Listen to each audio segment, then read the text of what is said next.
In 2019, I woke up in the middle of night out of nowhere, but I couldn't move and I couldn't breathe. I couldn't speak, and I was hearing very, very strange noises on the other side of my wall.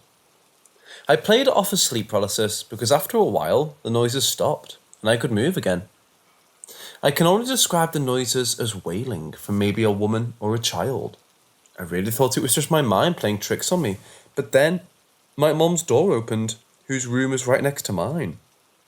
And she checked up on our dog, who was sleeping in the hall.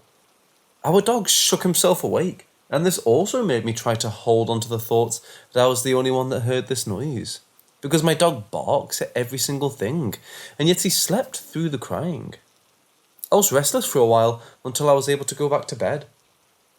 The next morning, my mum's boyfriend at the time left for work, and my mum was driving me to school when she told me that she and her boyfriend heard weird crying sounds in the living room.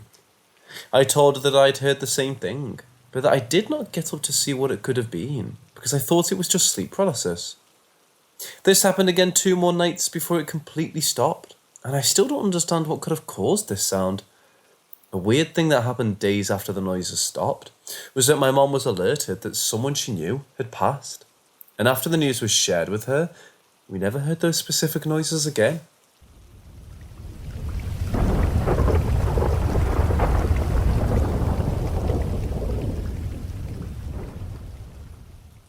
In January of 2012, my aunt passed away unexpectedly. Her sister-in-law lived in the apartment next door, and that night, my cousin and I were sleeping over. We were woken up by my uncle banging on the door to tell us about the news. After my aunt passed, they quickly began the process of moving out.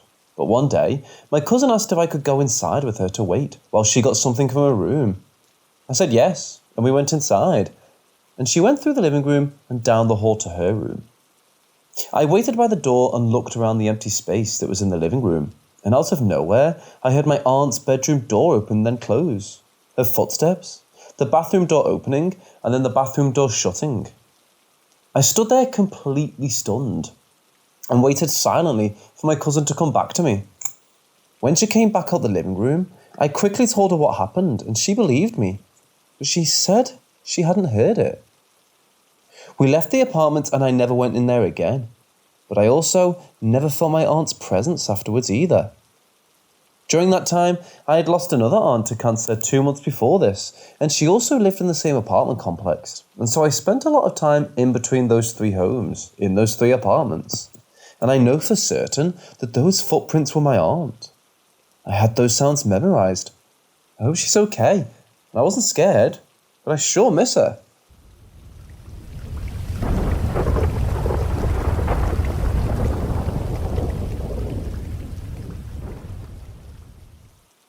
Between 2016 to 2019, there was tons of activity in my home, and during this time, my mum had a boyfriend who lived with us. My room used to have Christmas lights up in the earlier years, when I was 15 and 16. My mum had a rule that I had to sleep with the door open, so I wouldn't stay up at night on my phone without her catching me. I would wake up between 5:30 and 6 to get ready for school, and be out the door by 7. Usually, my mum's boyfriend would be long gone by then, but one day I woke up just in time to see him pass by the hall. He's about 6'1", 6'2", and nothing seemed unusual about it, except he had a dark mass following behind him, that I could see as a shadow against the wall, which was weird, because his actual shadow was on the floor in front of him as he passed. I remember feeling pure dread, and so I closed my eyes and tried not to think about it anymore. I never saw that shadow again, but that wasn't the only shadow person I had in my home. I usually would unplug my lights when it was time to go to school to save energy, but sometimes I'd forget. Once I came home after school, and during dinner, my mom's boyfriend says something along the lines of, "Oh, I saw you sitting on your bed this morning. You must have gotten to school really late, huh?" And I looked at him in confusion and I said, "I don't know what you're talking about." And he looked at me a bit stunned. He asked me what time I had left, and I said 7 a.m. like always. And he looked scared and told me that at around 7:20 a.m, he was rushing past my room because he was running late, and he saw a figure sitting on the edge of the bed and assumed it was me since my lights were still on, and left the house. That definitely freaked me out, and I couldn't sleep comfortably in my room after that for weeks.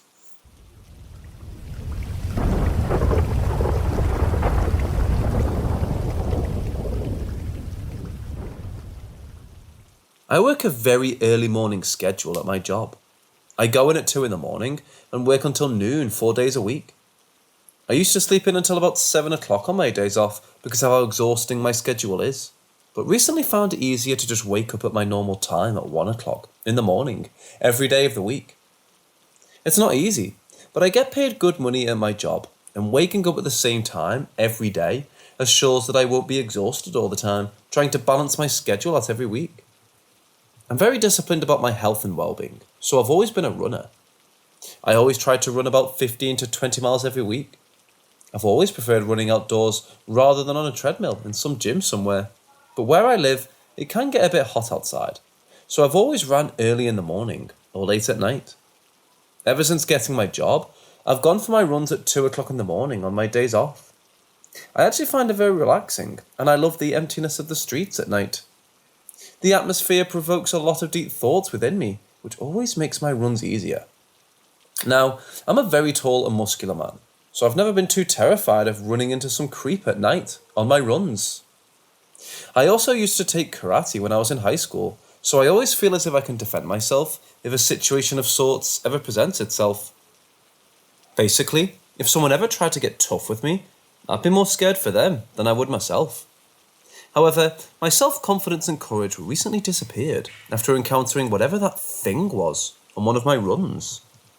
A couple of months ago, I was on my running the same way I always run. I was about 2 miles into a 5-mile run, meaning I was 2 miles away from home. I always run on the outskirts of the giant park that borders the north side of my town. It's filled with trees and bushes and a lot of animals, so it isn't uncommon to have some encounters with badgers or possums or birds at night, and I've grown used to all the weird noises I would hear coming from the trees. However, this night was different. I didn't hear anything out of the ordinary while running along the path next to the park, but I got this deep, dreadful feeling in my stomach. I'd never felt anything like it before. Fear arose within me, and I had no idea why. My sixth sense kicked in that night. I didn't know what I was feeling or even thinking. I just knew I had to get out of there as fast as I could. My jog turned into a run, which then turned into a sprint. My senses knew I was being followed by someone or something. I felt the leaves crumbling at my feet with each step I took. I didn't even think about where I was running or where I was heading, as long as I got out of there. I wanted to look behind me just to know if I was actually running from something or if I was just being paranoid, but my body wouldn't let me look. The dread and fear only began to grow within me. Even after running for a good couple of minutes, I still didn't feel safe. Suddenly, I found myself trying to shout and yell for help, but I couldn't. I couldn't make a sound. I was hardly even breathing. My vocals were drowning in my despair. I was about out of breath at this point, so I made the mistake of turning around in hopes to find myself alone with no one chasing me. As I turned around, my foot kicked into a rock sticking out of the ground, and I fell to my face. In fear, I looked behind me. I stood up and prepared myself for whatever came my way. My flight reactions were about to turn into fight reactions. I clenched my fists and stand up straight, making myself appear as threatening as I could be. Surprisingly, I found myself alone. I couldn't believe what I was seeing. Nothing. Why would I be so afraid of nothing? What was I running from? Was I that paranoid? I had a hard time believing this was all my imagination, but that's what my eyes were saying, because no one was there. Nothing was there. I felt relief, and I began to slow walk home to try and catch my breath. I was farther from home now than I was before, and the only way back from home where I was back on that path next to the park where I just came from. I decided this time to walk directly through the park to avoid the same path I was just on. I soon regretted this decision, however. I had never walked through the park at night before, so I had no idea that there were no lights on the paths. It was pitch black, the darkest black I'd ever seen all around. I couldn't turn back now, though. I had to get back home. I wanted to put all of this behind me. I kept putting one foot in front of the other and only looked forward. As long as I felt the pavement below me, I knew I was going in the right direction. Suddenly, I felt my stomach drop yet again. The same feeling and the same fear grew within me. This wasn't the exact same, though. I knew I was in real danger, and it wasn't just paranoia this time, because this time I saw something. I saw something in this pitch darkness, the darkest black I've ever seen. The deepest, darkest thing I'd ever seen in my life was moving toward me, on the path I was walking on. This time, I didn't fight, I didn't run. I froze, dead in my tracks. I couldn't make myself move. I tried, but I was paralysed. I had to watch the darkness of whatever this was approaching me. The dark black of this being grew closer and closer until everything was darker than black around me. I felt immersed into the darkness. I opened my mouth to make a sound, and this time I actually could. I let out a fearful cry and closed my eyes and felt nothing. I can't explain this feeling, but I felt nothing. I honestly thought I was dead, but the sounds of birds chirping slowly faded in. Too afraid to open my eyes, I continued to listen to the chirping of birds, and in the distance, I could even hear the voices of people. I felt a soft breeze touch my nose, and I finally worked up the courage to open my eyes. It was daytime, and the morning dew covered me. I was laying in the park, on the path right where I was attacked. But how could it be morning already? A few seconds ago, I was just in the darkness of these woods, and now it was daylight. I felt exhausted and confused, and I headed for home without question. I'm still confused about this experience to this day. I've never slept walk in my life that I know of, or have had any other occurrences like this ever since. I still can't explain what happened to me, but it's safe to say that I don't run at 2 o'clock in the morning anymore.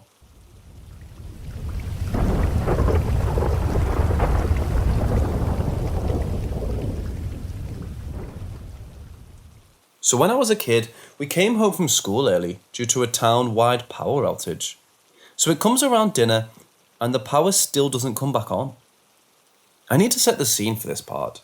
So the way the house was laid out is you would come into the main floor and a few feet in front of you, there were stairs going downstairs where my room, the bathroom, the living room and a door to the basement would be. With that said, my family was going to go out to eat. Everyone went to the car but me. I stayed inside to go to the bathroom. I'm going to the bathroom and all of a sudden I hear a door open, then slam shut. Stomps across the floor, then a door open and slams shut again. And it sounded like it was on my level. I go out to the car and ask my parents if they were in the house. And they say not everyone has been out in the car waiting for me. Fast forward about 6 or 7 years. I'm at the house and I go to the basement to grab something. I swear to this day, I could have sworn my dog came downstairs to the basement with me. So I go upstairs and turn off the lights and look down the stairs into the basement with a light on behind me, and I see a pair of green eyes looking at me. I tell my dog to come up like 2 or 3 times and he doesn't. So I close the door and figure, okay, he'll bark at the door for me to let him up in a second. But no, he won't. I go up to the main floor and he's lying there on the couch, sound asleep. Fast forward another 3 years. My youngest brother is 3. When my mum would tuck him in, he would ask my mum if he would tuck in the girls, and my mum would be confused, and there's only my sister, and she's 18. He would say no, they're little girls, and they want to be tucked in too, and this would freak out my mum.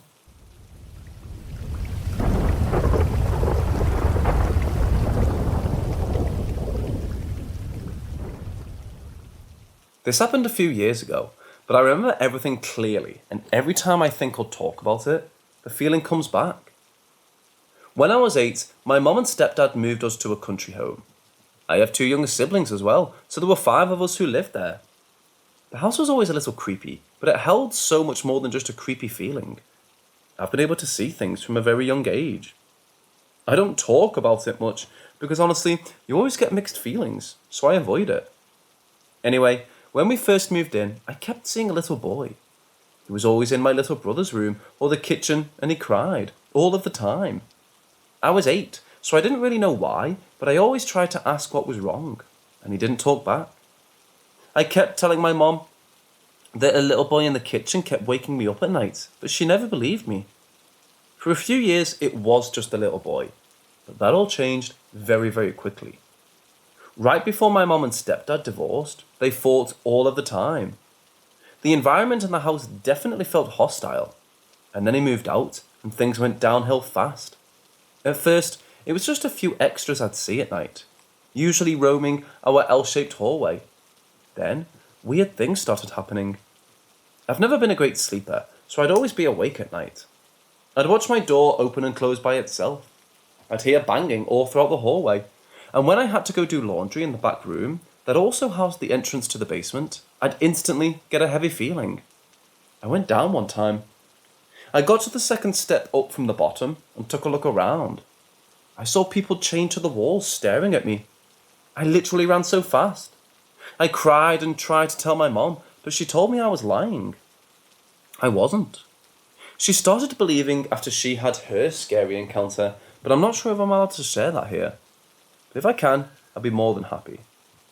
Anyways, things kept progressing. We couldn't keep a light bulb in the light in the dining room, because as soon as we changed it, the bulb would literally explode, leaving shards of glass all over the floor. I watched the kitchen chair fly across the room, slamming so hard against the wall, it left a hole there. We had a lamp in the living room that fell over every single night at the same time.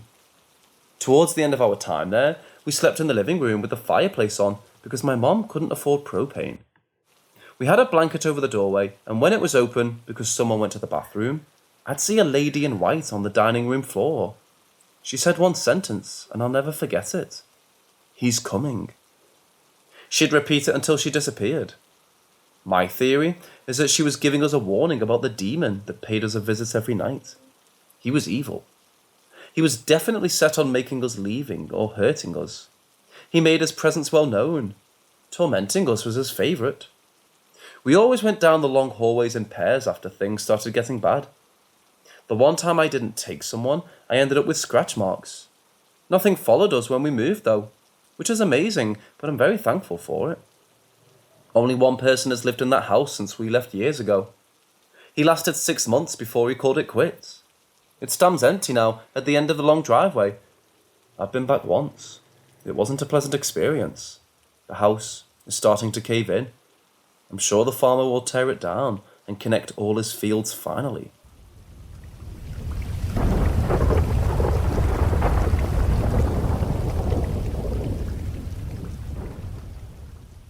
My friends Sparks and Frosty have a creepy basement. It's finished and nice, but when you go down there, the energy is very off. We hang out in the basement every time the crew is together. We usually just ignore the energy and continue about our day. One day I went up to use the bathroom, and my friends Spark and Frosty decided to pull a joke on me. They snuck upstairs and went out to the backyard, where a shed is, and they hid in it. They didn't set up anything in the basement. They just hid from me to scare me. I returned to the basement to hear giggling from the storage closet. It sounded just like them. I called them out and I heard, "Hush, shh, she's right there." I called out to them again, and it wasn't funny when I could hear them. I swung open the door to find nobody. What the hell? There was nothing. No phones playing a recording or something set up to prank me. Absolutely nothing. I felt the colour drain from my face. I ran upstairs in a panic and saw them opening the shed. I told them everything and they looked confused. But we were out here the entire time. They showed me they had their phones with them and weren't messing with me. Every time I'm alone in their basement, I hear that same giggling coming from the closet. Nobody else hears it.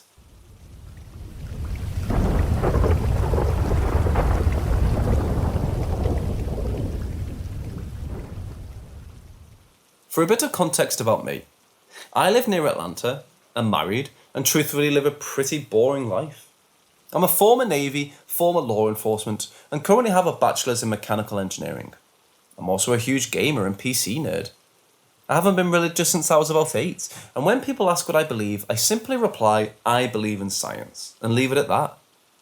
There is another side of me that listens to Alan Watts' Chill Step at night, and ponder the deeper questions of reality and our universe.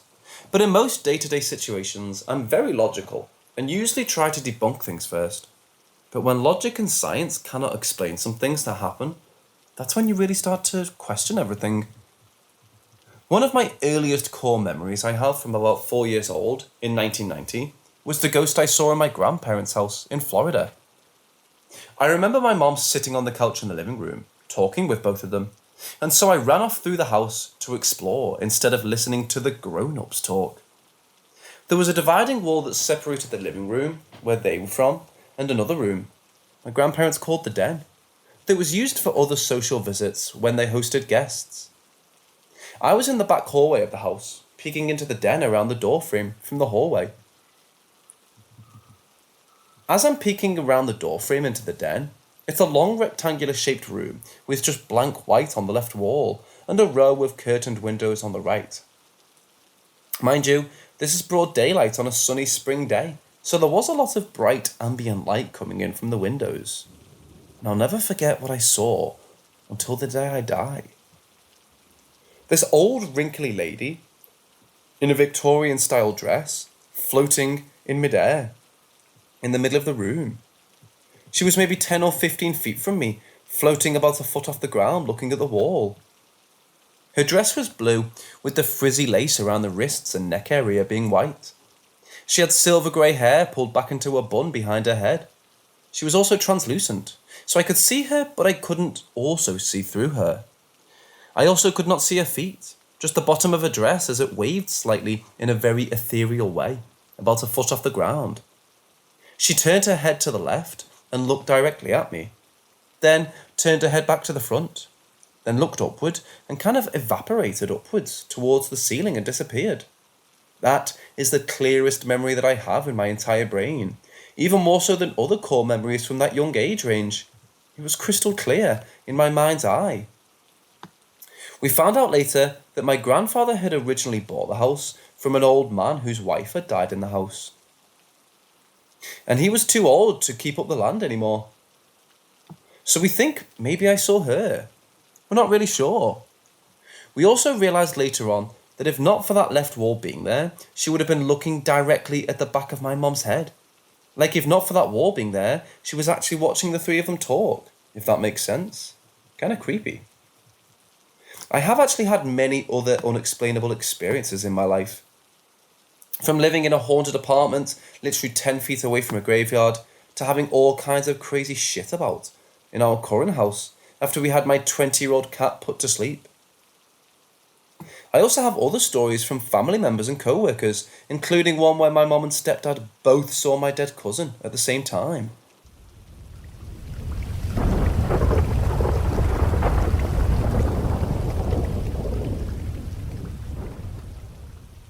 So 4 of my friends are rooming in a student housing apartment, and they've been experiencing weird occurrences since they moved in, with a mannequin named Tiffany. We're pretty sure Tiffany is from a Sears at a mall, but not quite sure. They lived in the same place last year without Tiffany, and nothing weird happened.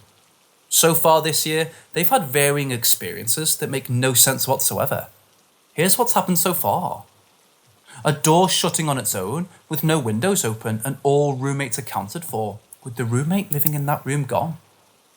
One person's LED lights changed colours on their own, and no one else had the remote. A different door shaking like someone was trying to get in when the lights were turned off. The one in the room turned the lights on and the door stopped shaking. Then he turned them off and it started again. The temperature is always 67 degrees, even if someone changes the thermostat to 75 degrees the night before. We put Tiffany in the centre of the room, facing the front door with LED strobe lights on. 3 of us outside in the hallway looking at her and 1 person in the kitchen. While the 3 of us were out in the hall, the one in the kitchen started yelling to stop. We turned the strobe lights off and turned on the kitchen lights. The one who yelled says his back got scratched. So we checked to see if he was just messing with us, only to find 4 scratch marks across his back. We're all very confused and shaken by these occurrences. We don't know how to explain it, other than something paranormal. If anyone has any opinions or suggestions, we're all very curious.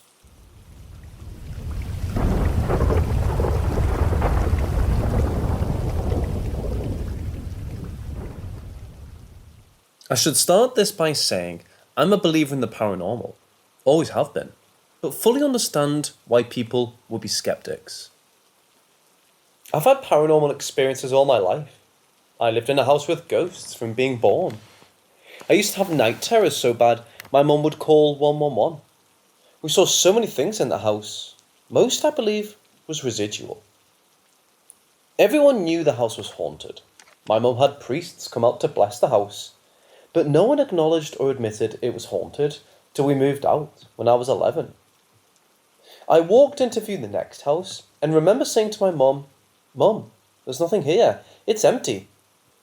I was talking about the feeling. I knew it wasn't haunted. The real estate guy thought I was nuts, mind you, but I was right. Not a single person ever experienced anything there. Next we moved to a dorm or bungalow. I instantly knew it wasn't right. There was so much heaviness in the air. We moved anyway. And again, I was right. Everyone experienced paranormal things. Noises, things being moved, tapping that would move, and a girl. She would be seen at the top of the stairs or walking across near the front door. We lived here for around 6 years before things got better and moved out. The next house is the current house. Definitely something here. Something nice. It makes its presence known every now and then, but it's fine. I honestly believe, scrap that, I know my grandpa is here. He passed in the second house and he's always been with me, but it has been more obvious since my granny moved in. There's many occasions as to why I know he's here, but I won't go into that now, as it'd be too long. I should also state I'm 24, and this shit has been happening a while. My boyfriend didn't believe in ghosts and we had been together for a bit, and then he had an experience that made him a firm believer. Probably the scariest one in the house. My main question is, do you think people who experience the paranormal as a baby or young child are more susceptible for life? My mum did get told by a psychiatrist when I was younger that I had a gift. How true that is, who's to know? I've never really looked into the probability of it. Just what's happened to me has happened, and I'm happy for the experiences in a way. Let me know what you guys think.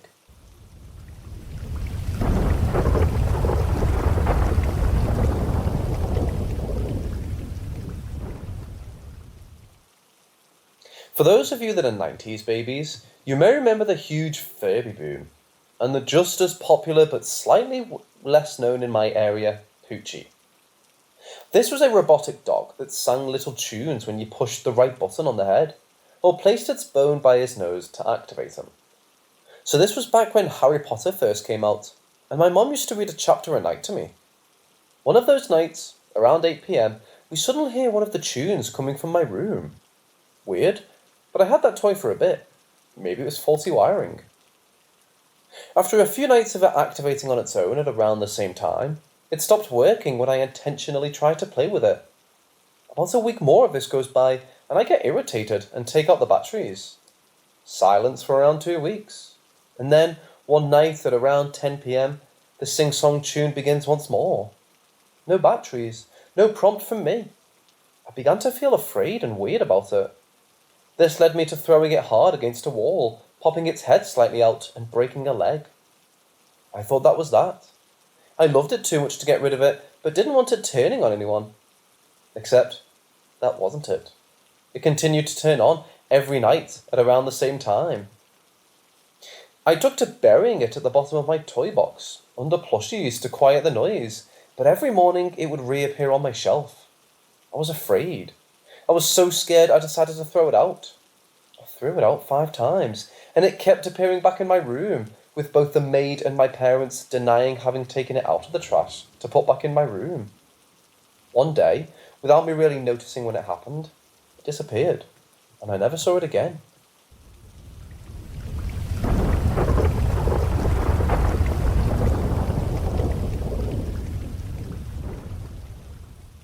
So for a bit of background, I grew up in a town 30 minutes outside of Cancun, Mexico. Shopping had to be done in the city, so I had a babysitter often. The house had a long, narrow corridor from the front yard to the backyard, along the side of the house where the kitchen and living room were. Now that we have the setting, my mom had left to go grocery shopping, leaving me in the hands of a teenage girl from our area. Now, I admit, I was a kid. Time perception is way off for kids. But I do remember my mom hadn't been gone for long when I terrorised this girl enough that she decided to leave me alone and go home. I was very satisfied with myself. At first. What didn't feel like too much time later, while I'm in my room, I hear a whispering voice. Assuming it was the babysitter back, thinking she had scared me by leaving, I went to try to run her off again. Yes, I was a huge asshole kid. But as I walk towards the living room, I see a shadow by the window where the corridor was. My blood turned cold. I remember terror. I remember fear greater than I ever had before. And suddenly, the voice became 2 voices, then 3, and the shadows multiplied. They were tall, solid, black and human-shaped. And as the shadows began to get more solid-looking, the voices also became louder. They were saying words such as kill, alone, and murder. In my terror, I called my best friend's mom, the only number aside from our own that I had memorized. I told her I was scared. Someone was there at the house. She rushed over to pick me up and arrived at the same time my mom did. Now to me, it felt like no more than an hour, 2 max, had gone by. But consider the 30-minute drive each way, plus my mom usually took 2 or 3 hours hitting the 3 major stores for shopping day. The time doesn't add up. But those shadows, those solid black scary shadows, dissipated as soon as my mom showed up.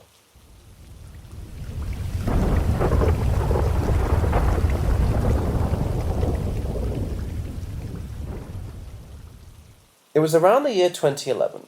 My parents had moved back to the US and I hated my first rental house, so my then boyfriend and I decided to look for other places, closer to the main city. A friend we had in common, and also the reason he and I even met, told us she had a house for rent, and that we could rent it for very cheap.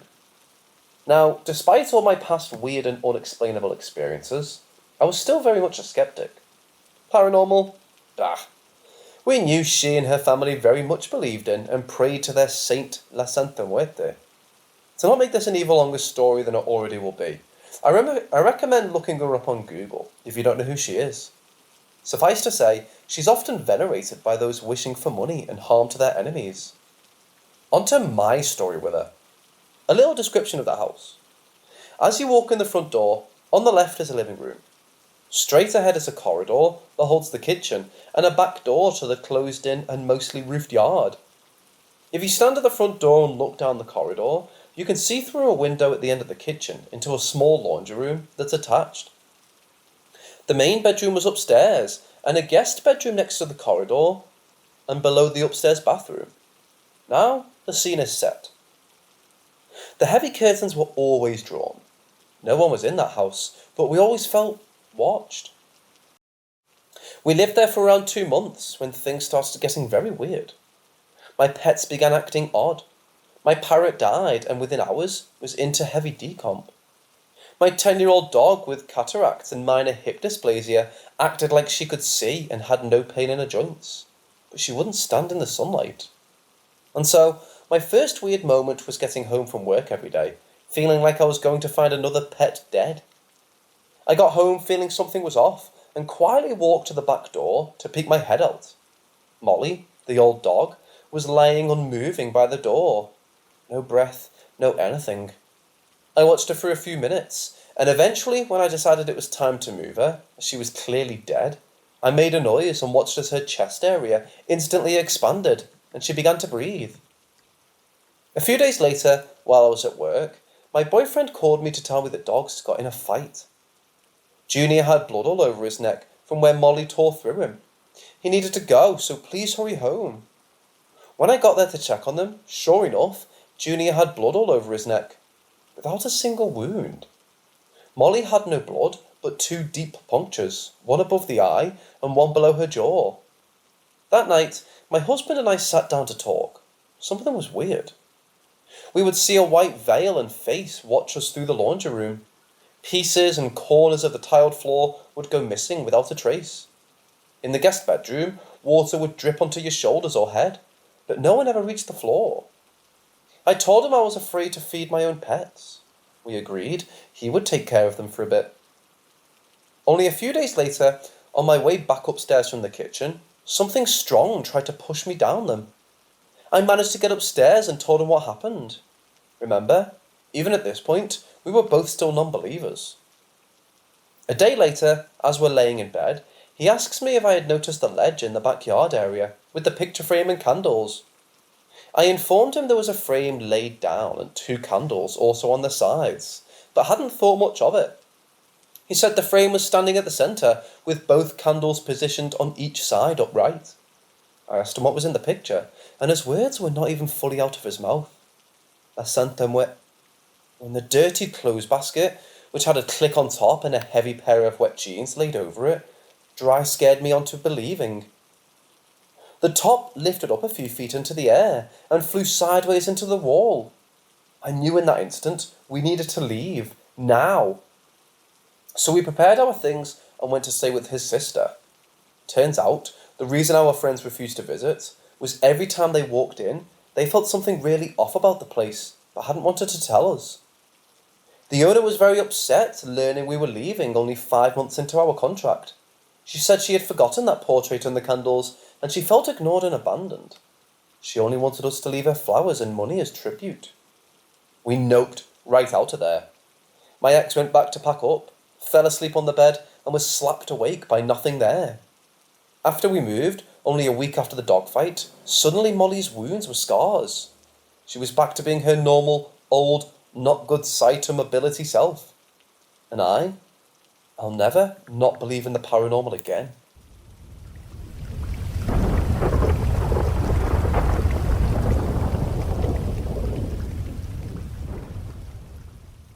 After we finally got a new house rented, my boyfriend went back to his nightly gym routine. From his first night, around 7 o'clock at night, I noticed these flying ants, for lack of a better description, roughly a ½ inch long, all over the house, a ridiculous amount. Naturally, I got up to investigate where they were coming from. I noticed they were coming in from the window unit in the living room wall.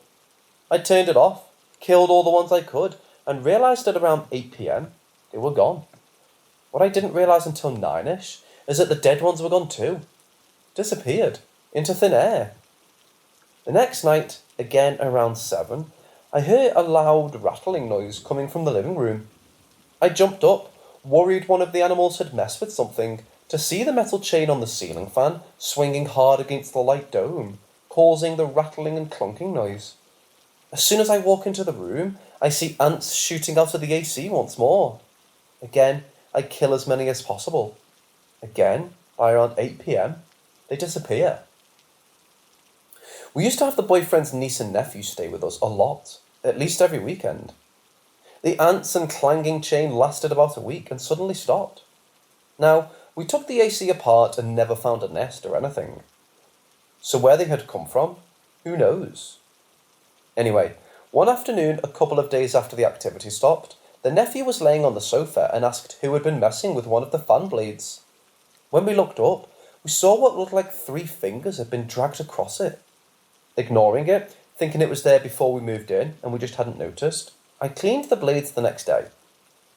The fan was too high for even my 5'10" height to reach without a stepladder. We lived there for around a year. The only other thing that happened was a month or so later, as dust had accumulated once more on the fan. The 3 marks reappeared on one of those blades. The day after, for the last time, the chain was made to swing hard enough to hit the light dome. I call this the tall entity, because whatever caused the marks had to have been at least 6'5", just to be able to reach up and touch those blades. Now, I know this isn't the scariest of stories. It's not even the scariest that's happened to me. But I want to document these in order that they happen.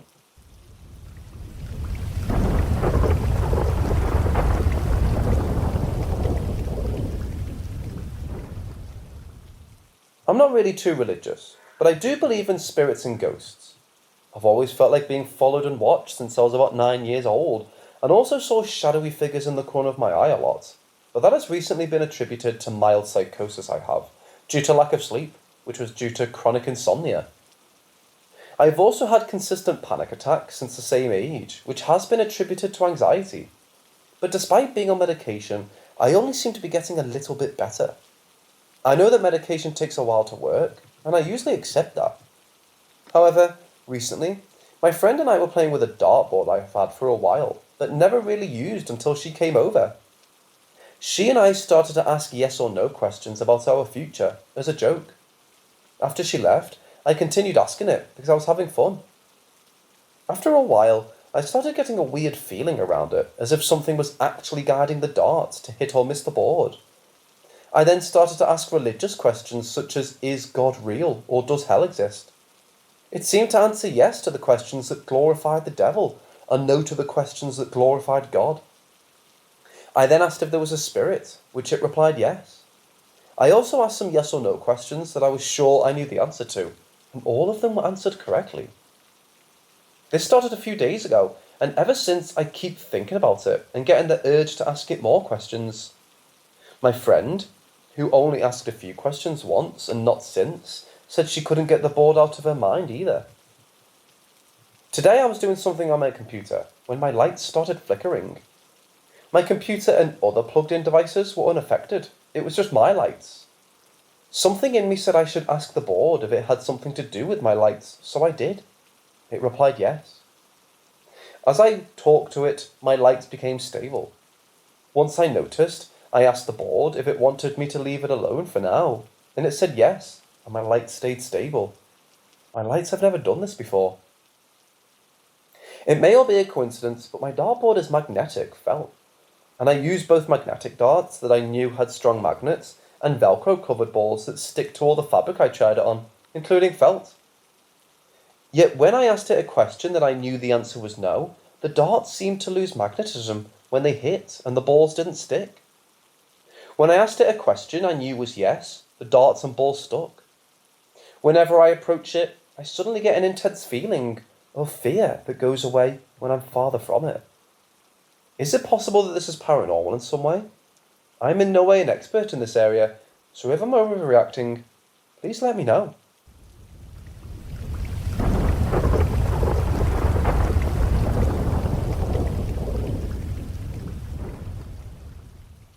I was sitting in my friend's bedroom in the new house his family had just built, on the site of the old barn.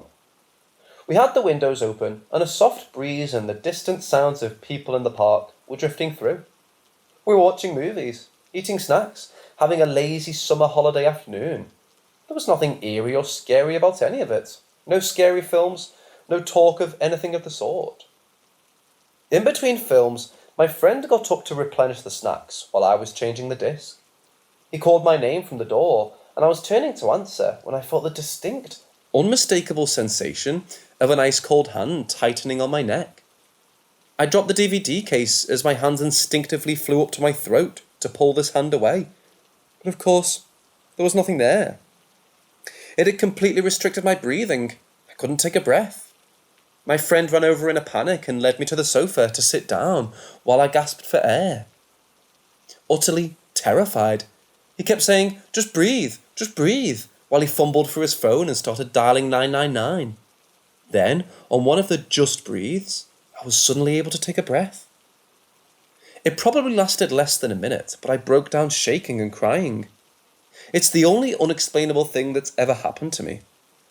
I've always been enthralled by ghost stories and tales of the unexplained, but this is my only real-life experience. I have no medical conditions or allergies, nothing that has developed in the 2 decades since this happened. Nothing that could explain what caused this freak accident. When I asked my friend about it years later, he said it looked like a ghost walked through me. Not that he saw a ghost, but the terror on my face and how I turned sheet white and froze.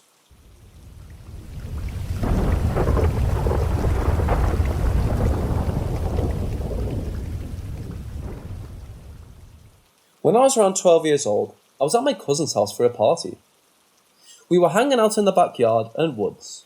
Part of their backyard is a wooded area, and came to this tree that I used to have a treehouse in it. All that's left of that treehouse is some steps leading to it, and a few platforms. Not safe to get up, if you can even at all. My cousin, 8 at the time, told this story about how the kids who had that treehouse had died when it collapsed. I, personally, think this was a bunch of BS, but went with it. We eventually headed back to the house, but I decided to go back into the woods alone. As I was walking into the woods, I felt a strange sense of calm wash over me. Like I was safe there, safer than anywhere else.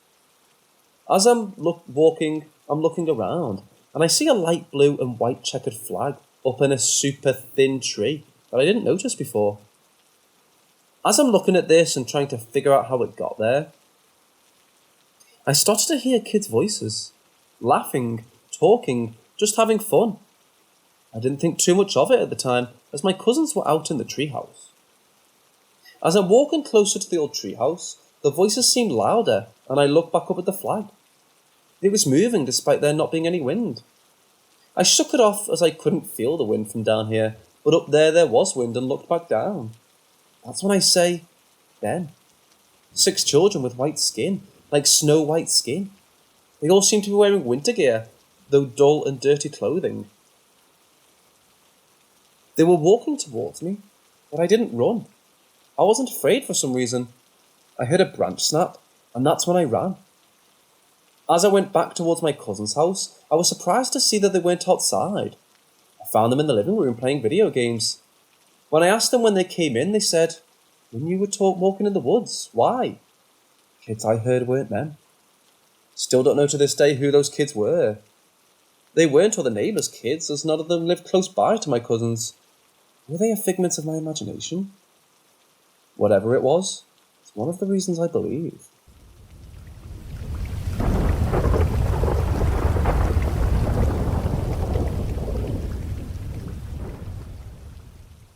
On December 12th of last year, me and my family moved into a new house. I was between my first and second semester of college when we moved, so I decided to take up a part-time position at a Christmas tree farm to get some extra cheese for the holiday. That pretty much meant I was never home. After a few days of actually living there, something started happening. Now, I'm a lazy bastard. I didn't unpack for like another 2 months. In fact, I still have a box or two with clothes and other shit that I just haven't touched. Anyway, there were about a dozen boxes of various things sitting inside my room. After a shift at the farm one night, I went to a buddy's house and spent the night, and didn't get home till 2 PM the next day. So I was out of the house for over 24 hours. My mum was home alone decorating the living room when she started hearing boxes being thrown in my bedroom. She assumed I was finally unpacking, so she didn't think much of it.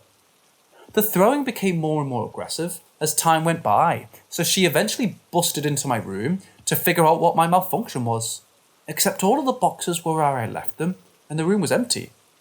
It was weird, but got weirder when my mom remembered that the guy who lived here several years ago hit his off switch in the middle of the house on Christmas Eve. We had to do a lot of work on the home before we moved in, so it had been 2 months before we actually moved in, which is why it slipped my mother's mind that the guy died. I think his name was either Billy or Bobby. Something you name your kid that sounds good on a kid, but becomes odd when the kid turns 30. Anyway, it turns out he offed himself in my bedroom. Didn't bother me really, and I figured if he's gonna haunt me, it's cool. As long as he sticks to throwing boxes and doesn't actually mess with me. A day or two passes, and I'm in my bedroom unpacking, when I hear this loud crash and glass shattering. So I run downstairs to see what happened and make sure everyone was okay, and I see my parents just sitting on the couch. I asked what happened, and my mom just sort of gestures to the floor and said the clock fell. I looked, and sure enough, the clock we had on the wall had fallen off and broke. She said not to worry about it, and she'd clean it in a minute. At first glance, I thought that the screw I had planted on the wall to hang it had slipped, but it didn't sit right with me. So I checked it out and the screw was still in the damn wall. I had to plant it into a stud in the wall with a daily long screw, so it didn't pry itself out. The clock is stupid heavy because it's a big decorative piece made of metal, and the place you hang it on is one of those little keyhole things on the back of it that you slide over the screw or nail to prevent it from falling. This clock definitely could not have fallen off the wall on its own, but my folks said that it had. The last encounter I personally had was definitely lackluster in comparison to the others. I was home alone and my dog was following me around to steal my sandwich. She's a 3-pound toy Yorkie poo, and despite giving everyone in the house grief for wanting this tiny dog, I like her enough to spoil her when nobody's looking. So I bent down to give her a little scrap of turkey when she started freaking the fuck out. While I'm trying to calm her down, I hear this tapping on the stove. We have a cookie jar that we recycle to use as our cooking ware container that sits between two of the eyes on the stove. I look at it and it's gently rattling, but I figured it was just something that happened in the house that I hadn't caught, like perhaps the AC kicking on and shaking it a bit or something. It just didn't bother me at first, till it started getting more and more aggressive, until I thought the jar was going to explode or some shit. But before it could, everything went silent. No rattles, no barking. I even realised I had started holding my breath. The next day was Christmas Eve, and I was expecting the house to implode, but it didn't. Nothing happened in the house after that, until early this morning, which reminded me of all that shit. Nothing big happened, but I got off my shift at about 11 and went to bed at around 1. I was asleep for maybe an hour and a half or 2 hours when my dog started flipping shit in the hallway. I get up and look out into the hallway, and I don't see shit. My younger brother wakes up and peeks out with me, and he asks what's going on. We've had some issues with trespassing before, so I got very defensive of the house and sent my brother back to his room so I could take a look. I flip on the hallway light, and there's nothing there, but my dog is still fucking panicking like her life is about to end. My parents' room is downstairs in the basement, so they don't really catch wind of this till the next day when I tell them. I start to panic, and I'm flipping on every light to every room, searching for anyone there. And all of a sudden, she stops barking. No calming down, just ceases. It reminded me of the cookie jar that I was relieved for about 2 seconds, because I knew, oh my god, nobody was really in the house. But I didn't like the idea of this old dude lingering around again now that it's getting closer to Christmas.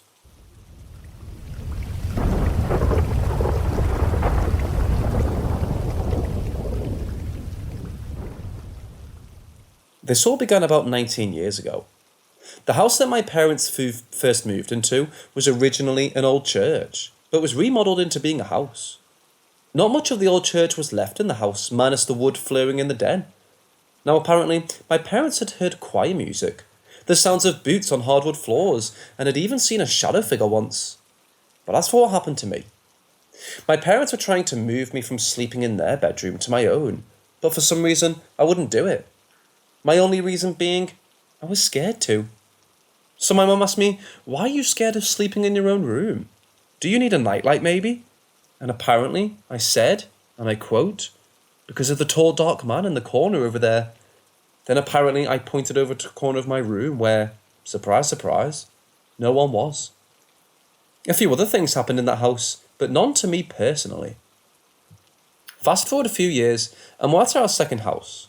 Now this is where shit starts to get crazy. I feel like I should preface by saying there is a room in my house. We'll just call it the den. Since day one of being in this house, I never liked that room. I felt like I was being watched every time I was in there alone. So I did everything in my power to stay out of that room. I still do even to this day. The first incident was when I was no older than 9 or 10. It was the last day of school for me and my little brother Mark. Me, my mom and Mark were at our house. Mark realised he left his towel at school and he needed to go back and get it. My mom then turned to me and said, "Are you okay staying in the house for 10 minutes while we go back up to the school and get it?" I said I was. A few minutes after they left, I was sitting in the living room and I started to hear my mom and Mark talking from my mother's bathroom. Even though I'm completely home alone, I then hear them start to laugh. Then it stops, and everything was quiet. A few minutes later, my mom and Mark walked back into the house. However, 10-year-old me didn't even bother to mention it for some reason.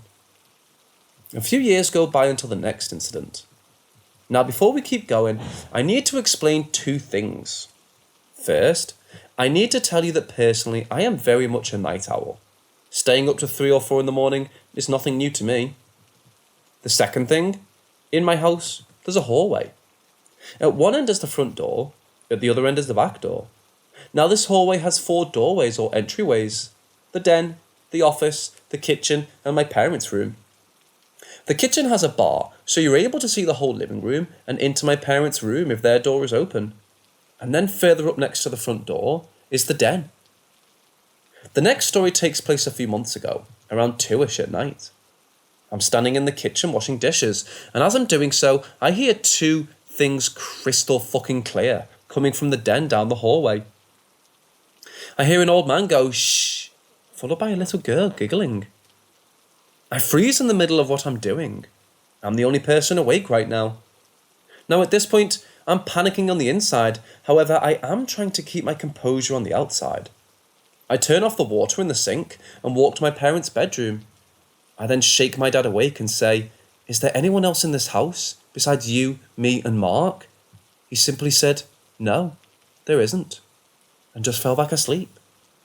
Annoyed, I walk up to my parents' room and I'm immediately looking down the hallway. Right towards the den, there's nothing, just like there should be. I sigh and go back to doing dishes because ghost or no ghost, I still have chores that need to be done. The next night, again, same story. I'm doing dishes. Now, something to note. I had just stood up and my shorts slipped a bit. I pulled them back up, so now the front half of my shirt is untucked, while the back half of my shirt is tucked into my shorts. As I'm washing dishes, I feel something grab the back of my shirt and pop it. Very similar to the way your mom would grab you and fix your shirt by popping and pulling it out of your pants or shorts. And surprise, surprise, that's just what the fucking ghost did. Untuck my shirt from the back of my shorts. I just simply ignore it and keep doing dishes, but again, inside, I'm extremely terrified. One other incident I forgot to mention. Next to the den, there's a room. We just simply call it the office. There are a few things in this room. 2 recliners, the family computer, a mini fridge, and most of all, the router. Now, again, it's about 1ish at night, and the Wi-Fi is being extremely slow for some reason. I groan, get up, and head into the office. Now again, the office and the den are right next to each other, so I never like going to the office alone, especially at night. But tonight I had to. So I go into the office, go to the router, press the reset button, and then sit down on one of the 2 recliners we have in there while I'm waiting for the Wi-Fi reset. Now the office door is actually a twin set of doors that both open the same way. So there's a small gap in between them. And where does that small gap look? Right into that damn den. So I'm sitting there and I can't shake this feeling that I'm being stared at. Like 2 eyes are looking at me and burrowing into my very soul. I shake my head and try to ignore the feeling. After the Wi-Fi box resets, I head back up to my room and lay down on my bed. And that's when I feel it, a red-hot burning pain on my hand. I look down at my hand and there are 3 bright red scratch marks on it. Fast forward a few months, nothing happens, just the same old feeling that you're being watched, wherever you go. Until one night, the metaphorical dam finally burst. I'm heading to bed.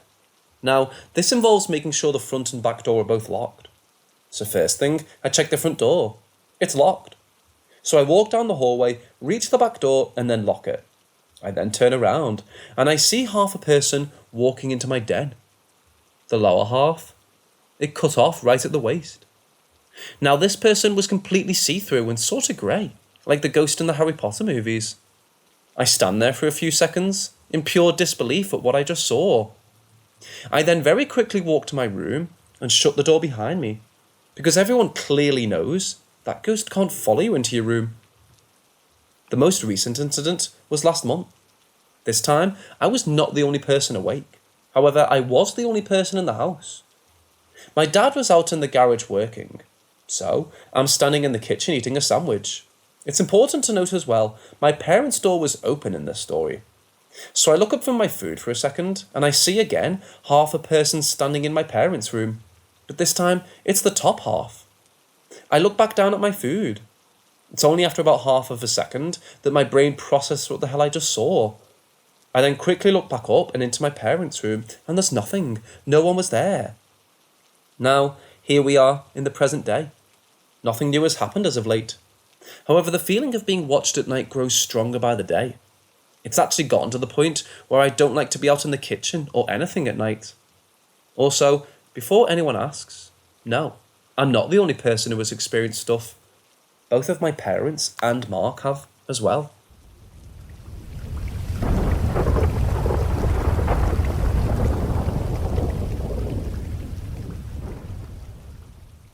My friends are tired of this story, so I'm going to inflict it on you.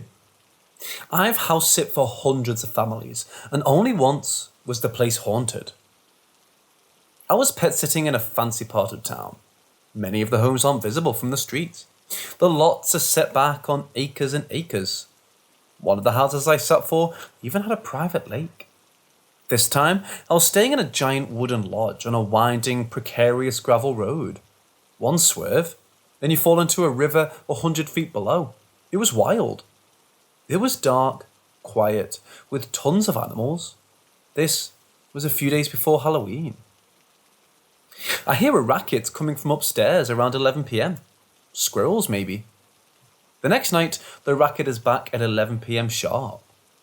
The Rottweiler gets upset, whining and running in circles. Finally pissing in the corner. She's known as the Iron Bladder, so this was unthinkable to me. We had been out only 3 hours previously. The racket is getting louder. Sounds like someone is walking around upstairs, banging into things. At this point, I'm scared. I call my witchy friend, and she suggests I do a circle of protection. The racket lies down.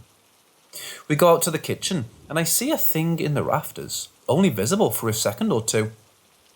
It looks like an invisible person wearing a white sheet, twirled briefly left and right and then disappeared. I do a protection circle.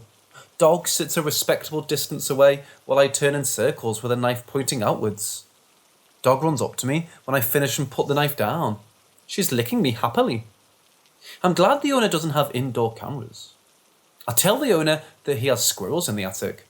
He says he doesn't have an attic. I go up the stairs and see that it's an old bedroom. My boyfriend tries to tell me that it was in my head. I try to forget this happened, but I'm a jumpy mess every time I house it. I started declining gigs. 6 months passed. It's time for our next gig in the haunted house, and I meet the owner for a walk.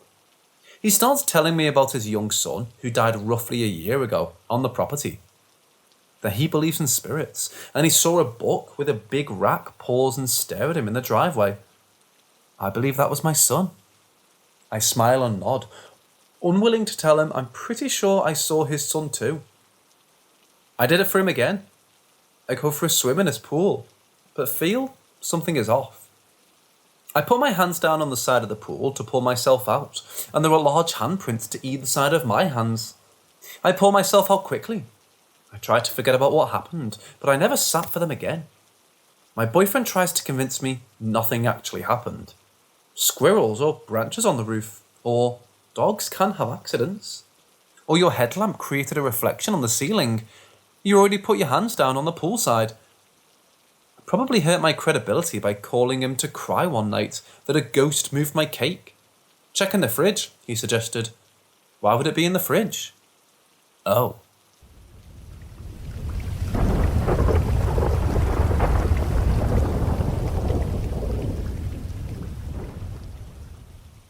I know it sounds crazy, but please hear me out. I know people say it's hallucinations because you missed your loved ones, but this is not that. It started when I was 4 and my Auntie Pat died from lupus. Before my mom told my brother and I the news, I saw my auntie. She came into my room while I was watching TV and sat on my bed and rubbed my hair. She had just done my braids, and it wasn't uncommon for her to come around any time, so I assumed she was visiting. She walked out of the door, and I found it weird that she hadn't spoken. But I was 4, so I left it alone. I only remember this vividly because the next morning, my mom told us that she had died the previous afternoon. After I asked her why she visited last night, she looked shocked and told me I was dreaming. This has happened to me with every loved one since. I've lost several aunties and uncles, my 2-year-old cousin, my grandpa, my great-grandpa, my best friend, and several close friends since then. Every time, they come to me and sit quietly before leaving. The next day, or even a few hours later, I always get news that they've passed. The most recent was my baby's father, who I had last seen in January. I live in an apartment now, and when I saw him standing at my room door on May 22nd, I knew he was dead. He sat with me, holding my hand and kissing my forehead, and when he left, I broke down, knowing once again someone I loved would be leaving me. I got the call a few hours later, around 5 in the morning. He had passed at 12 a.m. when I saw him at 2 a.m.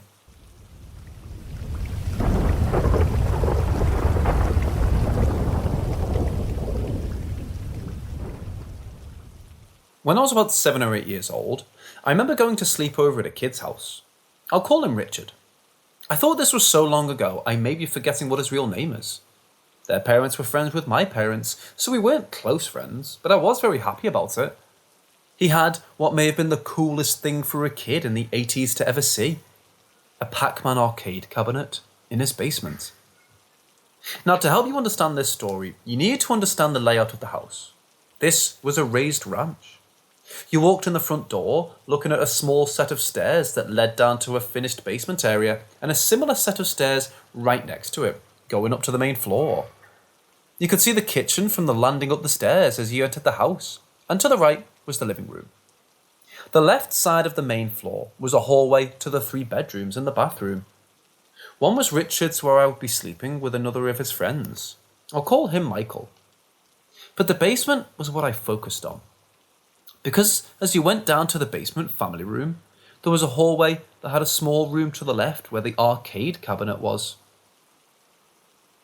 It was a small room covered with brown wood panelling, like all basements in the 80s had. The front door of the coin receptacle was left open, so you didn't need quarters. You would just flick the little metal pin to mimic a quarter and play. This is where I wanted to go, but it was time for bed. Now, going into Richard's room, it was covered in WWE wrestling posters and toys. I was not as into them as the two of them were, but played with them like kids do. We ended up staying up very late, much too late, because the parents just let us do whatever, and it was great. This was also my first real sleepover, where we had run of the house. Considering we were 3 boys not being watched, we were not doing anything dangerous. Play wrestling, watch TV in his room, and go to the kitchen for junk. However, we were not playing Pac-Man. Yet, I thought. At some point, I'm sitting in Richard's room by myself. The two of them left for some reason. I felt a little uncomfortable, for whatever silly reason. They were gone for a long time. Self-conscious over the fact I was not close friends with either of them, I asked myself, what were they doing without me? Let me check. I leave the room, walking towards the basement, thinking that must be it. Even if they were not there, I would get to play, so win-win. I walked down the stairs to the basement, where it was dark, but bright enough to see. It may have been a full moon or there were outside lights, because I didn't need to turn on any lights. I saw the room and saw the hallway, where the arcade awaits, but then Richard walked out and stood in front of me. He didn't say anything, and he was in his underwear. This was very uncomfortable, because he looked mad, like he didn't want me to go down there. I stood on the bottom step, not moving for a while. None of us said anything. Finally, I figured, okay, you do not want me down here, and went back upstairs to go to bed. Looking up the second stairs towards the kitchen is where the chill crawled up my spine. Richard and Michael were in the kitchen getting something to eat, and were up the entire time. Now, Richard was an only child, and there was no one else in the house other than his mother and father. Their rooms were across the hall from his. There was no other way from the basement to the kitchen, other than maybe from outside. They couldn't have walked past me without me knowing, and there wasn't enough time to put clothes back on and get back into the kitchen if they were just pranking me. They also didn't say anything about what I saw, because I said nothing. Thinking if they were pranking me, they would have mentioned it. I went into the kitchen and ate some food, and went right to bed. If this was a joke, a 7-8-year-old boy would have said something. Didn't say a word to anyone about the kid in the basement. To this day, I have no explanation for this.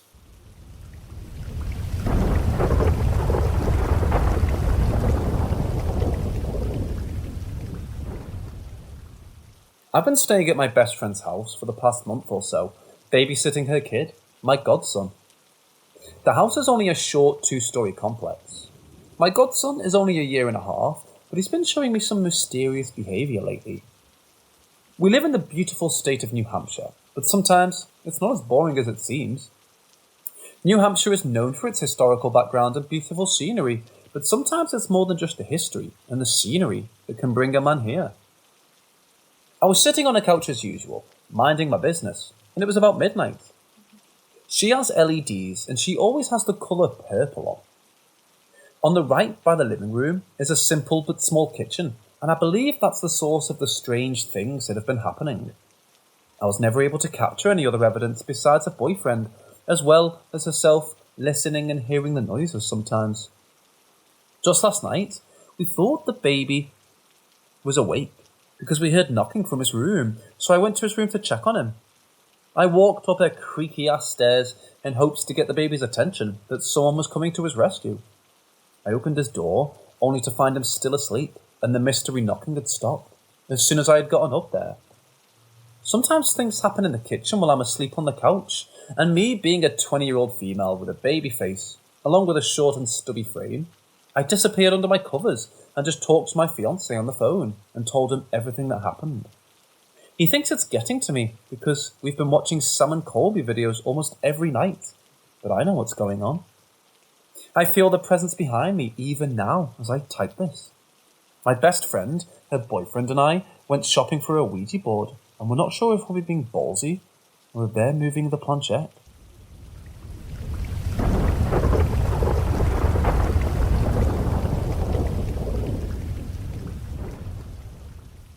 I'm just going to cut to the chase and tell you what's been happening after a short introduction. I've been staying over at my best friend Lexi's house for the past month or so, babysitting her son while she goes to work. The baby and I have both been hearing things, but it's mainly been the adults in the house who were afraid of what could possibly be lurking in the darkness of a kitchen and stairwell at the late hours of the night, as well as the wee hours of the morning. I've started noticing things even before I knew what they were, since I was a little girl. I've moved a bit during my childhood, and almost everywhere I went, something followed. It all started as just sounds and knocks to seeing things in the corner of my eye to shadows. Nothing ever moves or flips over, but there's usually presence here and there. Sometimes I wonder what it could be. Sometimes I mind my own business, or ignore it altogether. At the different locations I moved to, it was more of just knocks, bangs and whispers. I never thought it could get any worse, but I'm glad to say that it's only been that way since then. I started seeing it the longer I was here. I'm almost certain it was getting closer since I'm always sleeping with my head towards the front door instead of by the doorway of the kitchen and living room. I never got a glimpse of what I thought was the face of the figure I saw. It was dark, really dark, as if lights never touched it before. I didn't think it was possible because I've never seen anything that dark before. One night, I was playing video games with my online friends and fiancé. Before I had told them I was going to go get ready for bed, something behind me fell. I thought it was something from the couch that I left on the corner of the cushion, like my phone, just in case I needed it. But it wasn't.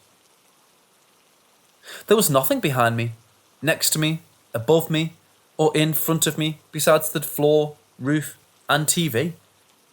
I let my friends know and they thought I was just being paranoid, but told them about how her house can be a bit weird, especially in the kitchen. The knocks and bangs from upstairs in the whole house, while the rest of the complex is asleep. No one else was awake, and it was about midnight. I tried to sleep it off and not to think about it, but as I have insomnia, I wake up almost every 3 hours. It may have been me being groggy, as I woke up, or my eyes playing tricks on me, but I saw something move in the darkness of the kitchen. I really did. It was just a dark, slender figure, and I don't know if it was facing me or not, but it was just there. It was unmoving, not speaking, and not floating around or even standing on the floor. But it wasn't there for long. It left, not turned on its heel and left, but just simply disappeared, just gone. I never saw anything until that night, but I was pretty tired, so I pulled a blanket over my head and went back to sleep. I awoke another 3 hours later to the sound of Lexi's boyfriend getting ready for work. I knew Lexi would be up in another hour, seeing as how she'd be getting ready for work as well. So I just woke up, took my vitamins, and got dressed for another day of babysitting. I never had a problem with kids. It was just the way I was. But when the baby started crying and pointing at the corner I was next to, I started freaking out and finished up the dishes as well as cleaning off the wet counter and the sweeping, I blocked off the doorway to the kitchen with one of the baby gates and sat on the couch watching a show, and gave him the bottle he had milk in, and he was more calm and collected now that he was occupied with me. The last thing I felt before turning around and leaving the kitchen was something tugging on my shirt, and I shrugged it off as my shirt got caught on a hook on the wall. I only go in the kitchen if I really have to wash dishes or get us something to eat. If anyone has any questions or advice, I'd deeply appreciate it. We smudged the house already, so that's that. It may not sound genuine, but I can promise you, that's all I can remember and put together.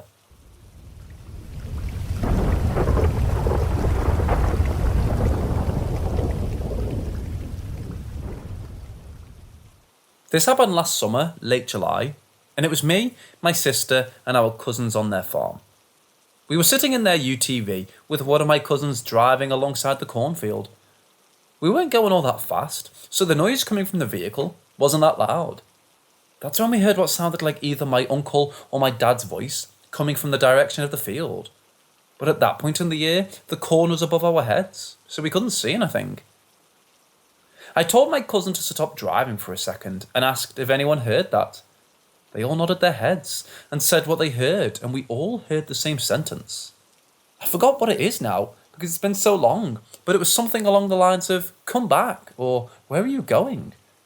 Which was strange, because once we were already far enough along the trail that no one would be near, the closest neighbour was on the completely opposite side we were. And what really made us scared was that both of our dads had left a few minutes ago, so there was no chance that they would have been out there. Anyways, because we were all so shaken up, from that we turned back and went inside to ask if it was possible our dads had come back already, or if they had left later than we thought, and they were definitely not on the property during whatever happened. This confirmed it for us, and my cousin went and got his gun and some other weapons for us to go back and investigate. We spent probably 30 minutes back there trying to find a source for what happened, but we didn't find anything. I've heard other stories of people hearing voices of people they know, or even themselves coming from another room, when no one's actually there.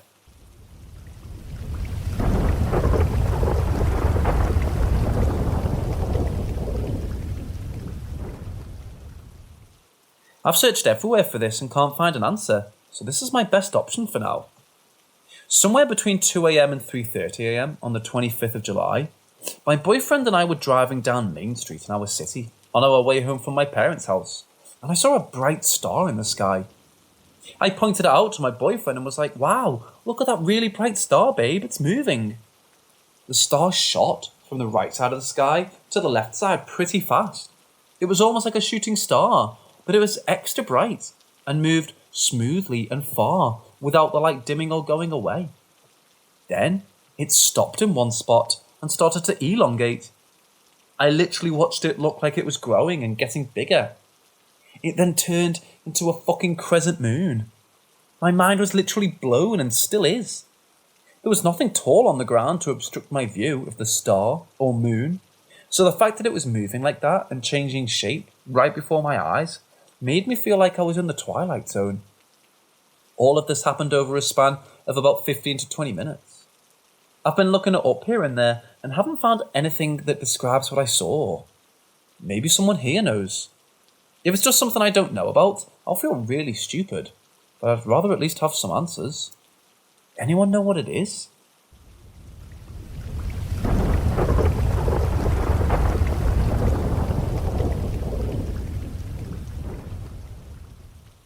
I keep seeing things that keep disappearing before me. Let me start with a little background. I grew up in a house that was well over 200 years of history, one way or another. The property originally used to be a complex with few buildings. But we will focus on the house where my family stayed 2 rooms, barely big enough for a single 6-foot person to lay down. A small shack toilet next to the rooms and a well in the yard. The place was situated right next to a graveyard, and in one of the original rooms, there's a window facing the graveyard, and you could see the graves 2 feet away from you if you opened the window.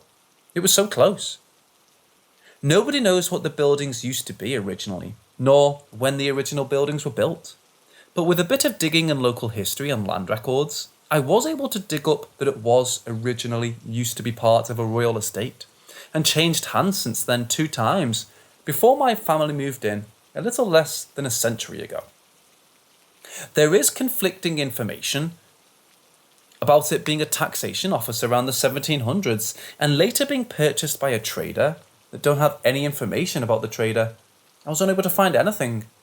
But the property has definitely changed hands to a different person since then, from whom finally my grandparents had bought the property from. Around that time, my country gained independence, and my grandpa was sort of involved in this independence movement as well. And the place had also become a spot where many of those resistance meetings were held in the different buildings in the complex. Around that time, 2 people committed suicide in one of the rooms of one of the buildings.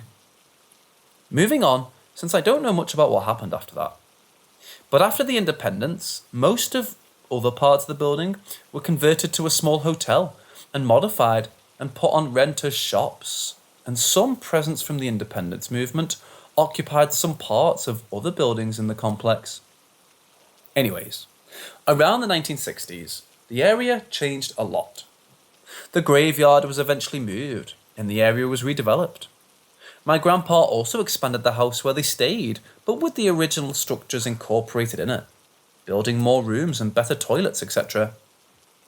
He also purchased some adjacent plots at the time and built a wall around much of the perimeter. A few years later, one day, they'll find a dead body floating in the well. Someone jumped the perimeter wall and committed suicide in the well. The body was taken out and the well was cleaned, and they continued drinking water from it. Later in the 70s, there was a bit of a communist uprising in the country, and a lot of violence took place. A person was stabbed to death inside our house, and bombing by communists of our house. 1 or 2 more were killed around the complex, as well in other buildings. After a decade or so, the political climate had settled down, and my grandparents once more decided to expand the house, and this time build an entire new house right next to the old one in the plots, which was part of the graveyard previously. This is the little background of the house, much of which I didn't know until 3 years ago. Now my story begins. Since I was 3 years old, I apparently used to see a lady around the house and talk to her. But when someone would ask who I'm talking to, I would point and tell them, but nobody was there. Well, it's not just me with whom such an incident has taken place. My grandma used to see a lady in another building, and my parents have had similar experiences of seeing people around the house as well. And some guests who didn't know anything about the house. But I'll stick to what happened to me. This incident when I was around 5 or 6 years old. One day at night, the power went out, and when the power returned, I saw this shadow of a humanoid creature with a fox-like tail going up the stairs. I saw it vividly. I can remember it still now, and I got fever immediately and was sick for a few days after that. Nothing much happened to me after that, and nor that I can remember, but I think it was the beginning of my horror. When I was around 12 or 13, I had this friend. One day, when she came over to my house, she saw something and she got so scared and immediately went home. She never talked to me and never saw her again. The vibes of someone staring at us or going up and down the stairs that everyone felt in the house, other than that. Nothing much happened to me after that till 2016, when I was around 15 or 16, when I started having dreams of talking to this girl who had glasses on. Very vivid dream. I still remember her very clearly. Both of us were talking on the roof of our house, and she would tell me about herself. These dreams continued, and multiple dreams every night. Around the same time, my school crush used to come over to my house, and we did, you know. And one day after she left my house, it was pretty late. She went to her home. She lived close by, and that night she woke up in the middle of the night and heard a voice calling for her around from a tree in a yard. And when she took a look outside of her window, she seemed to see someone hanging on the tree. She was super frightened, and they moved away to another city soon after, which was already in plans. Meanwhile, my dreams continued of the same girl, where we would confine so much of our stuff to each other. And then, come one evening, around that time, I saw this girl. The girl from my dreams. The girl from the dreams I've been seeing for months. Same dreams. She was standing outside my room. She called my name and turned around and left. I was in bed. I ran after her because it was impossible. Because the first I knew, the front door was locked and nobody was there except me and my mum in the house. Nobody had seen her leave. From that day on, I stopped having her dreams, but new problems started to arise soon after that winter. I saw that shadow creature with the foxtail again. This time, it was followed by a death in the house soon after. After that, it felt super uneasy for everyone to stay in the house. But after a few weeks, things had settled down a bit. Till I started having super strange dreams. But since 2016, I would most days have these strange dreams or nightmares, mostly related to ghosts, that continue to this day. And people still continue to see things around the house.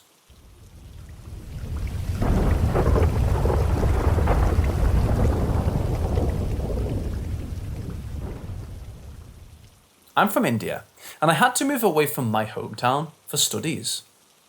I was renting a house with 7 of my friends. The house had 2 floors. Ground floor was locked, and we didn't have access to it, and the second floor had 2 bedrooms and 1 room that had no window, kind of a storage room. This house was attached with other houses. One of the walls was shared with the other house, and the terrace was also attached. So during the night, we always heard footsteps, but we disregarded it as like someone from the next house was walking upstairs. This happened daily, and we mostly didn't care about it. Back of our head, we knew that something wasn't right. We had small stray puppies come to our room. We used to play and feed them, so it was friendly to us. Me and my friend always go out around 10:30 p.m. to get some tea or snacks, but one night I had an assignment to finish, so I told my buddies to go without me. It should have been 15 minutes after they left, and I heard the footsteps, but I didn't bother to acknowledge it. Then, one of the pups came upstairs, and I put some food for it in the bowl, next to my bed for him. Usually, the pup would come in without hesitation, but this time the pup just sat down outside of the door. I tried calling it, but the pup wouldn't step in, and then started crying. I got goosebumps, and my mind just kicked into survival mode, and I just ran out from the house. I didn't look back, or try to lock or turn off the lights. I ran till I found my friends. I told my buddies what happened, and they just laughed it off. The other incident was my friend having an episode of sleep paralysis. He told me an old, scary-looking lady was sitting on his chest, and he couldn't move or talk. One of my other friends saw him struggling, and he kind of woke him up.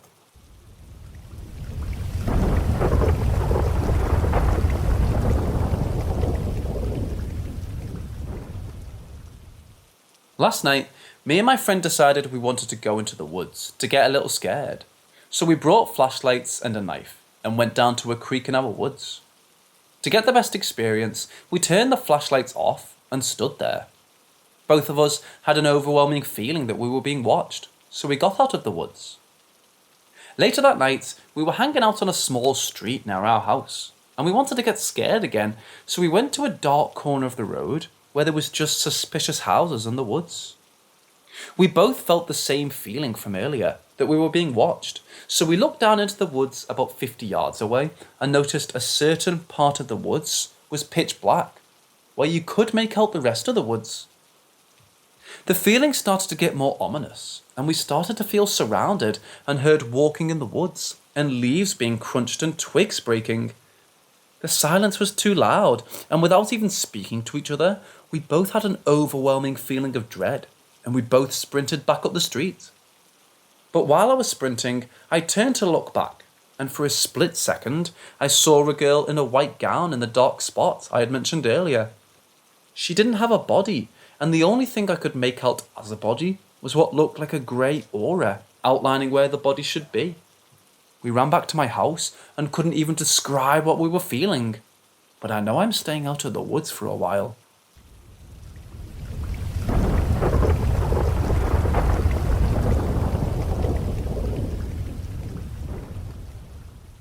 This experience took place in the spring of 77, when I was 5 years old.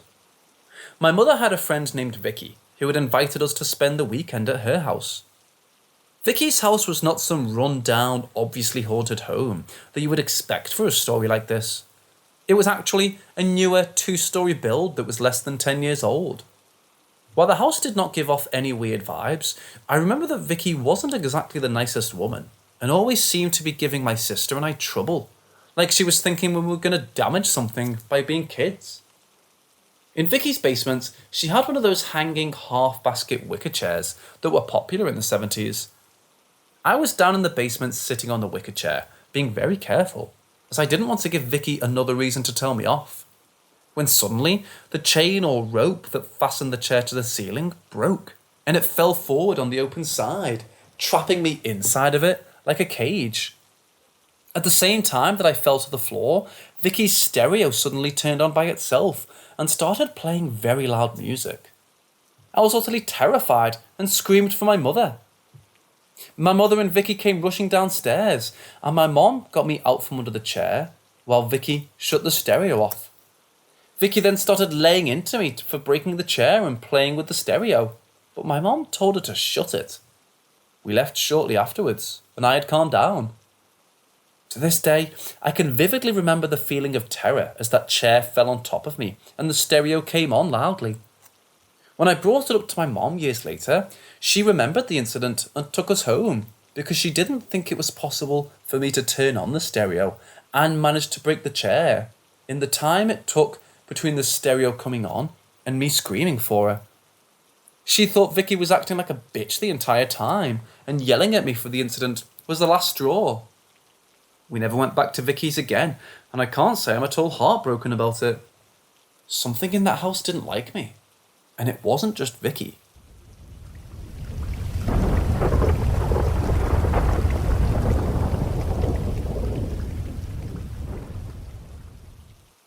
I've been living in a flat with my family since my childhood. In the room which I shared with my sister, we have 2 beds, a single queen-size bed and a normal double bed. Before I get my own room, I shared the double bed with my older sister. I've had a few experiences, seeing things like a black figure sleeking across, hearing human-like talking noises from under the bed. But I was a child then, and I definitely cannot rely on those memories. But I was super scared and imaginative about those things. Fast forward to now, my middle sister uses the room by herself. The 2 beds still remain, and she uses the queen-size bed. I recently moved into the house after being away for close to a year, and I was using the room while she was away on a trip, because her room is bigger. I slept on the double bed and was using the room by myself. Only me and my parents were in the home, and their room was to the other end of the flat. Whenever I slept in that room, I felt a very strange sensation, like I wasn't alone. I've lived in several houses over the past years, and none of them have me feeling like this. This is my home where I've lived most of my life, and yet I felt uneasy in this room alone. One of the nights, I also felt like something sat or slept next to me while I was on the bed. This was pretty scary, but I don't tend to believe in these things, so I shrugged it off as my own sense of fear creating illusions. I slept in that room for a week. Throughout this week, I woke up several times in the night switching on the light to make sure I really was alone. I used to shut the balcony door and windows to calm myself down because I thought it was possibly the sounds from outside that made me feel like that. The dreams I got on that bed were horrible. I dreamt of the worst things possible, and even dreamt things like me getting pulled into the wall next to the bed and getting stuck in the concrete wall alive. I dreamt of the death of people I knew. I died in my dreams. It wasn't the greatest, but I tend to dream a lot, so it didn't bother me too much. I moved back into my room one night and didn't think about it much. I got a sound sleep in my own room. Now, a week ago, my sister came to me and told me about something that she experienced recently. She was sitting on the bigger bed, talking to her fiancé on a call, and had a blanket over her. She felt like something tugged the blanket. She pulled it back over her and secured it properly. Apparently, it happened 4 more times, and she even mentioned to her fiancé that something is in the room and tugging the blanket off her. She simply prayed and went back on her bed, and nothing happened after that. Now, I don't know what's up with this bed, but I want to know what to do about it. If there is an entity, should I go shout at it to try to get it out of my home, or should I try something else? I'm not scared of it per se, but I don't want to needlessly encounter any violent activity.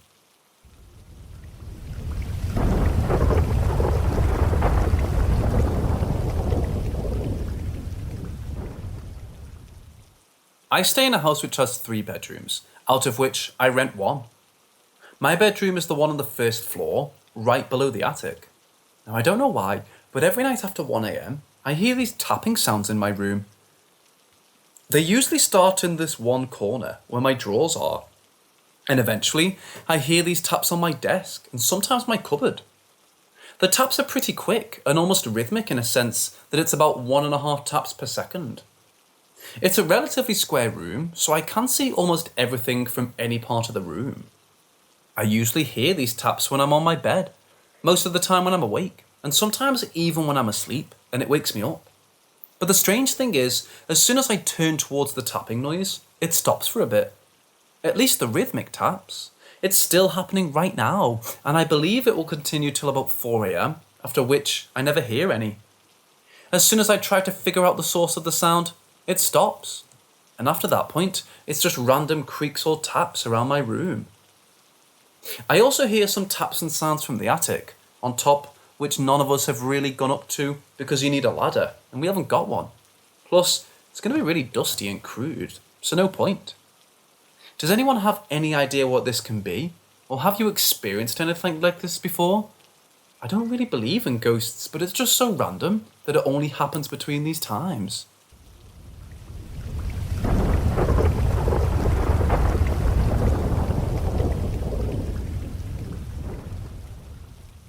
I can't really say I believe in ghosts or the paranormal, but I had this experience a while back that I just can't understand. Ever since I was little, it would take me a long time to go to sleep. I'm talking like laying in bed for 3 hours before actually falling asleep. This one night a few years ago, I remember getting very annoyed because I could not fall asleep. I had been laying in bed for at least 4 hours already. It was around 1 a.m. and I had to wake up at 6 a.m. for school, so I was really trying to fall asleep. At the time, for some reason, I was terrified to sleep in pure darkness, so I had an antique lamp on during all hours of the night. I was finally drifting to sleep when I heard a loud slam. I slowly opened my eyes, still very drowsy, being seconds away from peacefully sleeping. Clear as day, I watched my bedroom door, which was previously closed, swing open, then slam again. I watched as my door opened and slammed shut faster and faster. There was nothing I could really do besides watch it. My lamp was on and illuminating the door, so I was able to see that no one was grabbing the doorknob or anything. After at least 2 minutes of me watching my door rapidly open and close, I got kind of fed up. I wasn't scared at all, just ended up mumbling, "Can you, stop?" The door slammed one final time, and that was it. It rolled over towards the wall, my back to the door, and fell asleep. In the morning, I checked my wall and saw a hole that the doorknob left when it slammed into it, so it definitely wasn't a dream. Still not sure what that was, but nothing like that has happened since.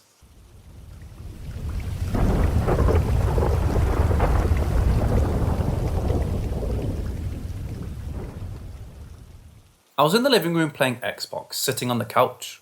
It was late, like 1 a.m. My parents were at a wedding that weekend. As I'm playing the game, I hear ruffling going on in my room upstairs. I don't care, because I just assume it's my brother, and continue playing. Then all of a sudden, someone is full on charging down the stairs, like fucking sprinting. When they reach the end, they dart straight into the kitchen, and I hear the fridge door open, then slam closed. My cat on my left side and my dog on my right side were sleeping, and they both jumped up when it happened. The running sound scared me too. I yelled, "Why the hell are you running down the stairs like that?" and got no response. My dog went back to bed, but my cat stared at the kitchen doorway and was meowing a lot, which is uncommon, being he's usually very quiet. I wasn't scared at all at the moment, though, because I thought it was my dumbass brother. I walked at a quick pace to the kitchen while saying, "Scared the shit out of me with how loud you were and I saw the kitchen was empty. Felt immediate chills, some alarm bells going off, but I thought, guess he somehow snuck back upstairs quietly. I was feeling a little scared and wanted confirmation on my explanation for relief, so I went upstairs. Halfway up, I got a text from my brother. "I'm sleeping over at Izzy's. I'll be back around the afternoon." No one was home.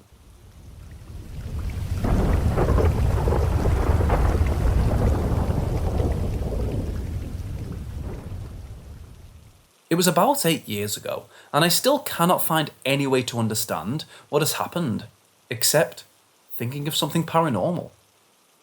It was a summer night. I was getting back home after some time out with my friends, and I was giving a ride in my car to a friend of mine. It was like 3 a.m. We were hungry, so he invited me to go inside to eat something. We found a pizza, put it in the oven, ate it, spent some time chatting, and then we walked to the door as I was about to leave around 4 a.m. We were standing near the house entrance in a small hall. His back was facing the door, and I was in front of him, standing about 1.5 meters away. Next to me, there was his cat, and we were talking about it. As he was telling me about his behaviour, we didn't expect what was about to happen. Our talk was suddenly interrupted by something passing between us that caught our attention, followed by a dull noise. We freezed and stiffened up. A few moments of silence passed, and I told him, in the most cautious and unbiased way possible, "Tell me what you have seen." He told me he had seen the figure of a person passing between us. His description totally matched what I had seen, so I was sure I didn't hallucinate. It was something dark, like a shadow, but you could see through it. It was tall, or higher than us anyway, as I remember that when it passed, it was higher than my friend's head. I accurately remembered I could see the profile of a person, maybe that of a woman. The forehead, the nose, the lips, the chin, the neck, and then the chest, that faded into having no colour anymore. In fact, we didn't see neither legs nor feet. It was just the upper body, which was levitating, as its transition from my right to my left was smooth and slightly faster than a person walking, and the head did not seem to bob. My friend told me that he also saw the blue comb on the shelf at my left moving. That was what made the dull noise when the shadow passed between us. His brother woke up before him the day after and told him he saw a ghost in the kitchen. We didn't investigate more. Nothing else happened in the house ever since. I may not trust his brother, from which I don't have a detailed explanation, but I can't ignore what happened to me and my friend. We were two independent observers with two different positions, respectively, to what we saw as it passed right between us. All the lights in the house were on. We were far from the windows. The door was closed. So it's difficult for me to think of a shadow casted by something or of an illusion. Those don't seem proper explanations. I distinctly remember seeing the face of my friend through the passing shadow, so there was no power surge that dimmed the house lights. I have no proper explanations.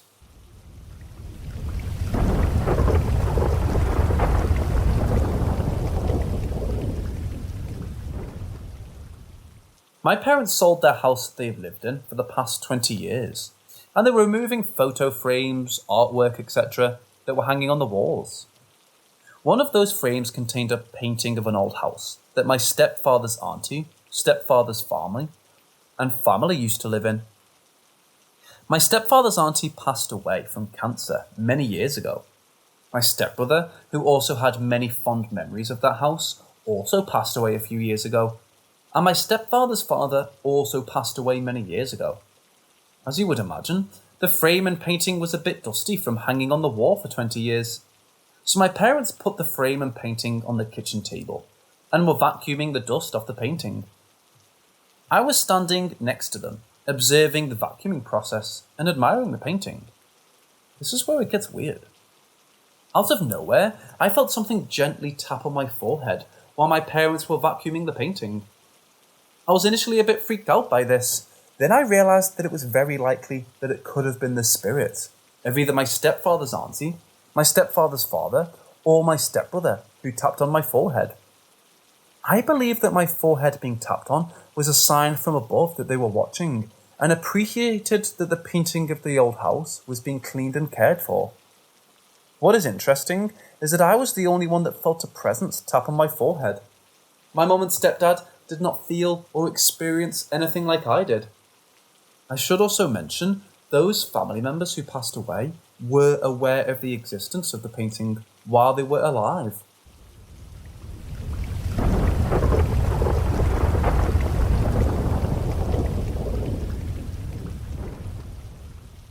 A childhood friend of mine had a terrible start in life. He lived a block away. It wasn't the best area in the city. Somehow, my parents made it work and kept him away from trouble, but he didn't have the same consideration. When he went to school, his clothing was always a bit dirty, and he had such a bad attitude, none of the teachers wanted to deal with it. Instead, they just sent him out in the hallway or detention. Marcus, but everyone called him Mark, started to become avoided by everyone but myself and his little sister. We bonded over something stupid back in first grade, and no matter what happened, never strayed too far from each other. I knew about his home life, which was something most people weren't either aware of or didn't care to learn. His mother was a kind person when she stayed awake and not on whatever she was currently addicted to. His father wasn't home very often.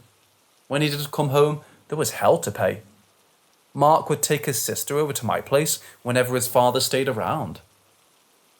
My parents knew about everything that was going on and never questioned why Mark sneaked into our place past midnight, sometimes with his sister.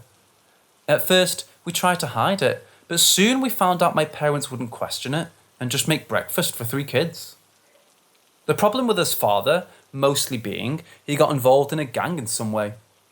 I found out when I got older that a concerned older woman called social services on his family. She turned up dead, and the case never went anywhere. Everyone was too scared of his father taking revenge if anyone dared to get his children taken away.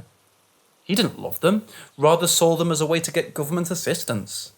If Mark's mother could have had more kids, she would be forced to do so. One afternoon, I got a phone call. My parents weren't home, so I answered it.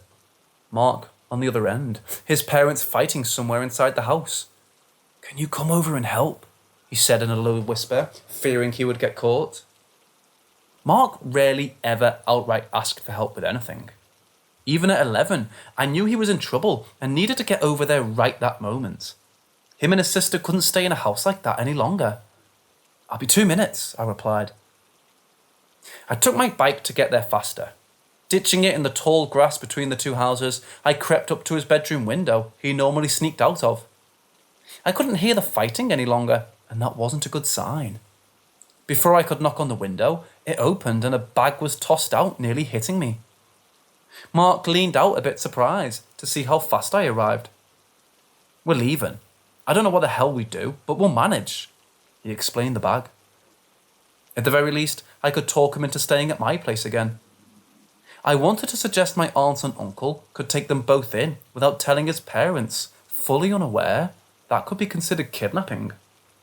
"Listen, Candy won't leave without a bunny. If she has a meltdown, it's all over, but she's always well behaved with you."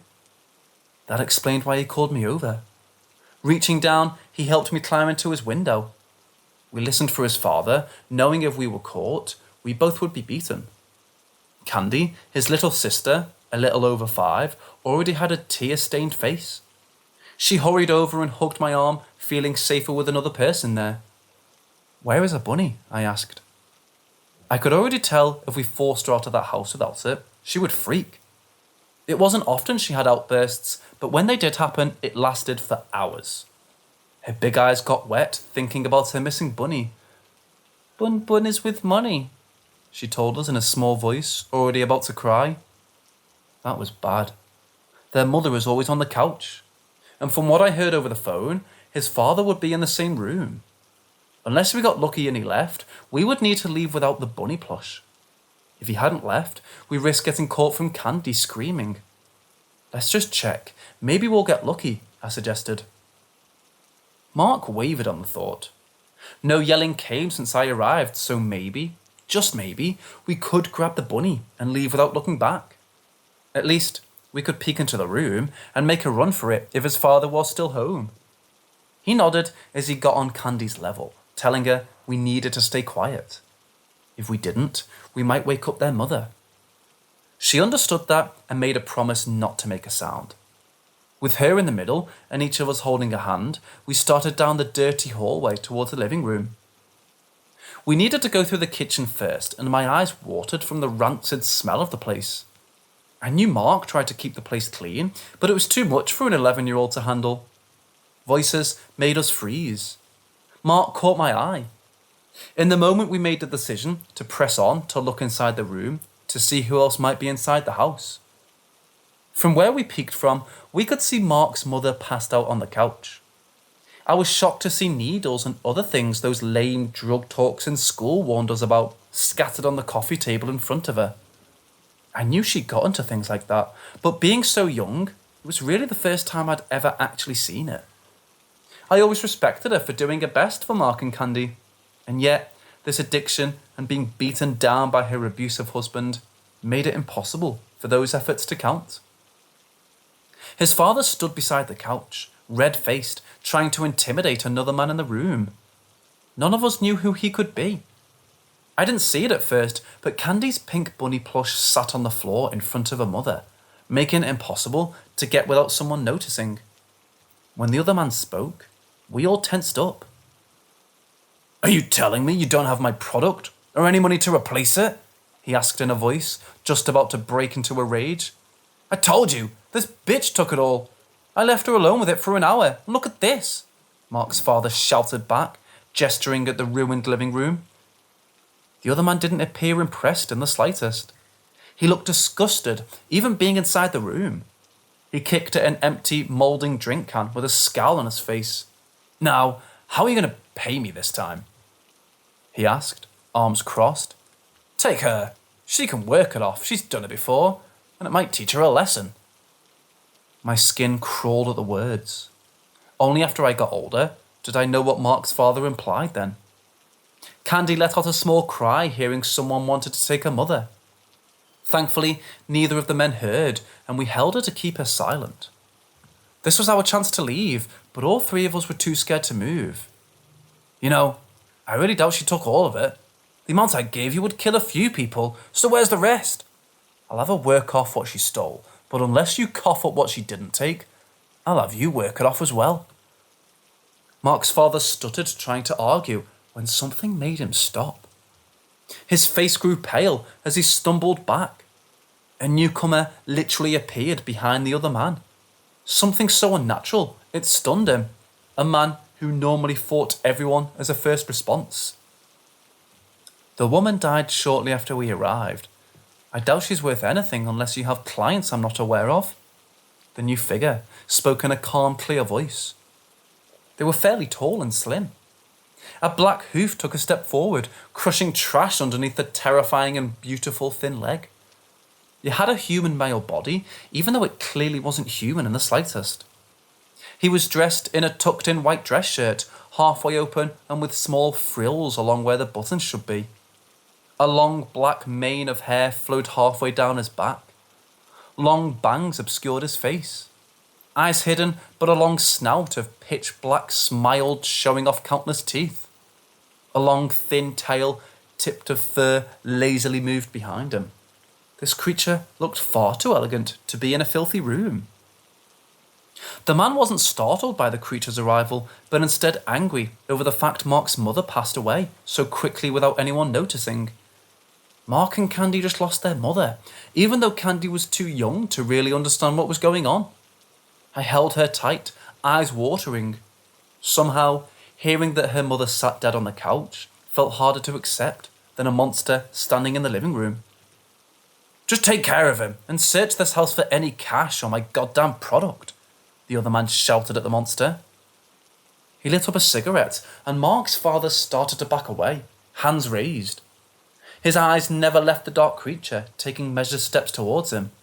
"No, wait, My kids, you can... His voice was cut off by the creature moving so fast, none of us could see it. 1 second his father stood there, then the next, he was being dragged behind the couch and out of sight. A horrible scream came that soon that turned into a garbling noise. Candy could no longer hold in her tears. She started crying, getting the smoking man's attention. His eyes widened when he finally saw us. He crushed the cigarette into the carpet. Mark snapped to attention first. He started to drag Candy down the hallway with me. We needed to get the hell out of there. When we all turned, we thought we could make it before the man caught up. Then, just as quickly as the monster appeared before, it stood in front of us. Long arms reaching towards the 3 screaming and frightened children. We struggled and thrashed trying to get free as he scooped us up to bring us into the living room. Instead of killing us, he placed us all in front of his employer.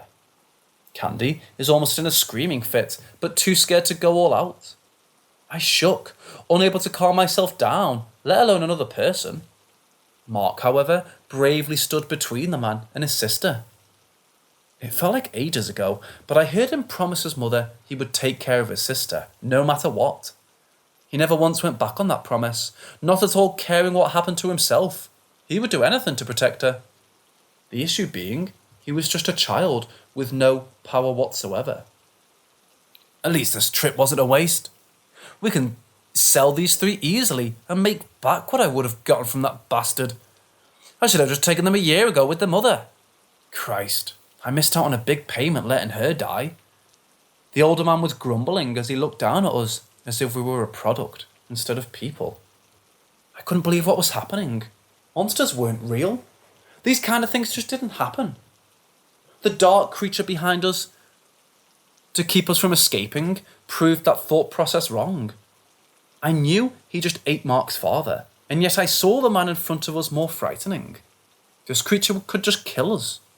This man would do such horrible things our young minds didn't fully understand yet. Oh, selling children, are we? I didn't think you would sink so low, the creature commented with a slight laugh. His voice was light, and yet it almost sounded offended.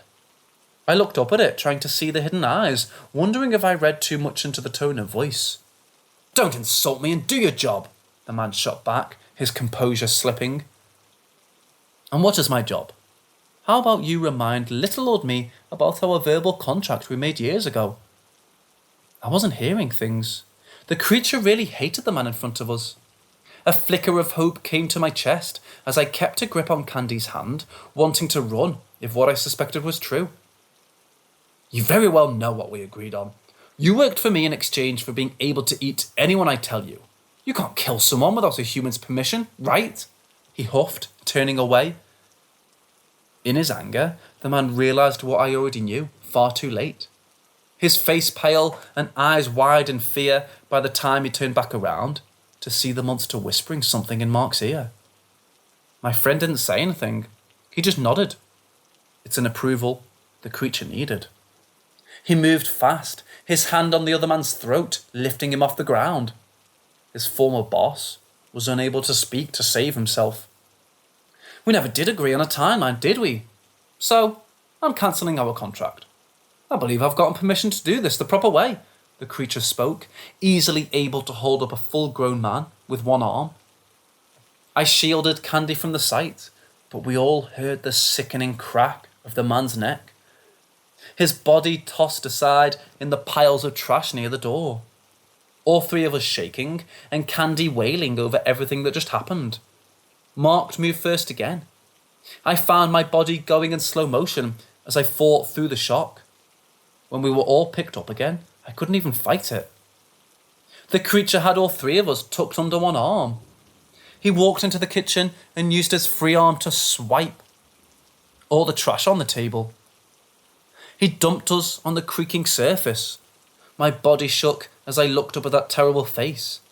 He just put us all on the table. What else was he going to do but eat us?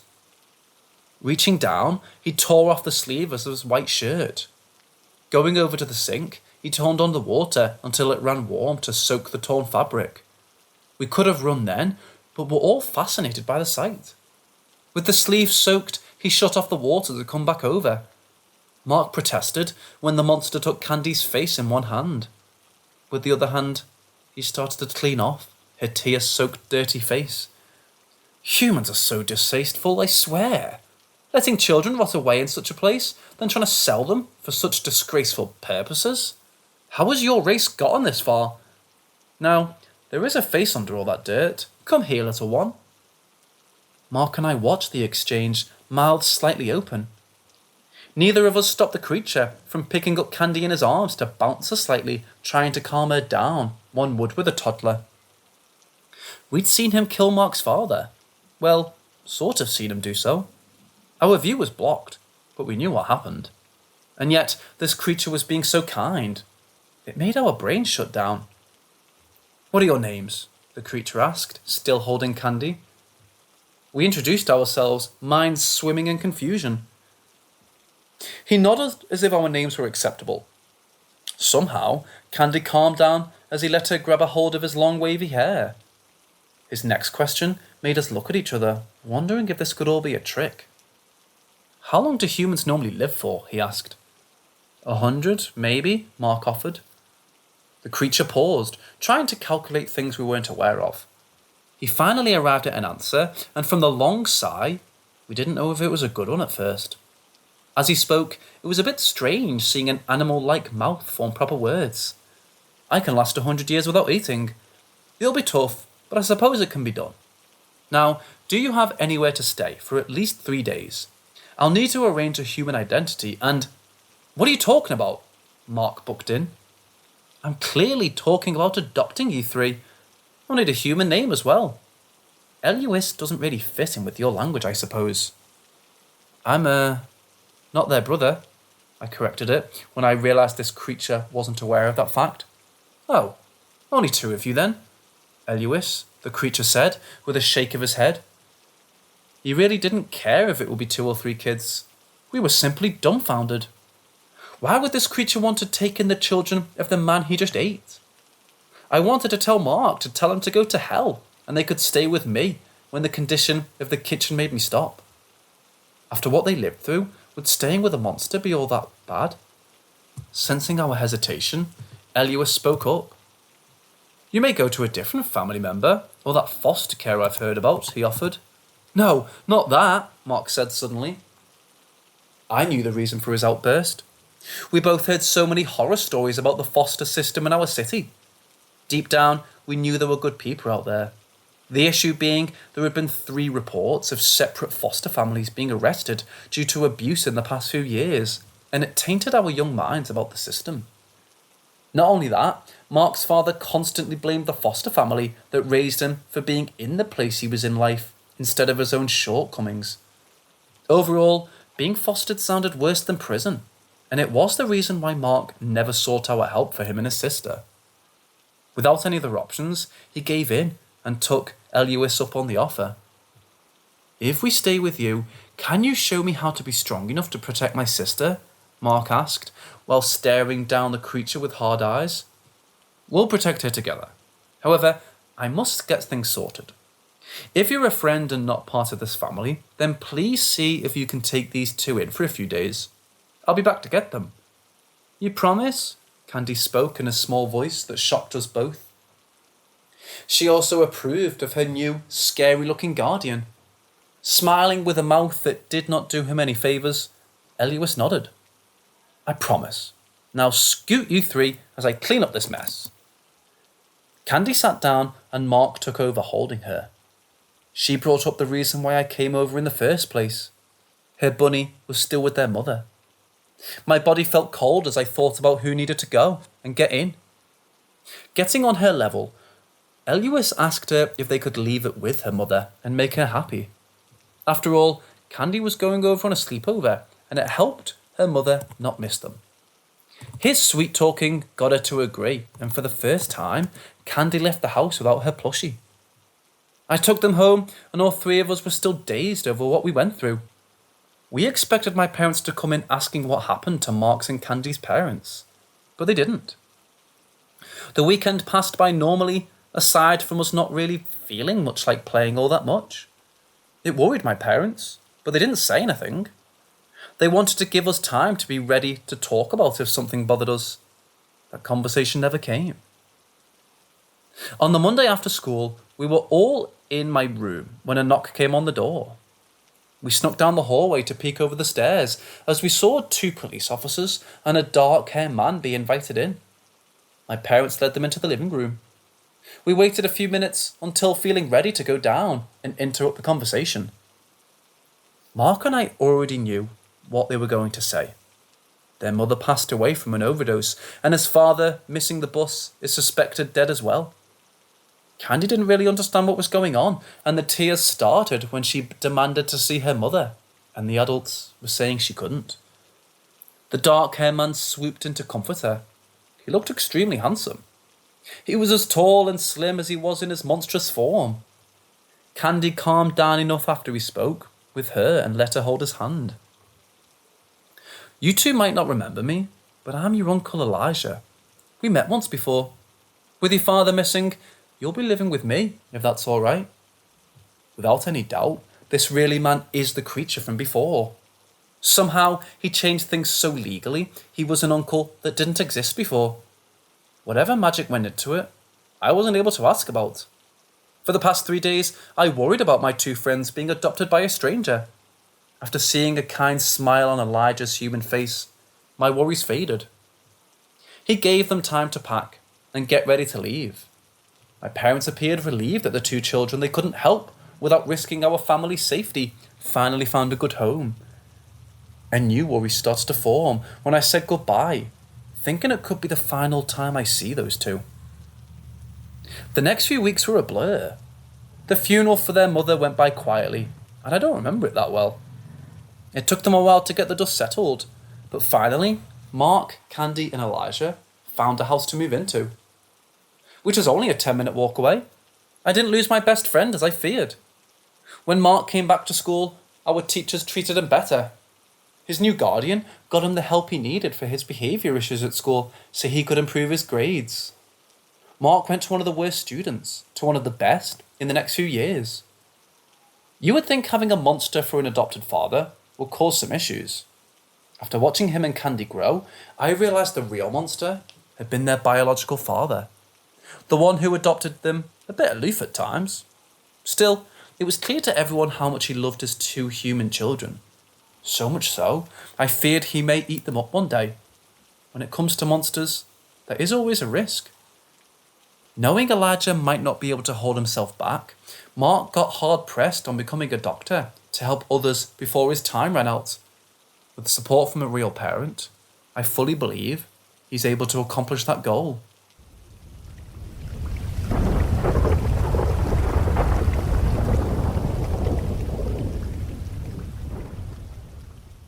So I live in a block of flats. Not the most modern, but not old by any means. For years, I've had various forms of parasomniac activities. Sleepwalking, talking, sleep paralysis, nightmares, insomnia. But since moving into my new flat, the talking and walking has intensified.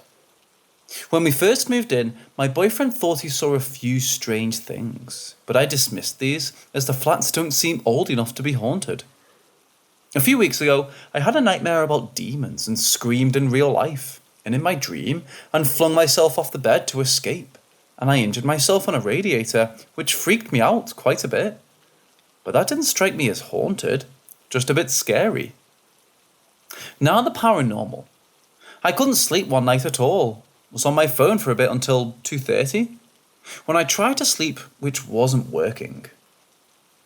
After around an hour, I decided I needed to go pee. If I didn't, I knew that I wouldn't be able to fall asleep, so rather reluctantly, I took myself to the toilet.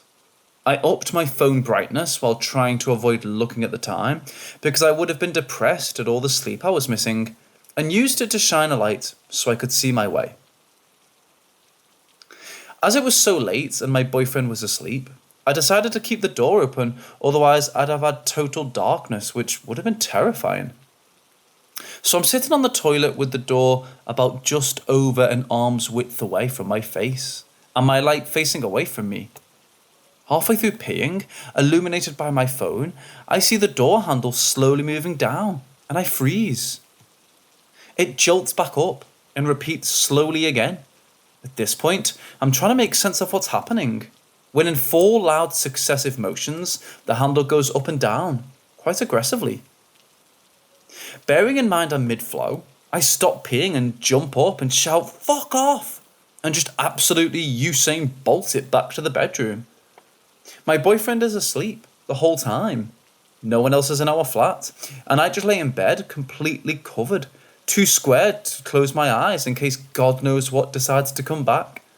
Needless to say, it was a very restless few hours sleep, and in the morning I had to call my mum just to be able to go back to the bathroom, as I'm absolutely terrified. My boyfriend has seen a few weird things blowing around without wind, and things going missing, but nothing like my experience, and I haven't had anything like that before or since.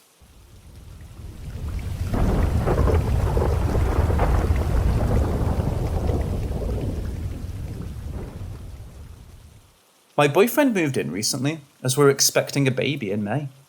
We've both been sensitive to paranormal occurrences in our life, living in haunted houses or seeing the unexplained, etc. But this is different.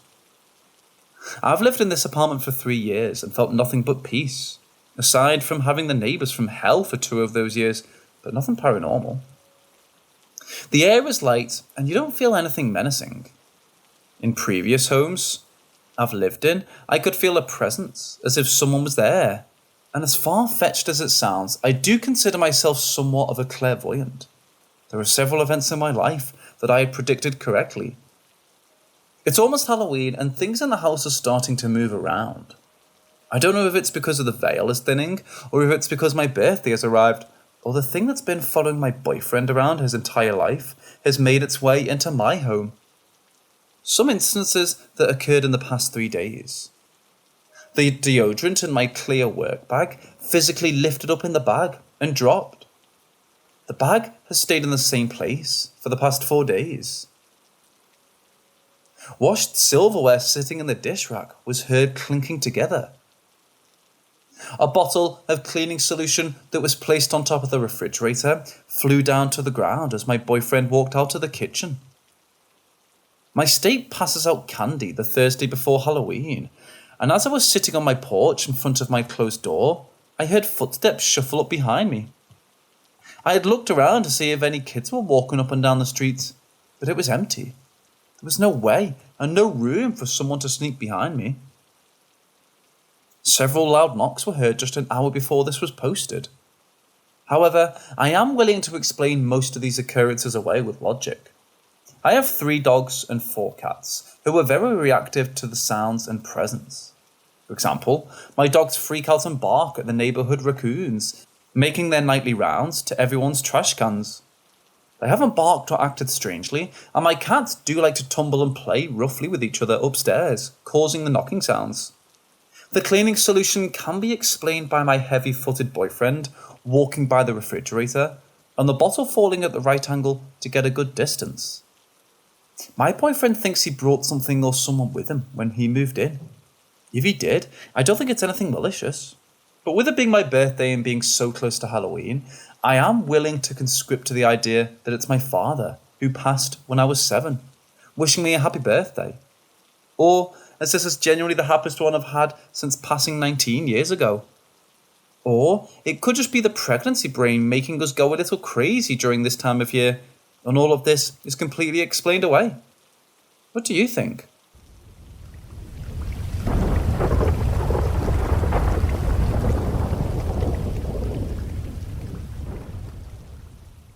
I used to work at an old Soviet camp in rural Ukraine. It used to be a summer camp for children, and now its current owners are renovating it. Anyway, I worked installing heating in a smaller building, 400-ish meters away from the main facility. And to get there, you have to pass near a small silicate brick building. I don't know its purpose, but it's relevant. So one day in the middle of August, I was coming back from lunch break and was going towards that little building. It was painted white and had tiny square windows on each side of the door. It was square. Each wall was around 10 feet long and 7 feet high. As I came closer, I noticed something moving behind it. I was around 25 metres away from it, but I didn't pay much attention to it. I first thought it was merely a reflection of light because I have astigmatism. But I also had that same feeling when I encountered anything supernatural. As I came closer, what I saw made my skin crawl. It was a pallid blue girl's face staring at me with a toothy grin. It wasn't an illusion or a hallucination, and when I picked up the pace, its gaze followed me and the head turned. It looked almost normal, except for the stretched skin and uneven expression. I saw it very clearly. That girl looked like she had asphyxiated. After that, I heard screams varying in pitch when I passed that shed. I also saw red eyes staring at me from unlit rooms, and the perpetual feeling of being watched. It was wild. My intuition tells me that she is not the only ghost or entity here.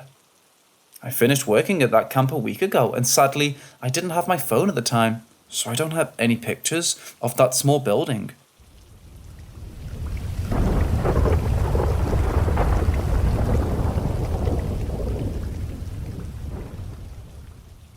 My father and uncle have a story of living as outsiders, non-native, Caucasian, young people on the reservation. Their tale of experiencing a skinwalker. My grandma taught school on the reservation, and they lived well off compared to the natives living there. From what I know, there's a lot of lore surrounding the Navajo Nation. Non-natives, primarily older generations, keeping their experience and stories left unspoken, especially to those not from the culture. Forgive me if I'm mistaken in any of this, the culture, ideology, practices, or any other part. I'm just trying to tell the story my family has only spoken to me in whispers about. My grandmother, father, and uncle lived there for a few years, and their experience was much different than the Navajo people who have lived there for generations upon generations. I just want to tell their story and get insight as to anyone else who has lived in that community and any other stories some people might be willing to share. My father and uncle are about 2 years apart in age. They lived in Navajo Mountain in the 1980s. My dad was 10 to 12 and my uncle was younger. As it goes, they were always outside riding bikes with their friends, natives of the reservation. My grandma was recovering from an abusive relationship with their father and wasn't too concerned with their whereabouts, being it was a small community. There wasn't much trouble around, nor would they know what real trouble was at that age. Trouble wasn't the issue to young white boys on a reservation then. Pure terror was. It was a typical night without any parental supervision. The night was colder than usual, and the night sky was blacker than you could imagine. In such a desolate place, the stars in the sky would night the light. This night was as if the earth had moved to a different dimension, an abyss. The boys raced each other as they did every night, until they were compelled to force their brakes in unison. They simultaneously locked up. Each boy's face melted from carefree, innocent, and adolescent to unadulterated horror. The boys stood motionless, grasping their bikes with every nerve, muscle, and strength in their body on the dirt road. To the right of them was a mesa, one they rode by every day, the mesa that paralleled my family's home. The mesa that they could see through my father and uncle's bedroom every night. This mesa would become fear and nightmares to them from this night forward. At the top of the mesa was a roaring fire, taller than any bonfire that someone could assemble, bigger than a group of people could assemble. It raged and was unbelievable. It was almost as tall as the mesa itself. More unbelievable was the pitch-black figure seen cavorting around the bonfire. The native boys with my father and uncle informed them that as this was not a typical Navajo dance or ritual, pits began to form in their stomachs. Friends of my father and uncle turned back around without a word and bolted back to their homes. My father and uncle threw their bikes to the ground and ran across the unpaved road into their home. The two came back in a panic, relaying what they'd seen to my grandmother, but she was unconcerned. A legend of the natives, she told them, and shooed them away. They laid awake all night in their shared room, not saying a word to one another. They forced their curtains as close as possible, too scared to look out the window and see what they shouldn't have to begin with. Neither could shake the images burnt into their memory, but the sun managed to rise and peeked through to their room. A sense of release watched over them as the darkness had faded. The boys left their beds and travelled to the kitchen to try a second time to tell my grandmother what they saw that night. They tried to get a handle on what they saw, but it was as if they couldn't explain it. Again, my grandmother brushed them off, with a coffee and newspaper more important than their story. She told them to climb the mesa and investigate. The boys wrangled the friends who shared the experience with the night prior as they passed on their bikes. The friends stayed on the dirt road, looking up at the mesa as my father and uncle climbed up to see any evidence of the hell-burning fire they witnessed together. The mesa wasn't much taller than an average one-story house, so the brothers took less than 2 minutes to climb to the top where the nightmare took place. When they got to the top, they were hysterical and also relieved. There was no indication a bonfire of that enormity, or even a fire at all, had taken place on the mesa they had clearly seen the night earlier. They climbed down and told the message to the friends, who had also been part of the shocking scene. Their native friends looked at them in shock, but neither said a word to them. They immediately turned their bikes around and proceeded home. It was never talked about again, despite my father and brother asking about it. My grandmother and everyone else in the community refused to talk about it again. My father is a skeptic. He doesn't believe in anything paranormal. Aliens, ghosts, mermaids, you name it. But whenever I ask about the Skinwalker he saw, he turns pale and white. He gets quiet, jumpy, and curt. I had to plead to get the full story out of him, and I could see goosebumps and every hair standing up on his arms when he shared this experience. My grandma took me to Navajo Mountain in 2019 to show me her history and to see how Navajo natives still live on this reservation today. According to her, not much has changed since living there in the 80s.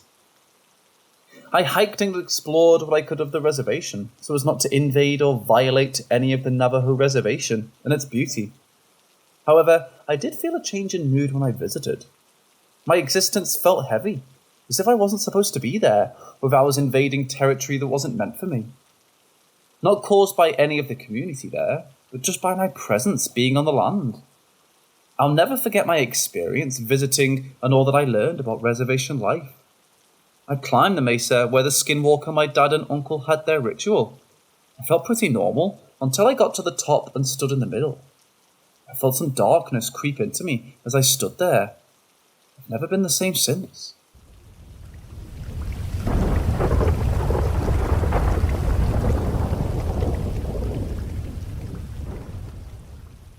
So about 3 months ago, I was on my way home from my second oldest son's house. It was late evening, but still daylight. The road that I was travelling was a State Route 2 lane. The area is rural, with a combination of cornfields and woods, with quite a few hilly areas. Traffic was fairly light. At one point, I came upon a fire truck blocking the roadway. The road was closed, so I turned around and, being familiar with the area, made my way around the closure and went on. I texted, let's just say someone that I know that's on the local sheriff's department, and asked what was going on with the road closed. Now, before he answered me back, I had an overwhelming feeling that hit me to stick around in the area. There's a cemetery close to that area that I go to quite often and record videos and audio, so that's where I started heading to. I then get the response. It's a fatal car crash with a car versus a truck. Head on. Female driver deceased, and she's from the area. After I pulled into the cemetery, I got another message. This one had 2 photos attached to it. I opened the attachments, and it was as horrible as I imagined it was. One photo was of her car, totally destroyed, sheets still covering the driver compartment, and there were 2 firefighters in the photo. One standing at the driver's door looking down into the car, and next to him was the medical examiner, I believe, who was also looking down into the driver area. The second firefighter was standing on the passenger side at the door. He too was staring down into the driver area. All 3 had a somber look on their face. The look made you think that they're thinking to themselves, what a shame, what a waste, too young. Now in the background of this photo was what you would expect to see. A fire truck, another emergency vehicle, and of course trees and so on. It's daylight with clear skies. Now, I had been given the deceased driver's name, because due to the career that I retired from, I had dealt with her on several occasions, and he knew that. He too had dealt with her a couple of times. Now, as I sat there in that cemetery looking at this photo, I kept getting that overwhelming feeling that I was missing something that was in the photo. And that inner voice, if you want to call it that, kept telling me to look again. Keep looking. So that's exactly what I did. I kept looking at it. Finally, something said enlarge it. Zoom in on the two at the driver's door. It was almost like something was begging me to keep looking and not to stop until I found it. So that's what I did. And then it was like a hammer hit me in the head. Every hair on my body stood on end all at once, and I gasped for breath of air, and I became physically sick to my stomach. As I stated, I knew this female, but it had been for a few years since I'd dealt with her. But there was no denying it. In that photograph of the crash scene, just behind the two EMS workers standing at the driver's door, was the face of the deceased driver. I couldn't believe what I was looking at, and for me, there was no denying that she was standing behind them, looking down into the driver's compartment. The look on her face was the look of complete and total shock. Like she was staring at her own body crumpled in the floorboard area, asking herself, why? What have I done? What about my daughter? She leaves a 5-year-old daughter behind. I took a screenshot of the enlarged photo to show the deputy. The following day, I went to see him and got the full story of what apparently took place before I showed him the screenshot. And the look on her face is explained more so when I heard what led to the crash. So I told him that I wanted him to look at the enlarged version of the photo I was sent. When I held it up for him to see, his face instantly, without hesitation, went white. Eyes opened wide and jaw dropped. He gasped for air and looked at me and said, "That's her." There's no way. That's not possible because she was dead when that was taken. Now, I have shown that photo to a limited number of people, just out of privacy for her and her family, but everyone that has seen it all have the same reaction and see her face instantly without being told what they're looking for or what they might see. In the photograph, her appearance is what looked like several years ago. Original hair colour and style. In the 23 plus years of my jobs, I've seen a lot of death. I've had people, including children, literally die in my arms, and I've handled a lot of crashes with fatalities where I took the photos, etc., and I've never had this happen. I had heard of it, but didn't really believe it could happen. Well, I'm no longer skeptical of this type of thing taking place, where death was instant and traumatic.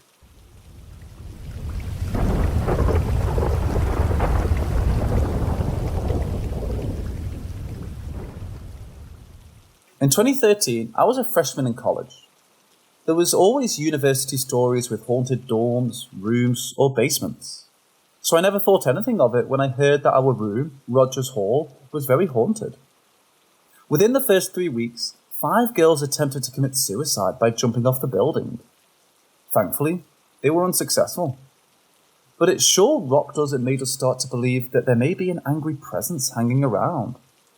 One early morning, my roommate and I were asleep, and we always left the TV on, and we were in bunk beds. This is kind of important to the story, because normally my roommate couldn't get out of bed without waking me up. When I woke up, I didn't have my glasses on, but I could see a girl standing in front of our TV. She had medium brown hair and was wearing a grey sweatshirt and some jeans, and she looked like she was chewing on a sleeve. I immediately thought it was my roommate and rolled over to turn on my desk lamp and grab my glasses to ask her why she was up so early. When I flipped on the light and grabbed my glasses, she was gone.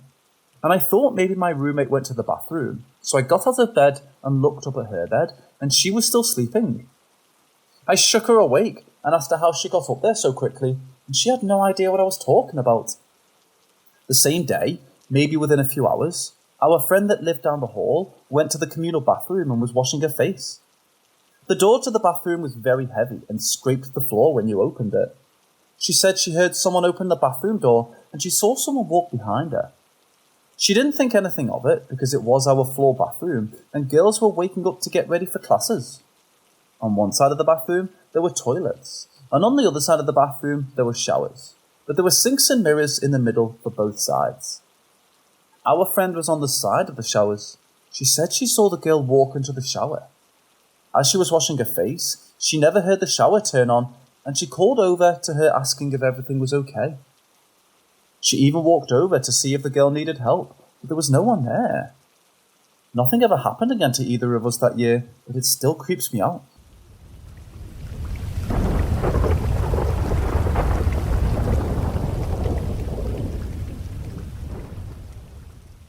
A lot of things went down in this house, but of all the spooky things that have happened to me there, this one crossed my mind after 18 years. I was 14 years old and living in Orange County with my 2 sisters and my mother. We had a rough upbringing, so renting an actual house was like a dream come true for us at that time, until we realised we were living in a haunted house.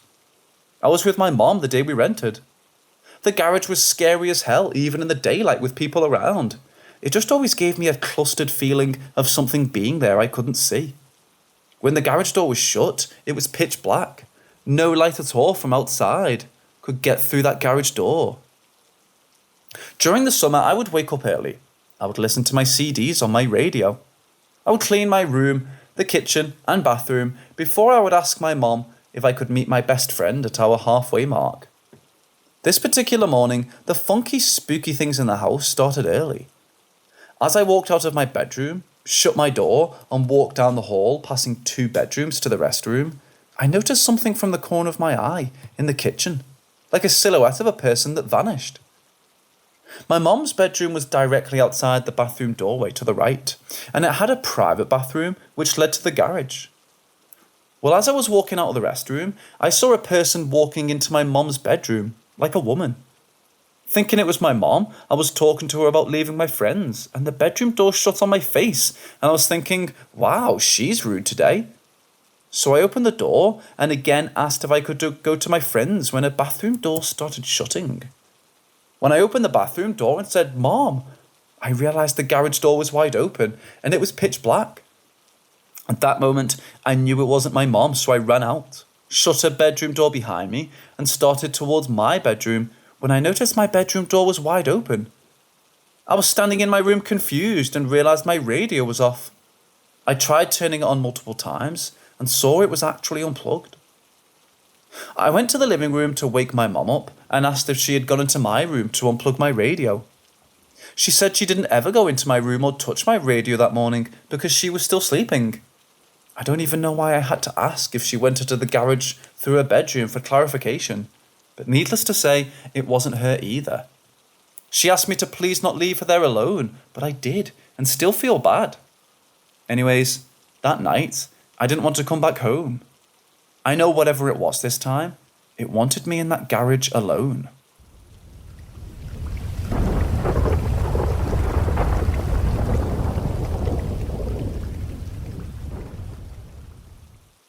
Both me and my girlfriend were so excited to move in together. It was our first place, and we had high hopes. I remember the first time we stepped foot inside the apartment so vividly. I've never been one to believe in the supernatural, not a ghost, energy, spirit person. That all changed in the last year I spent in our apartment. I remember opening the door to the second floor apartments, walking up on a set of steps and turning onto the landing. As I reached the top of the second flight, I became instantly lightheaded. As if the air had become thinner and yet heavier at the same time. It was uncomfortable, to say the least. I struggle with anxiety, and have never had the feeling that I did there anywhere else. Normal anxiety doesn't touch the feeling you have when you're in a space that just feels wrong. The first weeks living there, I felt anxious, as if my body was telling me to leave. I felt uncomfortable putting up a mirror in our living room.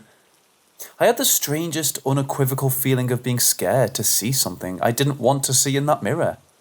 There were constant foul smells and sounds lingering and moving through the space. I would feel drained the moment I stepped foot inside the place at the end of a day. Everything felt wrong. From the moment we moved in, the energy was off. All me and my girlfriend could do was fight with one another. We had never had any animosity in the way we did in that place. I truly have never felt less like myself. We would see things move in the peripherals and hear what sounded like another couple arguing coming over our vents. I have more I could say, but I'm more curious if anyone has had a similar experience. Still processing everything, as I just moved out a little over a month ago.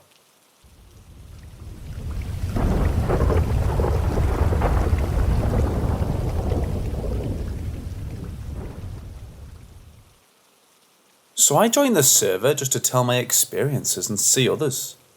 I've always been a fan of everything paranormal, but also keep lots of boundaries, trying to find explanations for everything that happened to me. Most times I can't debunk it, or a lot of the time it's just me scaring myself. But anyways, enough rambling. My first experience was in my grandmother's house when I was only like 6.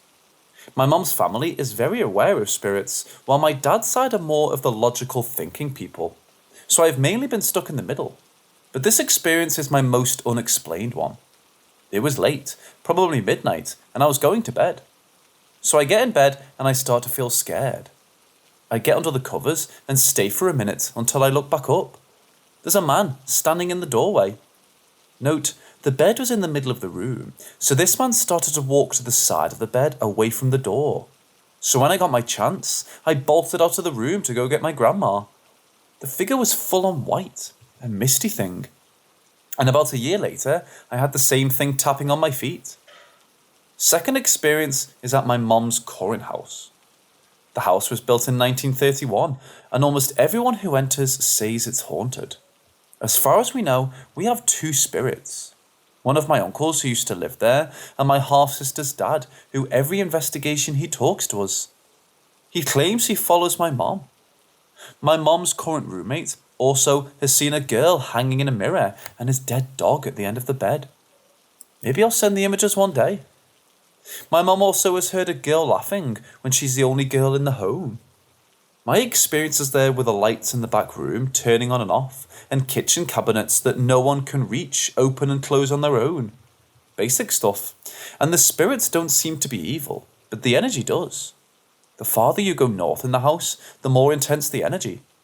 One time, just last week, I could barely breathe being in the back room. We realised there was a shift in energy right where the crawl space opening is.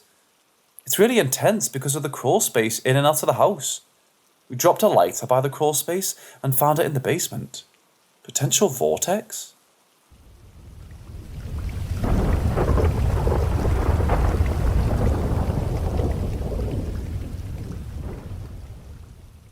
So my dad died 5 years ago. It was a freak car accident while he and my older brother were driving home from some sports event they'd gone to. My dad was larger than life in every sense of the word. He was 6 feet 8 inches tall, covered in tattoos, and had this laugh that I swear you could hear across the country. He and his twin brother, they were identical, played so many pranks on us while growing up that we sort of got used to it. That hasn't changed. Only now, dear Dad has the final laugh. The night of his funeral, my uncle and I were sitting together in the backyard. Uncle was telling stories about Dad and some of their wild teenage years, and I remember so badly wanting to hug my dad. All of a sudden, my uncle and I hear the unmistakable sound of my dad laughing, followed by the back door slamming shut. Uncle and I stared at each other, wide-eyed, and then burst into laughter. Because yeah, that's my dad for you. The door, in case you're wondering, turned out to be locked. From the inside.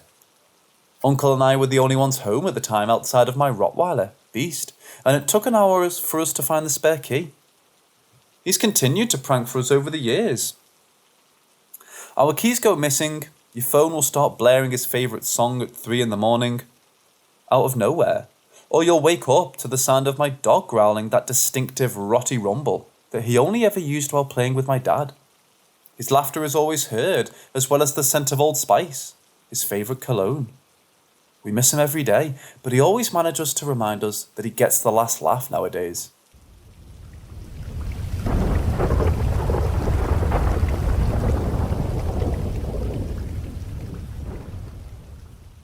Almost 30 years ago, I was spending several months in Western Europe and staying at a former monastery built in the 17th century.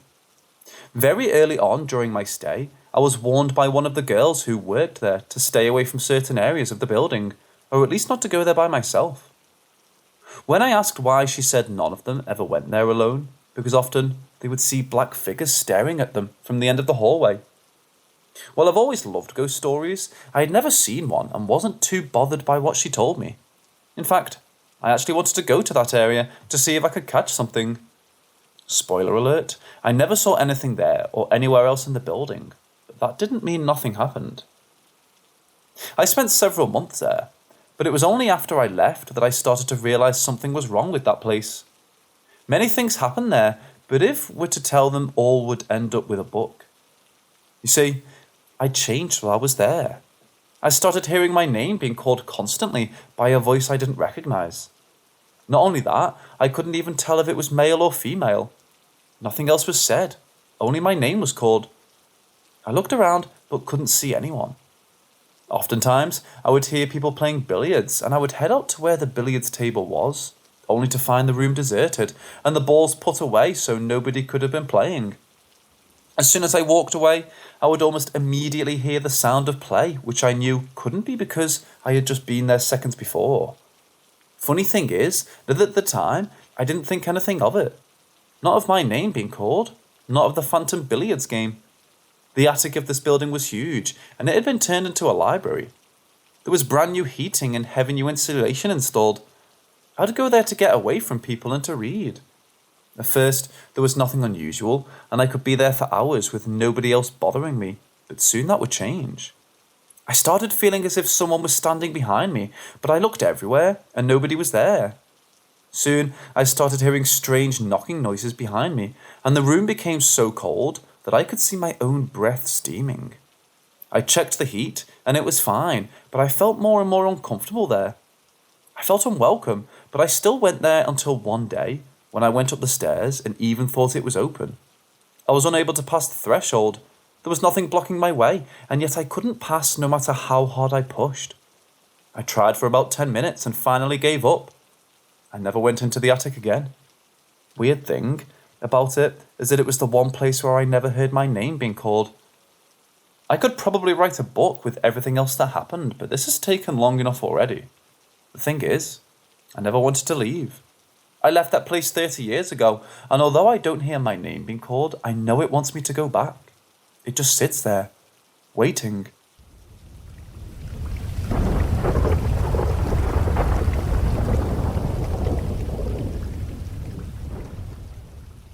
This happened a few years ago, and I feel like it's time to share it. I've been dating my ex-wife a while, and we lived in the basement of a small apartment that she owned. She had left to take her cousin home while I stayed with her son. He was asleep, and I was in the living room. I got this sudden cold chill. I heard from the bedroom a voice that said, "Come here."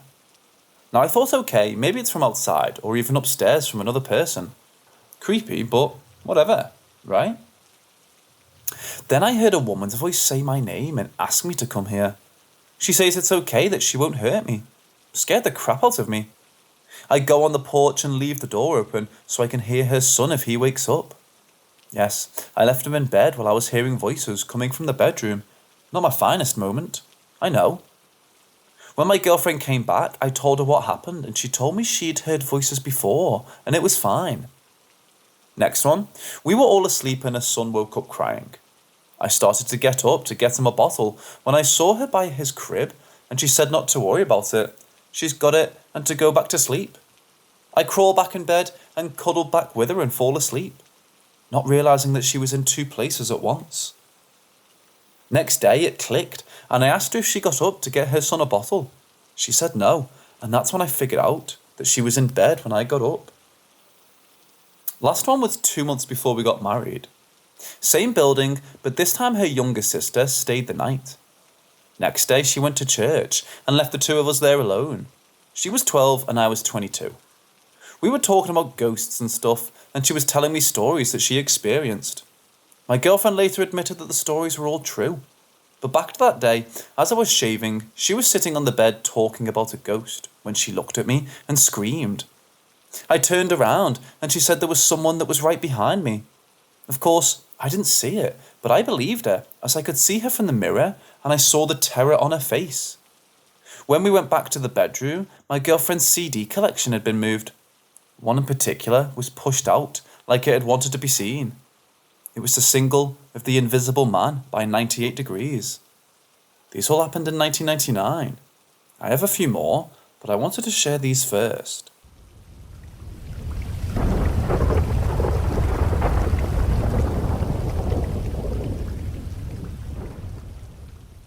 I knew something was off. Whenever I was in a room alone, especially with my back to the entrance, I felt as if I wasn't alone. And whatever it was didn't seem to be looking for a friend, more a victim. I never felt this when it was anywhere but home, but it was still horrifying for any 7-year-old. In my bedroom one day, I was with my sister, and we were sitting on my bed playing Connect 4. I had just won when we heard a knock on my door, a solid knock from the knuckles. So I stood up and opened the door, and I didn't see my parents. We had cats, but they didn't knock. I know what scratching at the door sounded like. We walked over to my parents' bedroom. Their door was closed. We knocked and explained what happened. They were confused and explained how they were in there the whole time and didn't knock. We all brushed it off as a one-time odd occurrence, not thinking much of it. Looking back now, that's where we went wrong. A couple months later, I was in the basement with my sister, who was in the area off to the side, out of the way, and I was in the main area. The staircase was in the centre, surrounded by drywall, and the other side was the workshop. So I was riding my scooter around the staircase, through the workshop, into the main area. One of these laps I saw just 3 heads floating in the workshop in a line. I don't remember the faces, but they were all that of a man's head. They weren't moving up or down, just facing forward all the same direction, towards the staircase. I stopped, as I was confused. I didn't see how they could be there, and they weren't there the next lap. I found my parents and explained this to them. They were just as confused as I was. We didn't know what to do. I was only 7 or 8, so I'm not exactly what you'd call a reliable source. We didn't do anything, because we couldn't. Fast forward another few months, and I'm in the shower rinsing my hair. We had a mirror on the wall in the shower, and I saw something out of the corner of my eye. I looked up and looked at the mirror directly. I saw a black figure emerging from the wall, just the shape of a torso and an arm extended at my left shoulder, about to make eye contact with me. Then it vanished, and I heard a loud drop of water, like a water bottle worth of water had fallen into a bucket. But the only place there could be a bucket that I'd hear and not see is the closet behind the bathroom and in front of my room. But the closet is full and no room for a bucket. I step out of the shower, terrified without even bothering to dry off. I step out of the bathroom and tell my parents, who were sitting in the room next to the bathroom, what had happened. I was shaking and cold and could barely get a word out. My dad sat in the bathroom as I finished my shower. That was the last shower I'd ever taken in that bathroom. At this point, my mum admitted she felt like she was being watched too, when she was working. She worked at home from the basement. Fast forward to about a couple of years back. My parents have a friend who knew about this, and she supposedly knows about the paranormal activity, and she said she felt a presence. Not a good one. We also found a Ouija board from my mum's parents. None of us ever touched it. We gave it to the same friend who knew what to do with it. Another year or so passed, and we were talking with a family friend. My dad met him from work, then he quit and became a nurse. He quit being an RN and became a priest. So, we had him bless our house, and especially where everything happened. None of us have had an experience like this since. I do occasionally feel like I'm being watched, but a much weaker feeling. I told this story to some people from my BSA troop while sitting around a fire one night. One kid said he didn't sleep that night when he talked to me the day after.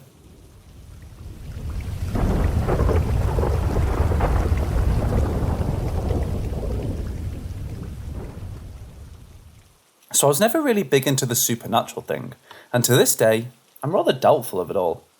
However, one thing I still cannot explain, even after years, was something that happened to me as a child.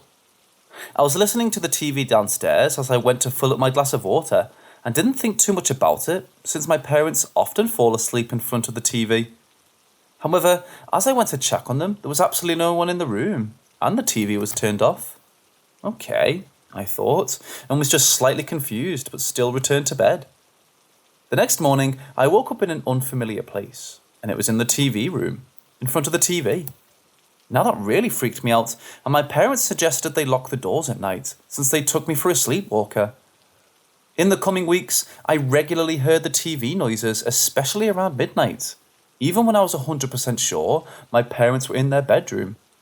But after that incident, I never checked that room again, and generally avoided the lower floor at night. I moved out years ago and asked my parents about it, but they didn't know anything about the TV running at night. Weird, right? Well, I visited last week and was watching TV in the middle of the night. Turned it off to go to bed, and wouldn't you know it, it fucking turned on again after I turned it off. No touching the remote or anything, just jumped back alive. Well, I turned it off again and got the fuck out of there. Went to bed and woke up in the same chair as when I was a child the next morning, right where I sat when I was watching TV the night before. So I guess I'm not too keen to visit again.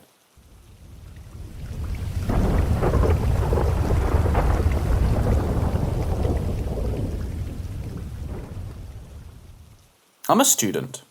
I'm not very athletic, nor am I in any way sporty, but rather more of an academic. So when we had sports day qualifications at school for the first time in 3 years, I was forced to truly exert myself, and I was fortunately able to win first place in the 100-meter sprint and qualify. I was quite proud of my victory, but hated it just as much. I should have prepared beforehand by doing some stretches or warming up, because the next day my body ached a lot. Despite the physical discomfort, I went to school, which was actually a lot of fun, but we were forced to end the day with a practice march, past for the actual sports day next week. Which would have been fine had it not been 32 degrees Celsius, and if my body hadn't been aching. And in retrospect, I realised my throat felt somewhat constricted, and I had some trouble swallowing. After school, I went for tuition, which wasn't so bad, because I went in my friend's car, and I was able to sit down during it. And I was able to find a taxi relatively easily. As soon as I got home, my father started getting ready to leave for the hospital for an appointment, and my mother was already home at the time visiting her sickly mother. However, I wasn't alone at home. I had 3 cats. My only complaint was that it was loud because my neighbours who lived directly above my house were renovating. However, all sounds ceased at around 7 or so, and that's when things started to get weird. I was studying when I noticed I was feeling warm, so I went into my parents' room and got a thermometer to check my temperature, which read 100.7 Fahrenheit. I did tell my parents because they had their own problems, and instead decided to finish the chapter I was revising and then go to sleep. And I had just sat down when I heard a peculiar sound. Before I go on, I must confess I am a fan of short horror stories, and being alone in the house at 7:30 in the evening, my mind began to wander, and I entertained the idea of a ghost. Despite this, I am a realist, and instead tried to figure out what made the sound. It couldn't have been the construction workers doing renovations, but it could have been my cats. Still, it was a peculiar sound. It sounded like someone was tapping with their fingernail against wood, with their pace increasing with each tap. I was sitting at a wooden desk at the time, and I almost recreated the sound, and a few seconds after I did, I heard the sound again, slightly louder than the one I made. For the second time, I recreated the sound. This time what I heard was different. Instead, there were 2 taps, maybe 5 seconds apart. My mind began to race as I tried to consider each possibility, but my churning grey matter formed a horrible thought. I was hearing the sounds coming from what sounded like my parents' bedroom. In it, the only wood was the bed frame, a table, a display case, and their cupboards, which were up against the wall, separating our rooms. They were made of wood. I stopped echoing the sounds, and when I did, or rather didn't, they stopped. But when I wanted to test, to see whether or not what I was hearing was still there, and so I tapped, recreating the first sound, to which I was met with the creepiest of all the sounds I had heard that night. It was like somebody was rolling marbles against the cupboards. I immediately covered my eyes and began to recite what I was studying mentally whilst I was doing this. There were more sounds, like another tapping, but this one sounded deeper. Eventually, the sound ceased, and I opened my eyes and began to look around my room for my cats. One of them was on my bed, the second was somewhere around the house, and the third, who was blind in one eye, was sitting at my door, looking in the direction of my parents' room.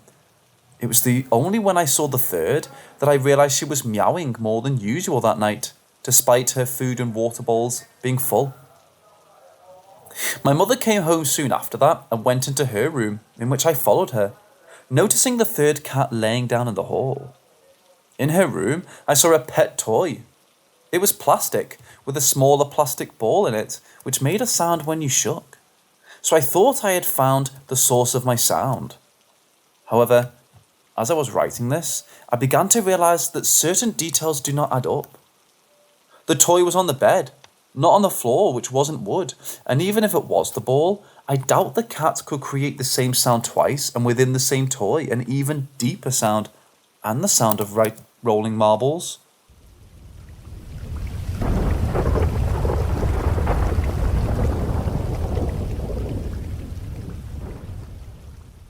This all happened when I was 6 years old, and I still remember it so vividly. Just to preface, I'm open to the idea of the paranormal, but for the most part, I'm still a skeptic. I'm one of those, I wouldn't be surprised if ghosts really existed, but for now, I don't think they do, sort of people. I believe there is an explanation for any paranormal experience we face, whether it's simple or complicated. My parents had emigrated from Vietnam in the 80s and did the whole Ellis Island immigration process. They have lived all over the country, but fast forward to 1993, when they had me in California. In 1999, my family was pretty poor and decided that we wanted to try and get a place with my cousin's family. They went searching for a house in Sacramento, California. They found a place that was oddly cheap. If I can recall correctly, it was a 5-bedroom, 3-bathroom house with a gated automatic fence and a decently sized lot. Now here are the details that were told to me later in life, when I got older and spoke to my parents about the house. There was obviously a catch to the low price point to this house. The offering price was due to the fact that it was known to be haunted.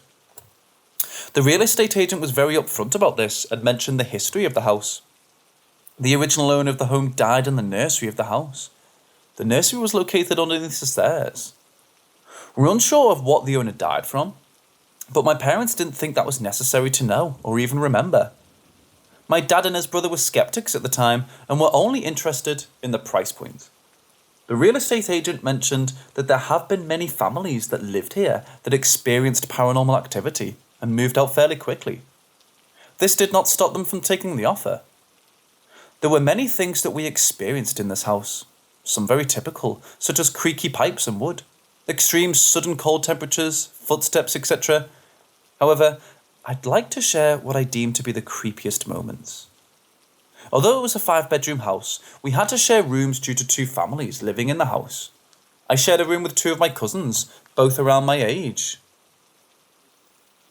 One of the nights I remembered, this was a couple weeks living here, and we were already experiencing creepy things.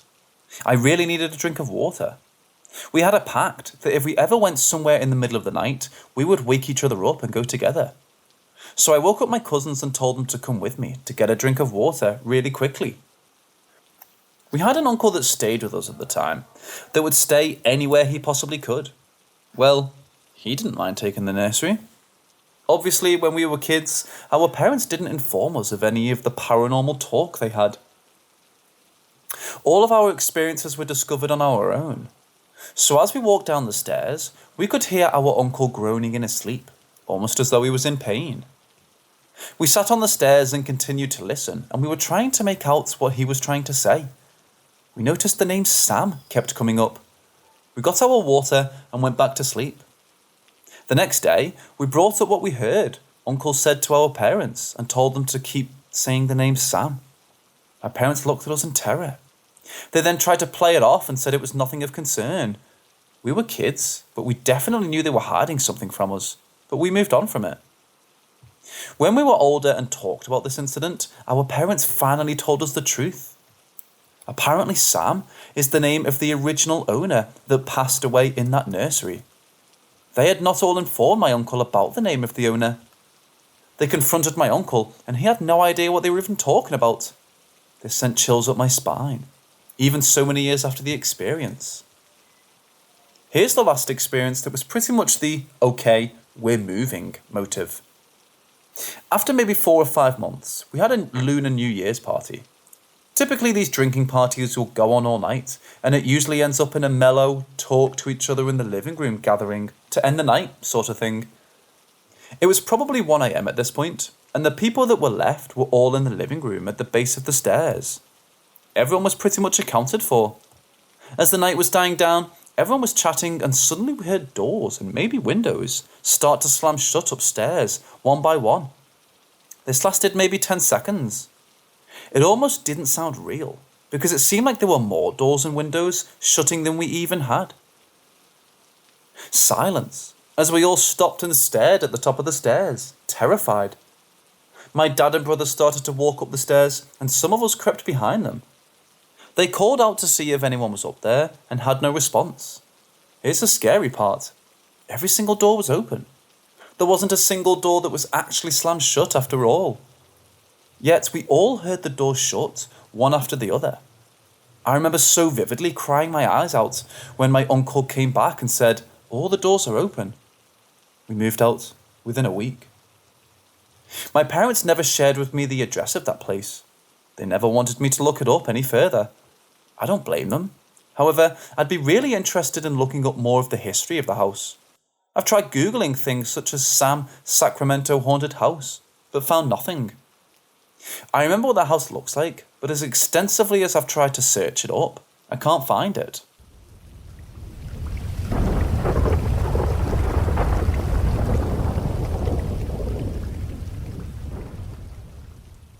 While working as a night dispatcher for an alarm company, I received a frantic call one midnight. It was a janitor from an elementary school we monitor. We spoke often. With a trembling voice, she asked us to send the police. An intruder was in the school. This woman was hysterical. My partner called the police as I stayed on the line with her. I asked for a description of the intruder and where she was for the police. She replied, "I'm hiding under a desk in the main office." This was serious. In my 7 years as a dispatcher, I handled bank robberies, guns to the face, break-ins, arsons, etc. I never heard anyone so scared. After calming her down, I asked her what happened. This was her reply. She was done for the night, alone in the building with all doors and classrooms locked. She was gathering her things ready to exit and set the alarm. The building was silent. Strangely, she heard a metal garbage can rattling. She looked to see a young red-haired woman standing over a garbage can looking at her. She was wearing a dress, pumps, a coat with a fur collar, and looked sad. Her clothes seemed old-fashioned. My janitor friend said to the woman, "Excuse me, but the school is closed. You must leave." The red-haired lady calmly turned down the hallway without saying anything. The janitor followed close behind, wondering who she was and how she got in. As she turned the corner, expecting to see the trespasser down the long corridor, nobody was there. She checked all the doors along the corridor all the way to the exit, and all doors were locked. Not to mention there was no sound of any door being opened in the quiet building. Fear set in, and she ran to call me. The janitor began to cry and said, "Please hurry the police." I said, "She wasn't there." She replied through tears, "There was nowhere for her to go. I turned the corner and she was just gone." She seemed in shock or denial. The police notified us they were outside. All doors were locked along the outside perimeter, and they wanted in. This poor, terrified janitor didn't want to leave the office. I convinced her to let the officers in. They did a thorough search and found no signs of entry or anyone. No one was observed in the vicinity. The janitor quit and never called me again. This was 25 years ago, and there were no cameras monitoring the school at the time.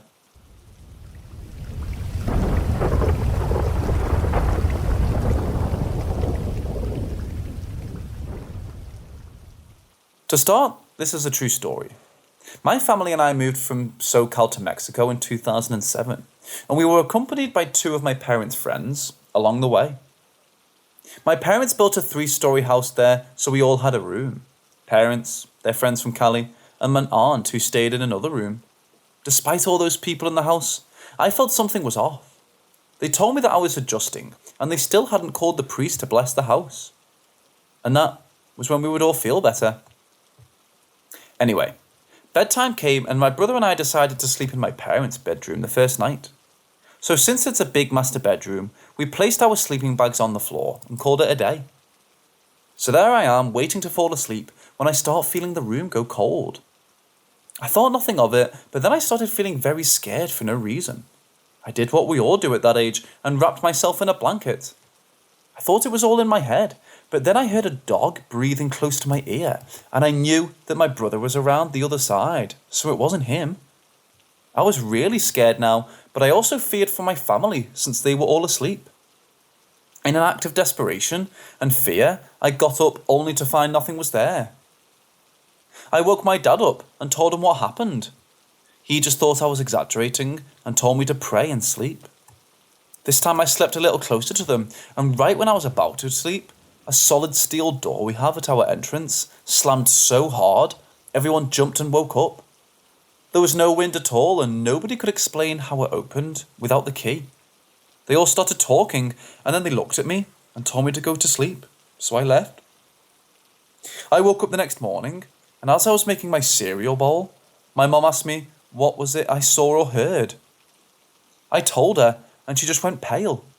She said my aunt and our 2 guests saw a woman in white walk down the stairs. Moments later, the door slammed shut, and 7 people can't be wrong. This was one of the many things to happen in our house.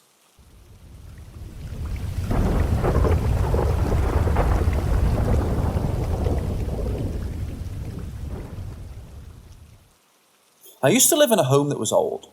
This house backed up to the woods, lake, and other places to explore as a little kid. Everything was there for a kid, anything you could ask for. But there was one thing that bothered me the most, the secret door in my room. I'm going to try and paint a picture for you. There was a white picket fence that you would walk into. After opening the door, you would head into the main entrance. Looking inside the house from the main door, you would see a staircase that was going upstairs in front of you. Walk upstairs, and there'd be the split, left to right. Guest room 1, bathroom, guest room 2, guest room 3. I grew up in the 3rd room. Inside this room, it was stained wood everywhere. Ceiling, wall, and floor. There were 2 windows. Everything creaked and made a sound. You knew exactly where to walk without making a sound. One thing in this room bothered me. There was a closet with shelves. You had to open this door to see it. Under the bottom, there was a loose fitting board. If you moved it, there was a hole. Inside this hole was a crawl space, and a lot of it. Apparently, the parents found notes inside this crawl space and told me nothing about it until I was older. They just said, "We found notes." This creeps me out just typing this. I can feel my hair standing up. When I was younger, I felt my bed shake. I hardly slept because my bed was shaking at times. All I could think about was the door in my room. Keep in mind, this whole room was wood everywhere. It was the only room like that in the house.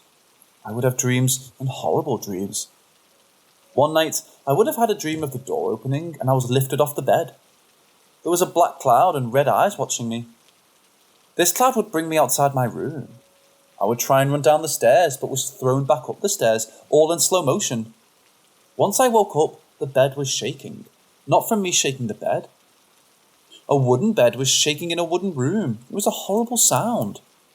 This happened over and over. To this day, I don't like talking about it. I do not believe in ghosts, but I think back to this moment and question everything sometimes. Whatever was in that room didn't want me there. I'm glad to be out of it.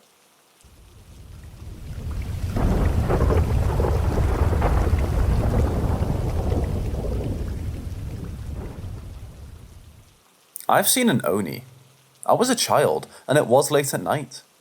I grew up in the countryside of Northern California, across the road from a Native American burial ground and dense oak forest. My family were Christians, but not devout, and this was before the time of the internet. It wasn't until years later I decided to research what I saw, and it shocked me. Like I said, it was late at night and I was wide awake. I was between 9 and 12 years old. My younger brother and sister were in the same big room, and they were asleep. I was looking at the doorway towards the hallway that led to the rest of the house. The double wide doorway was open, no closed doors. The Oni peeked around the corner of the doorway. It was looking right at me, as if it knew where my eyesight was before it revealed itself to me. It peeked just its head around at me very slowly, and very slowly gave me a huge smiling grin, keeping eye contact the whole time. It then slowly slid its head back around the corner, and I never saw it again. The Oni was red with curling lips and horns, but it was not terrifying in the sense of a werewolf or Christian demon. It was about 5'7" in height, but I never saw its body, just the head. The image has been burned into my brain ever since. I brushed this off as just a childish hallucination for a long time. About 11 or 12 years later, when I was in my late teens and early 20s, I decided to look on the internet and see what I could find. I googled something like smiling red demon and eventually found it online. I was shocked. There it was. I started reading that it was an Oni.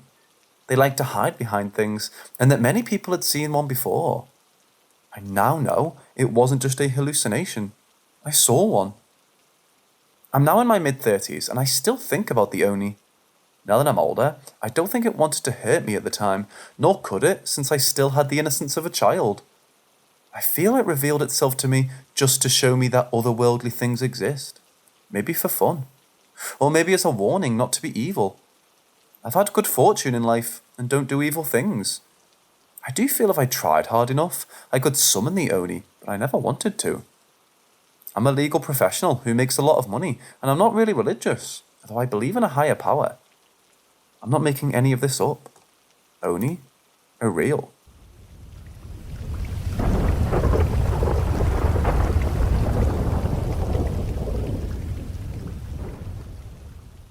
In 2016, I lost someone to suicide and experienced very profound grief that felt like part of me had died as well. In the first couple years after they died, I would have vivid dreams of communication, but easily explain this away because it made sense that it was created by my own mind as a coping mechanism. Some backstory. When I first met this person on a very significant day in our life together, a huge deer ran across an urban highway and we communicated about how strange it was and that it jokingly must be some kind of sign. Last night, I was driving home on another densely trafficked urban highway, and in the middle of the highway was a deer casually walking across. Within about 30 seconds to 2 minutes, I experienced what can only be described as a presence that was, in all honesty, terrifying. Every hair on my body stood up.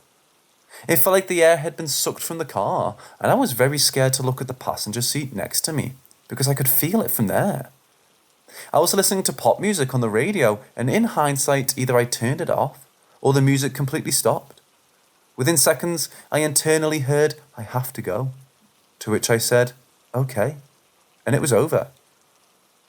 I'm not a very spiritual person, but this was unlike anything I've ever experienced, and I'm curious if anyone who believes in these things could help make sense of it.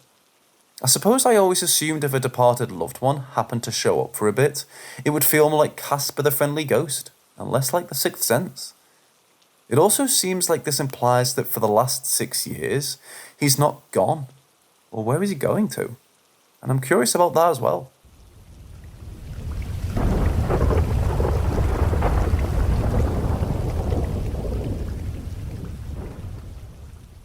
So, I always tend to sleep sideways.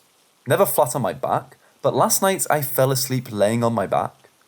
Last thing I remember doing was looking up at the ceiling, thinking about my past. My boyfriend was already asleep, his face turned in my direction. The table lamp was illuminating his skin. All of a sudden, the room went very dim. The table lamp wasn't on anymore. My eyes frantically scanned the room. And there she was. It was hard to see it at first, but after my vision adjusted, I saw her standing in the corner of our room. Hair dark at night, face pale and disfigured. Her eyes pierced my soul. Then, her face started moving to the side of her shoulder. I could hear her neck cracking as she moved. Then she smiled, her teeth and eyes were bleeding. The room was so silent, I could hear the blood dripping. "Babe, wake up." I turned my head to the side and there he was, still fast asleep. I kept saying to myself, no, this isn't real. This is a dream.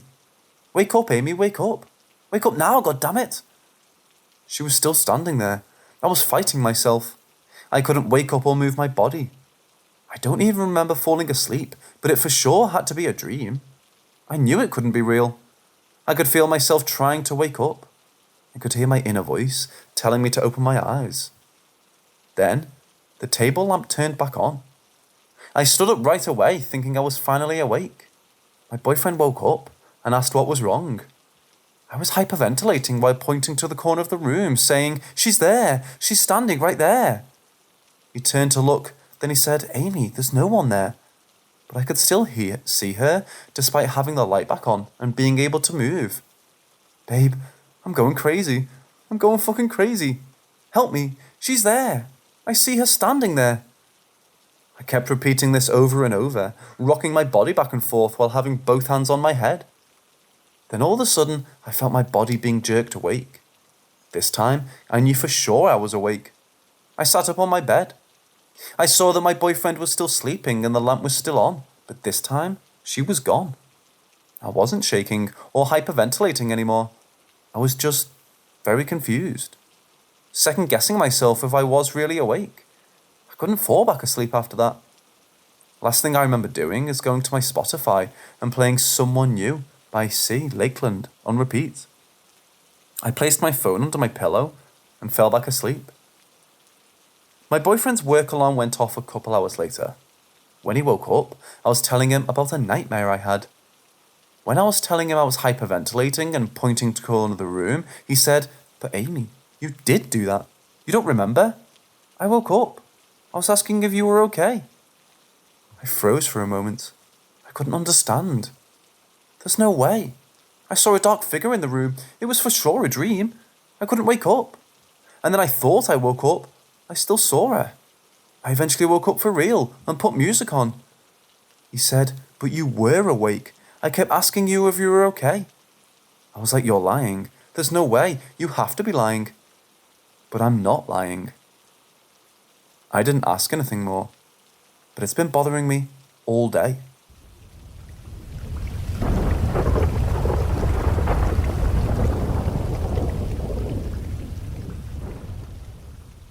The past few months, I was working at a haunted house for the Halloween season. The special thing about this haunt is that it's built in an old abandoned movie theatre from the 1950s. There were 2 known deaths in the theatre, one while it was operating and the other being a scare actor who sadly had a heart attack in the men's restroom. It's very possible that residual hauntings from an old sanitarium across the street and unmarked graves that the property was built on. I know everyone who's worked there has had some sort of paranormal experience, including myself, so I'm here to tell my experiences. The first one was actually my first day helping set stuff up before the season. This was my first year working there, so during the tour, I was talking to the tech manager, we'll call him James, about his experiences. Now, it's just me and James walking through the scenes, and we get into the theatre scene, which is an old showroom that they kept for a movie theatre scene. As soon as we stepped into the room, I got chills and the sudden feeling that I was being watched. Then James goes, "So this is one of the most spiritual parts of the building." The same day, I was in the projector room with James and 2 other actors when we started hearing clicks and knocking. Aside from the usual knocks and noises, my next experience wasn't until opening week, when I was helping and went to use the bathroom. I'm doing my business when I heard the toilet flapper being jaggled in the stall next to me. I was alone in the bathroom, and I would have heard someone come in due to how loud the door was. This is apparently quite a common occurrence in the men's bathroom. The next experience actually scared the hell out of me when it happened. I was in the previously mentioned theatre scene with 2 other actors. The night had just started, and I realised I didn't have a prop. One of the other actors in my scene still needed this makeup finished. I told him I'd walk with him to the makeup room, since the costume and prop room was right next to it. Our scene leader, we'll call him Ted, gave us the go-ahead, so we left. I walked back alone, and when I walked into the theatre, I realised that Ted wasn't there. He's also a queue-line actor, so I knew he wouldn't be gone for too long. Now, I hate being in the theatre alone. It's eerie, and even if I don't feel like I'm in danger or anything, it's still freaky. So I'm sitting in one of the theatre seats and waiting for the next group, when I see a figure walk into the room from the scene after. I didn't just see a figure either. I could hear the footsteps leading into the room. So, assuming it was my scene leader, I went, "Hey, Ted." No answer. I said his name again, and nothing. There was no one in the room with me at all. My scene leader actually came back about 10 minutes after this. This was by far the creepiest experience. There have also been countless times where I'm literally sweating off my makeup from running around my scenes, and suddenly I'm so cold that I'm shivering and getting goosebumps. Keep in mind that it's an old building with no AC or heating.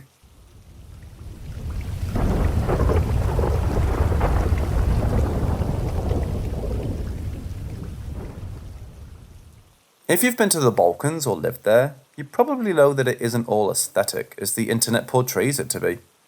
At the time, I was 17, and I was going to a friend's place to smoke weed at around 3:30 or 4 a.m. in the morning. I was walking in some back streets. If you know, you know. But it was those streets that are with the communism apartment blocks. There were barely any lights working on the streets, and I was walking alone. Going around the cars and the parkings in front of the blocks, I go past an alley. A girl of probably around 8 or 10, standing in the middle of it with a ball in her hand. As I passed, I had to go back to see if I saw that right. I go up to her and ask what she's doing out so late, as any sane person would ask if they see a small child in the middle of a back street alone. The girl just stares at me. I couldn't really see her face as there were no lights, and my vision didn't go beyond my feet. I go down on my knees and ask her what her name is and where she lives. The girl continues to stare at me and says nothing. At this point I'm a bit annoyed, and I figure she finds me scary, as a lot of small children do when they see a barely functioning person with blood-red eyes. I take my iPhone 7 out of my pocket and turn on the flashlight. The girl is gone. No sign of her. I figured I just hallucinated the whole thing, since it happened to me a lot back then. I continued on my way to my friends. A couple of minutes later, I started hearing footsteps behind me. I turned around, and no one was there. I looked around me a bit, but nothing. I once again continued, and I started hearing whispers. I'm not talking about your average whispering. The whispers were clear as day, but at the same time, I barely understood them. I thought it was once again my imagination, so I lowered myself on the ground and covered my ears. I used to get a lot of voices and stuff in my head due to some mental issues. When the whispers finally stopped, I got up again and saw that behind me was the girl from before. Only this time, I saw her face clearly. Her eyes were black, clear black. She had a vein-covered mouth and was staring at me. She had a black dress and a pink jacket.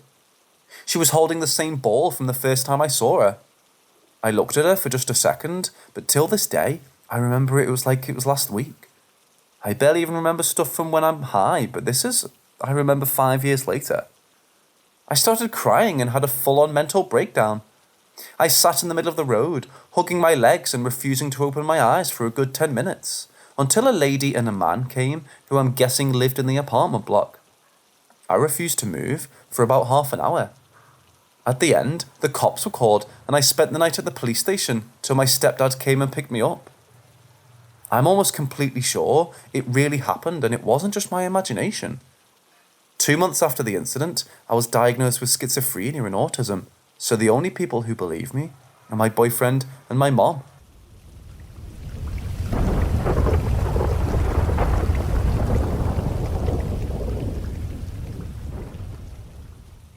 There is at least one resident ghost where I work, a music venue and nightclub.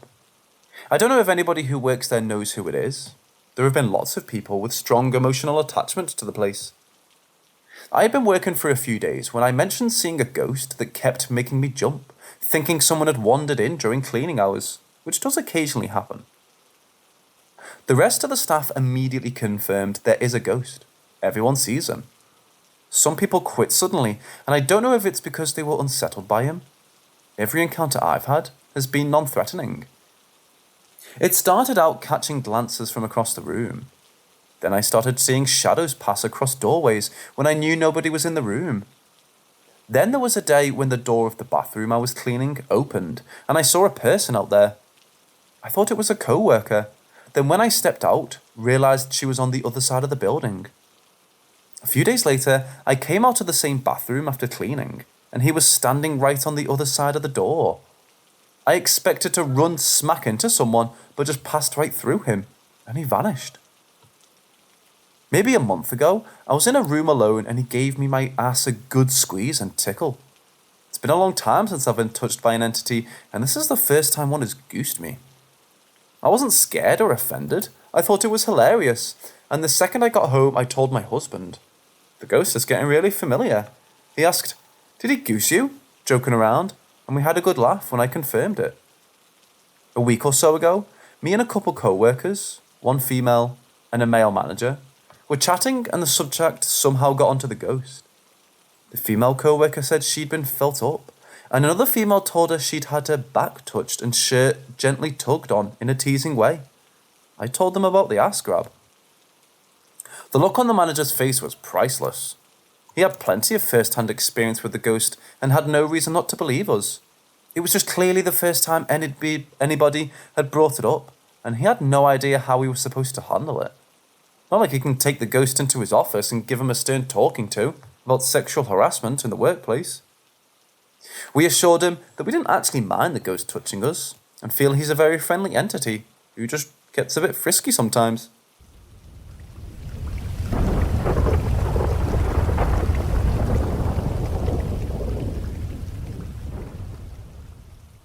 I'll always remember this, and it's stuck with me to this day. And I wouldn't say it haunts me, but somewhat comforting in a weird way. Before I start my encounter, I want to explain something first. My granddad on my dad's side sadly passed away when I was only 13, and me growing up not knew who he was. All I knew he was in the Royal Navy. Other than that, he was a mystery to me. At that point, I never wanted to ask my dad, my uncles, or my nan about him, as my nan never loved another man after his tragic passing. I remember when I was a young child, around 4 or 5 at the time, my nan had a picture on a bedside table, with herself and a few people with her in a bar somewhere. There were 2 men in the picture, never really knowing which one was my granddad. Now on with the main story. This happened around 2012 or 2013 sometime. That would make me 17 or 18 at the time of the encounter. Me and my younger brother Dom, aged 10 or 12 or 13, went to our local cemetery. It sounds morbid, I know, but he was up there with good intentions, as our older brother Lewis and great uncle Tom were buried up there. And what we used to do is pay our respects to them both, like cleaning the graves by removing the unwanted weeds or leaves that's covering the graves. Soon after we finished, Dom wanted to go to the toilet, and the graveyard luckily enough had a toilet on the far side. As we approach, I had a weird feeling of being watched, or some sort. Dom tries opening the toilet door, and to our surprise, it was locked. It was rarely locked. And he was desperate to go, and our house was a solid 15 or 20 minutes away. So I told him to peer around the back of the toilet block, so no one could see him. Then, in the corner of my eye, a good 10 meters away, I see this guy staring at me. I turned to face him, and it was like a staring competition. How he was going about it, he kind of reminded me like my dad's brother, my Uncle Andy, but I knew it wasn't. For one, he lived 2 towns away at the time. 2, he would have come up to me and asked why I was in the graveyard. And 3, this guy wasn't wearing glasses, as my uncle has to wear, otherwise he can't see. So I turned to Dom and asked him what's taking so long, as I turned back where the guy was. He was gone.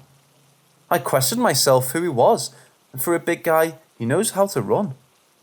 After that, I didn't question it. I found it weird nonetheless.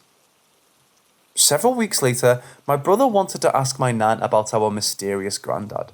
So I reminded him that if nan doesn't want to talk about him, then just drop it. Like I said before, I didn't want to upset our nan. So my brother goes and talks to my nan. I hear my brother call me, so I go towards my nan as I walk in.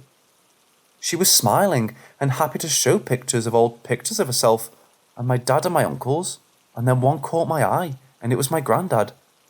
That was the guy that was staring at me at the cemetery.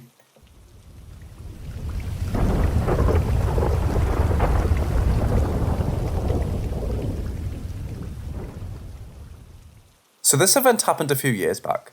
I was probably 10 at the time. I remember a part of that day where my family and I were delivering groceries from our car to the kitchen. It was sometime in the afternoon, because the sun was still bright. For context, if you go through the front door, straight ahead of you would be the hallway that turned left, and there were 3 rooms lining it. 2 bedrooms and 1 bathroom. On the right side of the living room was a giant space that led to the kitchen. In the middle of the living room is a table. I clearly remember that I was carrying a few bags, and when I was about to pass the table, in the corner of my left eye, in the hallway, there was this strange figure. It was tall, probably about 7 feet tall. It was pale white, like albino. It didn't have any face either, no features at all. No nose, eyes, ears, belly button, or reproductive organs. I saw it for a split second before it was just gone. But during that time, I felt that it was staring at me. When I looked at it during that split second, I felt actual genuine fear. It ended as soon as I noticed it, but I never said anything about it. However, I've seen it about 100 times since then. It's always in that hallway. I've never seen it anywhere else. Sometimes it's just standing, sometimes crouching, or just peeking around a corner. I've told my father about it before, and he just tells me of his sleep paralysis experience. A strange thing I picked up on in this story is that his shadow person was very tall, which I thought was interesting. I haven't seen it in about 2 years or so, and I still have a room connected to the hallway. I don't believe that our house is on any important land, and as far as I know, nobody has died in the house. If you guys have any experiences like that, maybe you could share them.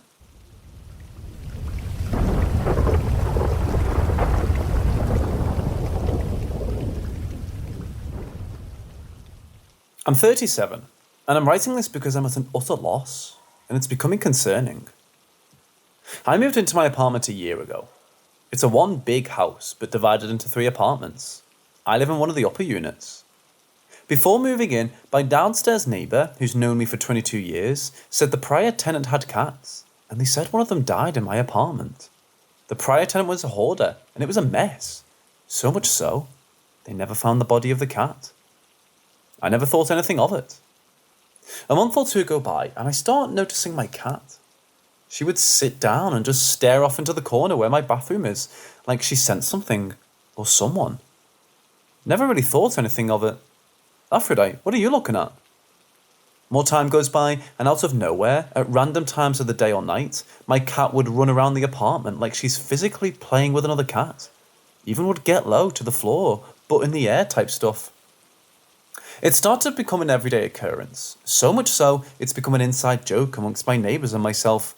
Oh, I heard your cat running up there playing with the ghost cat again. We would always laugh it off and go about our life. But then, after a while, I started to notice a change in my cat's demeanour. Instead of greeting me with happy kisses and smiles upon getting home from work, immediately opening the door, my cat would want to bolt out into the hallway in fear of her life. I thought that was strange. Then at points when I would feed her, instead of her running up to her the food, she would cautiously approach, looking over both shoulders to make sure nothing was coming up on her. I just thought that was odd. Just kind of been going about my life all year watching my cat sense something and a demeanour change. Just never thought of anything. Then a few nights ago, I'm about to sit down and do some gaming, and I hear my cat, who was laying down on the floor behind the couch, let out these 2 defensive, stand your ground meows like, don't come any closer. It concerned me so much that I turned around and said, Aphrodite, what's wrong? And I swear on everything I love, when I turned around and looked, I saw my cat being hoisted up into the air by something I couldn't see. Her arms were stuck up straight into the air, stiff, and it looked as if she took her and violently shook her left to right. And she let out this insane meow, and I ran toward her. Like, oh my god, Aphrodite. And as I'm running to her, I see what can only be described as an imprint in her fur, like when you push your hand down on the bedsheets. As I got a bit closer, I felt this insane energy bum rush me, and it felt like I got instantly kicked into the freezer. All the hair on my arms went straight up. I got goosebumps, shaking cold, trembling. I say, what the fuck is that? And I swear my cat and I haven't been the same since. It feels like some force has itself attached to me. Like I'm here, but my soul is being held against his will. Super hard to explain. My family wants me to seek out medical help. Which I am, because I know they defy logic. It's such an issue in my life right now. I'm at a point where I hope they diagnose me with schizophrenia or something, so I can be medicated and move on. And that's a powerful statement. My family thinks I'm hallucinating, but if I'm hallucinating, why is it affecting my cat? I have a video of her minutes after it happened, and I'm standing next to her calling her name. And I keep getting louder until I'm screaming her name, and I get absolutely no response. So again, what the fuck? So I'm at the point where I'm hoping there's some logical, scientific explanation for all this, because I truly have been watching my cat sense something all year.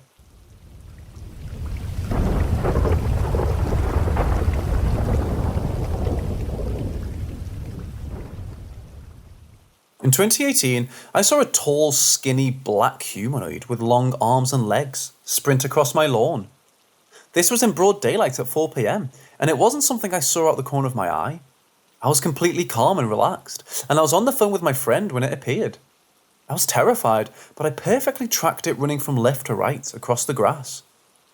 Despite it being so bright out, its body was completely pitch black and featureless. It had no face that I could see, but its arms and legs were very long and lanky. I could tell it was about 8 to 12 feet tall, because it was several feet taller than the stop sign it ran past. It was extraordinarily fast, moving about 45 miles an hour.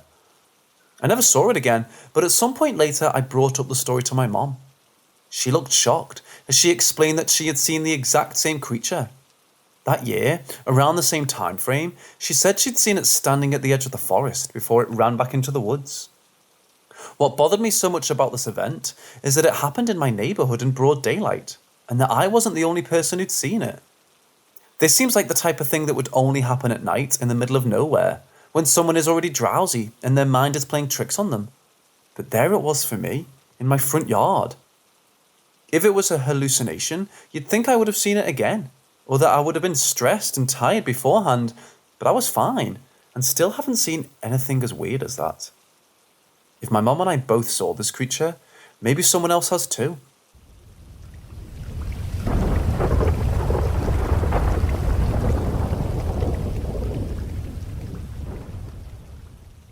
Thought I'd share something interesting that happened to me about 15 years ago.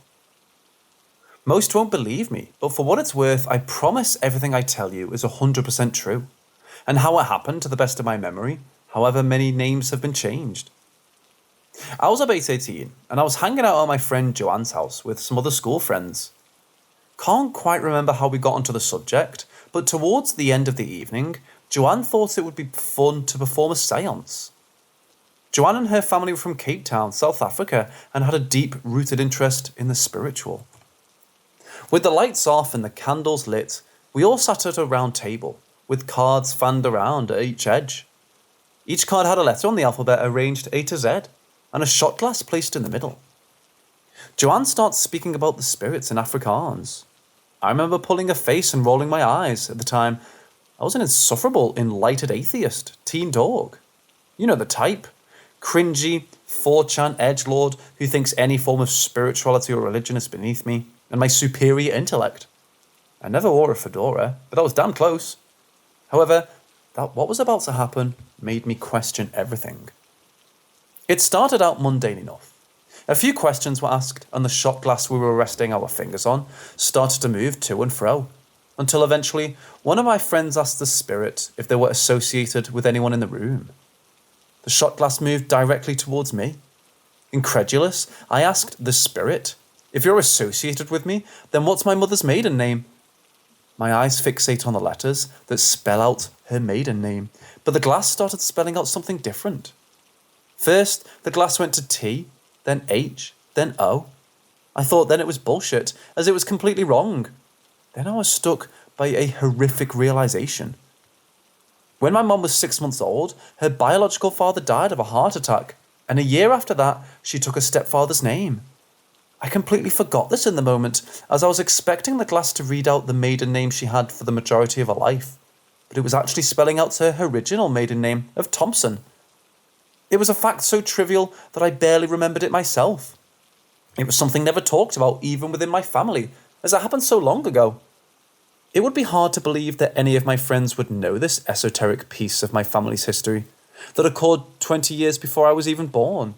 But nonetheless, somehow, it was being spelled out in front of my very eyes. Thompson. My school friends and I wouldn't talk about anything deeper than video games and tits at that age. Yet there's no way I ever mentioned this to any of them. It's not like one of my pot-smoking loser friends had a copy of my mum's birth certificate, and none of them had ever met anyone else in my family. There was literally no way anyone could have known this. Before I could contemplate this for too long or ask any other questions to my ghostly associate, Joanne's mom came into the room and turns the lights on, and with a thick South African accent shouts something like, "Bloody hell, Joanne, stop messing around with this silly crap," and puts a definitive stop to the proceedings. Of course, at the time, I played it off as a prank, but the more I think of it, the more my mind wanders. Did something actually paranormal happen that night? I know it's nothing dramatic or exciting. I didn't see an apparition or a cryptid, but unlike 90% of the shit you read online, this experience is actually true, and something to this day I can't explain. I'd love to hear your thoughts.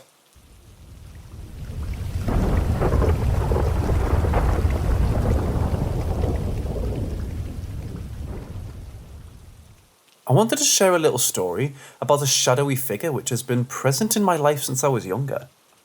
For context, I'm a believer in the paranormal, as well as spirituality in general. But I think what's really shocked me is the consistency in the sightings and actions of this shadowy figure. From the perspective of people who have no background knowledge of it, from myself or anyone. As a child, I was sitting with my brother in his bedroom, where the door had a clear view of the entire hallway, which allowed me to see both entrances of my parents' bedroom and the washroom, which were parallel from each other. I remember the sun was setting, and due to forest fires, the entire hallway was brightly lit in a deep red colour, which felt eerie, but not a big deal, and I didn't think much of it. And as I turned my head to look down the hallway, I witnessed the clear image of a short, shadowy figure, quickly running from my parents' bedroom into the washroom. I was utterly terrified and couldn't believe what I had just seen, and I told my brother and parents about it. Fast forward years later, my aunt comes to visit and stays at our house for a couple months. She never says anything about it to us, and it doesn't come up. But years later, we start getting to talk about scary stories, and she tells me, your house has something. Mind you, I haven't told her anything about what I saw, nor did my family members say anything. But she describes exactly what I had seen, in the exact same placements, doing the exact same thing. A short, shadowy figure zooming from my parents' bedroom into the washroom, just as I had years prior. Finally, so many more years pass by, and I'm living in a new house with a couple roomies. One of my roomies is a very spiritual person, and I haven't told her this experience of mine. However, I did tell her that I felt a presence in the house when I first moved in, to the point where I visited my local church to get rosaries and crosses, as well as some sage to ward off any bad spirits or energy. Initially, she tells me that there isn't anything in the house. This is when I had first moved in. But tonight, she reaffirms me that there really was nothing before I came here. But now that I am here, there is something. Anywho, we had gotten to talking about spirits just randomly, and she brought up how I mentioned that I was feeling scared when I first moved in. And she told me that she had seen twice now a tall shadowy figure racing from my bedroom into the washroom. Needless to say, I was just speechless and terrified. I've always felt that I was being watched or never really alone. It's never really bugged me unless I think about it a lot. But I'm just so curious why this sort of thing happens. She told me that maybe this entity is following me around because it has unfinished business with me. But I really do wonder what that means and why spirits do these things, like cling onto certain people. What do you guys think?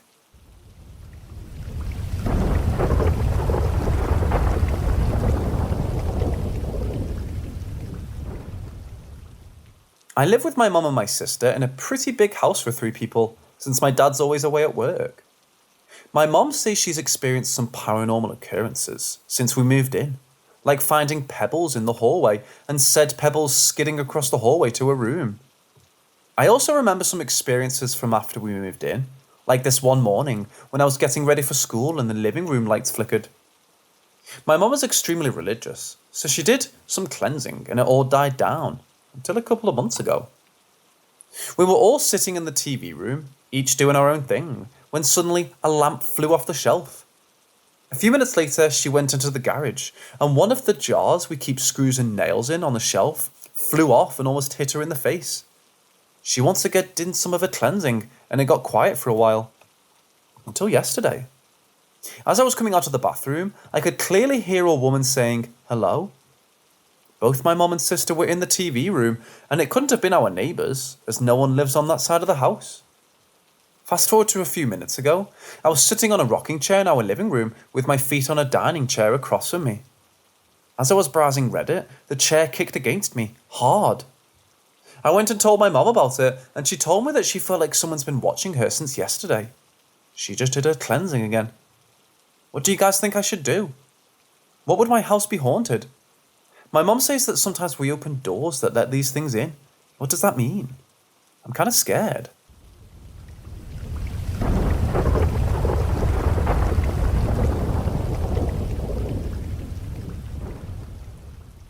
For starters, I live in the Appalachian Mountains region of the United States.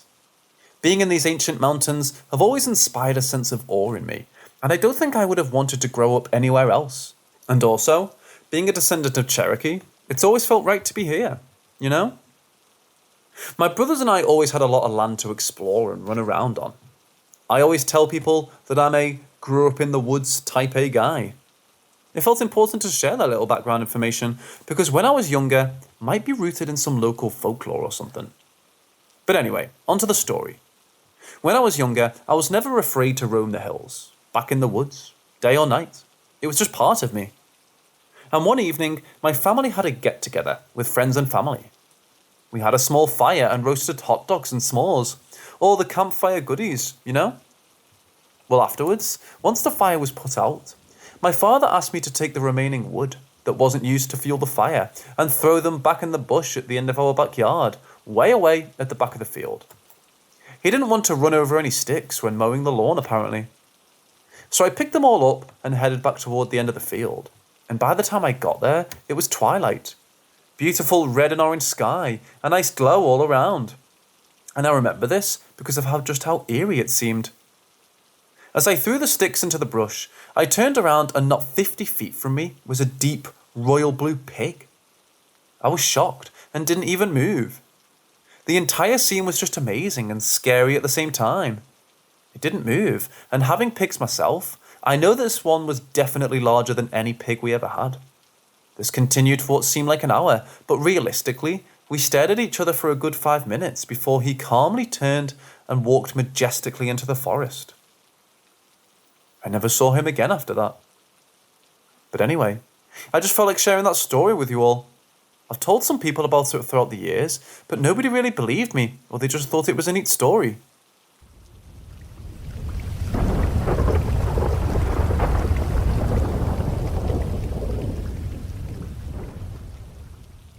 I house sit as a side business. I have a regular job that pays well, but this makes me a few grand extra a year and keeps me busy enough that I don't need my own apartment. For the most part, everything is smooth sailing. The majority of my clients are wealthy and live in nicer neighbourhoods, so crime isn't an issue. Many of them don't lock the doors, which freaks me out enough. More recently, I house sat for my aunt's ex-husband. My uncle is a nice enough guy who isn't much older than me, that often travels for work. He's not wealthy, but rents a home his parents own in a nicer new neighbourhood. The neighbours aren't anything to worry about, and they're pretty quiet. It's a new subdivision, so there's still some construction going on, which invites its own potential problems, but it's pretty much a non-issue. This is a small lot subdivision, and the houses are built practically on top of each other. At first, I thought that's what was causing my anxiety. I'm pretty twitchy in public from my years as a CO, and for the first part, I'd gotten good at taking myself out of it, while also staying observant just in case. No matter what though, I couldn't shake the feeling that someone was watching me. When I let the dog into the backyard, I could see into no less than 5 houses without trying. Just a general scan of the surrounding area allowed me to see into 5 different homes. If I tried, I could get a good 3 more in. That's how close these houses are. I was just standing in the doorway. Most are still under construction, with workers moving about and on roofs. So I'm fortunately not actually looking into anyone's houses.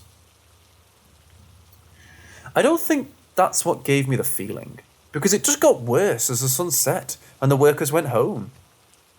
My uncle keeps his blinds shut, and I never opened them. The feeling was worst in the living room, which is where I spent the bulk of my time. The dog, to her credit, seemed oblivious to that being watched sensation, so I tried to shrug it off as my own irrational nerves. On my last day there, I vacuumed as part of getting the house ready for my uncle to come home.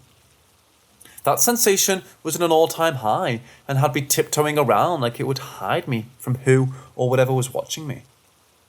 As I was putting the vacuum away, I turned toward the living room and I swear I saw a large man standing behind the dog, just in front of the leather recliner.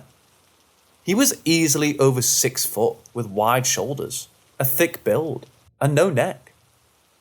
By the shape of his head, I'd say he was bald too. He was completely shrouded in shadow, which doesn't make sense because the living room was brightly lit. I startled and closed my eyes, forcing myself to breathe through wanting to scream. I had just come from that spot. There's no way someone could be standing there, and the dog's focus was on me. When I opened my eyes a couple seconds later, he was gone, taking the creepy feeling along with him.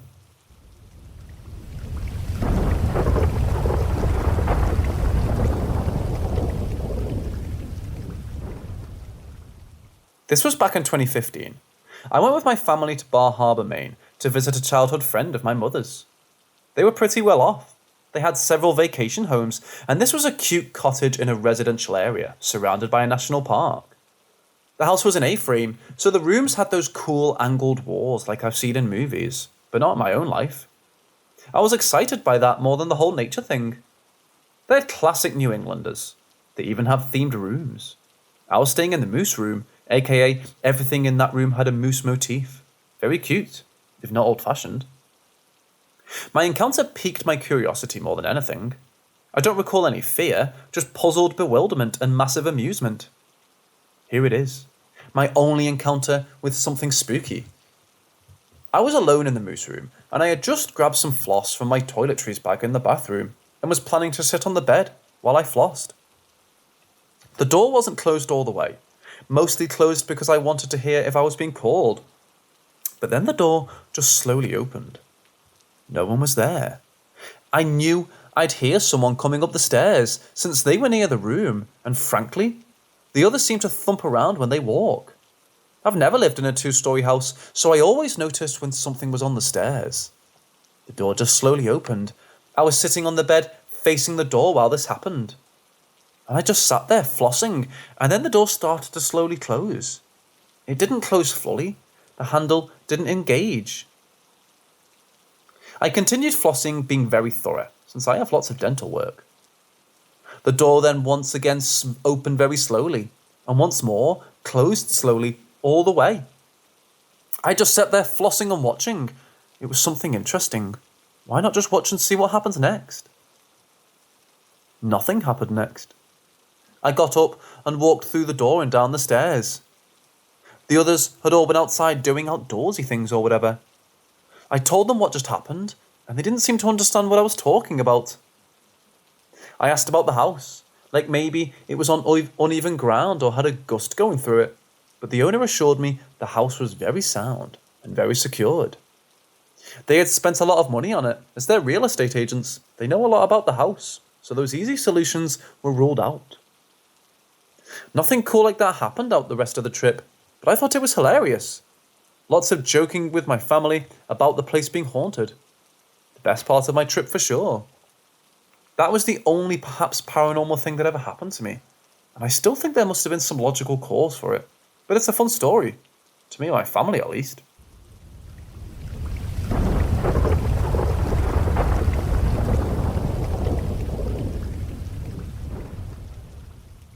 Not that long ago, I was living in Texas with my grandmother, who had 2 daughters, and their Shih Tzu dog. They're very devoted Christians, and their house has this really peaceful, calming vibe. I used to sleep on the biggest couch in the living room, head facing the front door and a lamp just above my head. One of the last nights I spent there living with them, I woke up at 4:30 a.m. as usual, because around 5 a.m. my aunts would come to the kitchen to make breakfast. Obviously, I had no intention of getting up yet, so I kept laying there facing the door with the dog on the floor just beside the couch, and I shut my eyes, hoping I would fall asleep again. I keep opening my eyes every now and then because I cannot go back to sleep. Never would I have imagined what I saw. There were 3 ladies standing in front of the front door.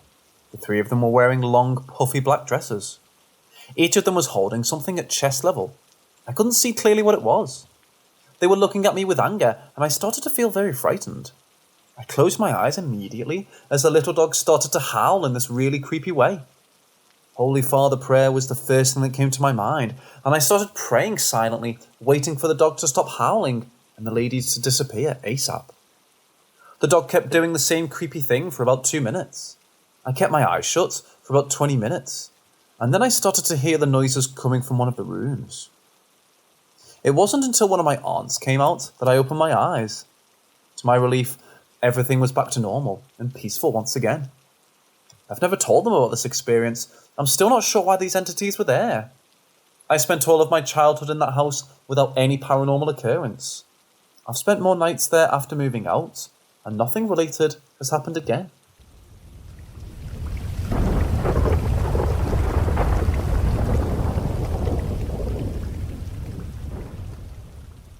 When I was about 9 years old, I had a paranormal experience that I recall as the most frightening one. I was in bed with a very high fever and having trouble sleeping. Since I knew I was not going to bed anytime soon, I decided to get up, go to the kitchen, and read the Bible. The kitchen had a window that looked to the laundry room, so I decided to sit by the peninsula with my back to the dark window, and instead I would face the living room. I opened my Bible and started reading. I can't remember the chapter or book, but I could see in the corner of my eye something blackish, like a shadow moving really fast across the living room, back and forth. Being used to seeing entities since I was very young, I knew the best I could do was to ignore it and keep my eyes to my lecture. The shadow was suddenly no longer moving across the living room, but instead I felt a heavy presence behind me, very near to me. I started to read my Bible out loud, hoping it would leave. Little did I know, this would only make things worse. As I kept reading out loud, I felt the presence come closer, and it whispered in my ear something unintelligible. That was it. I just froze, got up and gathered the strength to run to my parents' bedroom to wake them up. I crawled into their bed and explained to them what had happened. My dad, as a spiritual man he is, told me to be calm, and he explained to me it might have been a demon picking on me, and since I gathered the little strength I had to read the Bible, it just made him mad and tried to scare me so I would stop. For a couple of weeks, I slept in my room with my lights on, and if I woke up in the middle of the night, I would just pretend I was still asleep, so nothing would keep bothering me.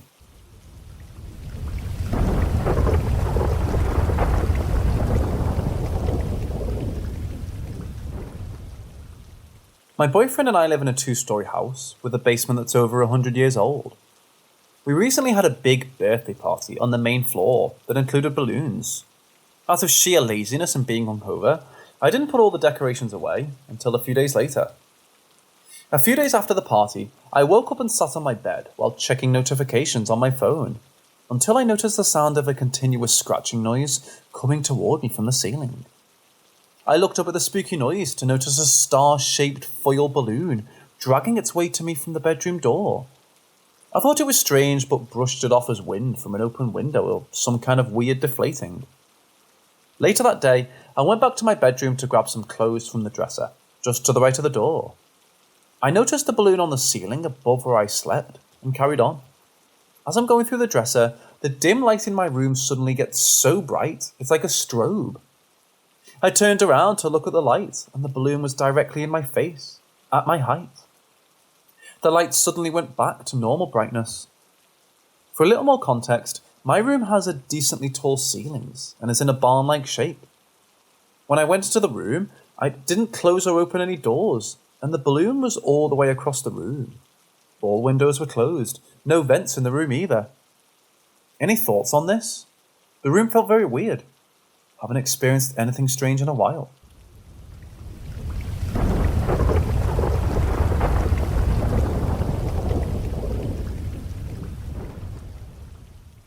My buddies and I have a YouTube and TikTok channel where we go to urban legend hotspots with a 12-pack. We do it about every week, and this week we got a lead from my college ethics teacher on a potential ghost town and abandoned hospital out in the woods of West Point, Kentucky. It's about a 45-minute drive from Louisville. Our lead was from a website that I had found with photos and exact coordinates of where it is on a road, out in the middle of nowhere. However, we quickly realised how sketchy the situation was once we got closer. We were nervous. The road we had chosen to try and find was basically on Fort Knox property, and every turn we took was either gated off by Fort Knox or closed with a sign saying surveilled by the military. We eventually made it to a location called Bridges of the Past. It was foggy as hell, and you could walk under the bridges, but it was in a canopy of trees that made it look like something out of Hollywood. We were hearing all sorts of unexplainable noises.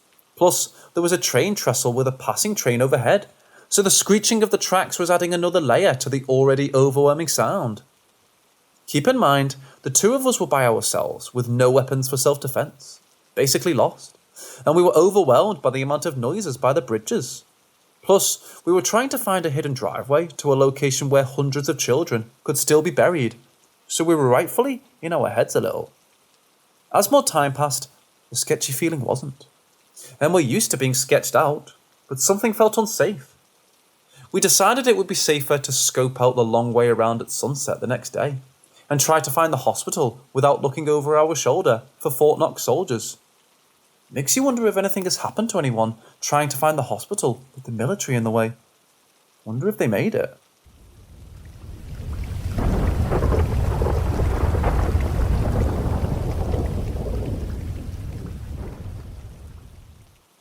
Tonight, me and my friend decided we wanted to do a Ouija board, because we were bored. We had done it in the past, and it worked, so we went into the woods in my neighbourhood to try it out. It wasn't working well. It only answered our first question of, is anyone here, with a yes, but it stopped moving after that. But it felt kind of as if the spirit was trying to communicate outside the board. At first, it was just the sound of footsteps and rustling circling around us, but we were able to dismiss that because we were outside and it could have been an animal. We decided to give it a shot though and asked for a sign, and a car alarm went off and my flashlight stopped working. That was weird, but not completely confirming. We asked for it to make another alarm go off and a police siren went off, very, very close to us. We then decided to ask it to make another alarm go off while we were walking back to my house. Before we left though, we decided to ask for one more, very, very definite sign that a spirit is present. Immediately after asking, we heard so many police sirens passing, then blood-curdling screams from a woman, from what sounded pretty close. It wasn't playful screams. They were very intense screams of either pain or fear, several of them. Like it literally sounded like someone was getting murdered. After hearing this, we ran out of the woods, and as we were walking back to my house, we heard another alarm go off. I don't know if this was coincidental or if there was a spirit contacting us. The energy was horrible and extremely negative while we were trying to contact something. If it is a spirit, it definitely is not a good one. I'm going to be checking on the news a lot the next few days to see if someone was actually murdered, because it really sounded like it, especially with the amount of cop cars we heard rushing in that direction. In 1994, an unsuspected family made up of Terry Sherman, Gwen Sherman and their kids purchased an abandoned ranch in the northeastern corner of Utah because of its low price. With the family's main source of livelihood being cattle, they were excited to have this huge 500-acre property, as it offered ample space for their cattle to roam around. Their newly purchased ranch, however, had a strange nickname, and it was fondly called the Skinwalker Ranch by the locals. Built between the late 1800s and early 1900s, the Skinwalker Ranch was built upon land cursed by the Navajo tribe. The Utes, a Native American tribe, had a habit of capturing and selling other Native American tribes into slavery. So when the Utes started rounding up the area where the Navajos lived, They were forced to move away from their land to escape enslavement. While fleeing away from their land, the Navajos cursed their own land with the Skinwalker's curse to punish the Utes who had tormented them. The Skinwalker Ranch was built on this cursed piece of land. In line with legends, the curse would summon skinwalkers, and they would terrorize the people living on the cursed land. Within a few years after moving into the ranch, the original owners started noticing strangely huge predatory animals doing eerie things on the property. These events led to the property being abandoned before the Shermans bought it. When the Shermans moved in, they fell in love with their house on the property, despite noticing strange things in it. They noticed that every window in the house had a deadbolt, and every door of the house had multiple locks on both sides. In the front and back sides of the house were huge pikes with massive chains that held guard dogs attached to them. It appeared as if the previous owners were extremely paranoid about something and did their best to safeguard themselves from this something. On their very first day on the property, as the family were unloading things off their truck, Terry noticed a huge wolf calmly walking towards them from a tree line.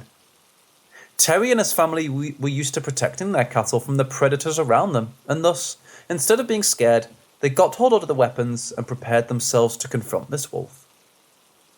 As the wolf walked closer, Terry was astounded by the wolf's size, as it looked 3 times the size of the largest recorded wolf. But despite its humongous size, it appeared to be extremely calm and friendly. As the wolf walked closer and closer, the family were enchanted by it and went into a trance. The wolf calmly walked towards Terry's father, started rubbing on him like a pet dog, and started walking back. On its way back, it saw a calf peeking through the grills of its enclosure and immediately pounced on it. The mouth of the wolf was so big that it completely covered the calf's head. The family were brought out of the trance by the calf's shout, and they immediately noticed a disgusting chemical odor around them. Terry's father immediately fired at the wolf with his rifle, but it didn't seem to cause any harm to the wolf. To save the calf, Terry and his son started bludgeoning the wolf with the backside of an axe, but it didn't budge and just kept pulling the head of the calf as it was trying to rip its head apart. As the family kept trying their best to ward off the wolf, it got bored of the calf and slowly walked away from the property, as if nothing had happened. Out of rage, Terry fired at the wolf with his high-powered rifle, but the animal kept walking as if the bullet didn't even hit it. Instead of running back into the house, Terry and his son started following the wolf with their weapons. They decided to kill the massive creature as it posed a threat to their cattle, but the footsteps of the wolf stopped at a muddy ground, as if it had magically disappeared. Although startled by the event, the family convinced themselves saying it was just a wolf and tried to move on from the incident. During the first week in the house, Gwen started to believe that something was medically wrong with her, as she felt that she had serious issues with her memory. There were 2 main events that made her believe this. A couple of days after moving in, Gwen returned home after getting groceries for the house.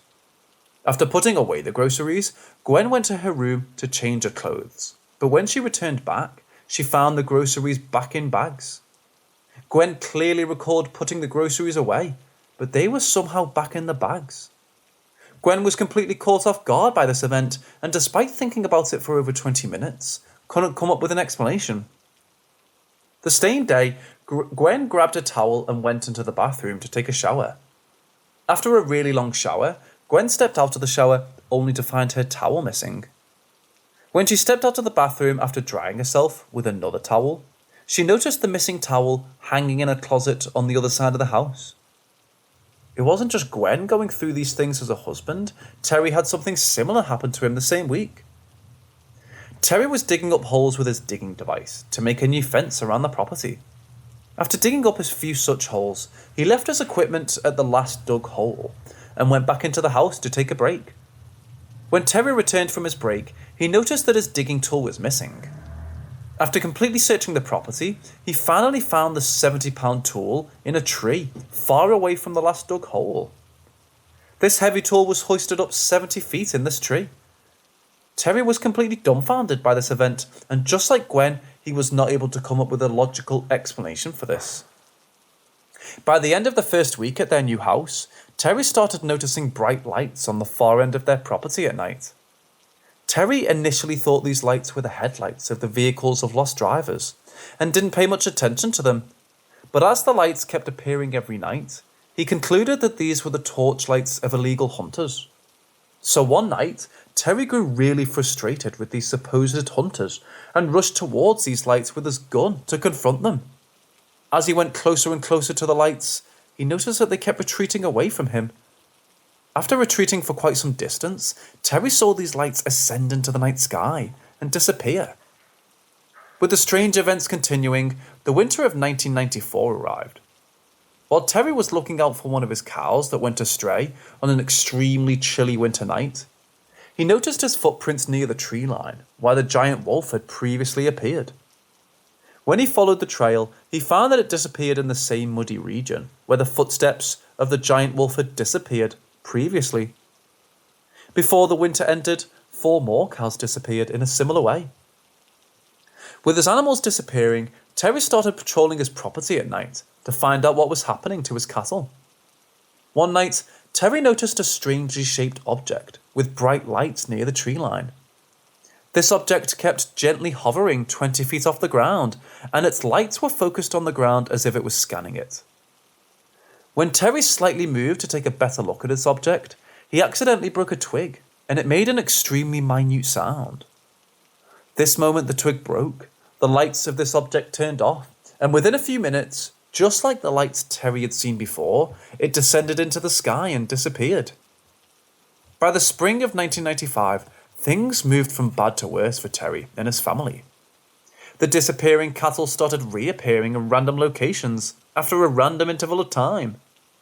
Although these reappearing cows were alive, they had surgically precise cuts on them, and some of their parts were missing. Also, the family started noticing strange humanoid figures with expressionless faces walking around their property at night. At times, these figures walked right to the windows and peeked into their house, with their featureless faces, thus creeping out the family. To keep themselves away from these figurines, the family completely covered the windows and deadbolted them. Although they covered the windows to keep themselves hidden, they heard these figures scratch the windows and communicate with them themselves in nonsensical language.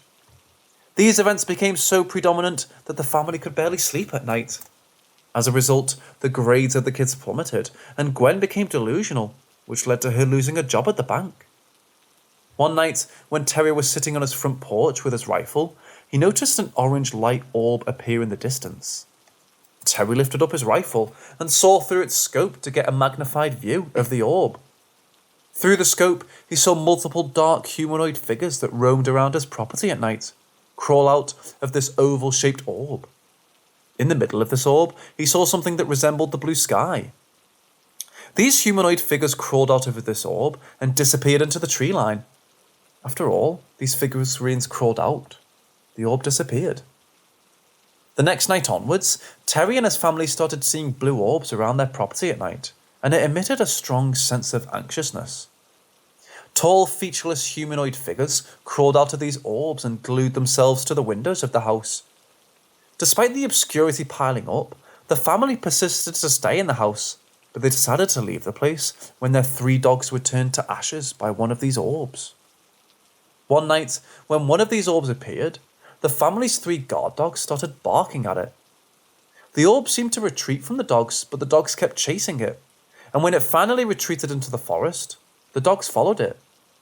A few minutes later, Terry heard his dog squeal in pain, and after a few more minutes, the sounds abruptly stopped. As the dogs didn't return, Terry and his son headed out into the forest in search of their dogs the next day.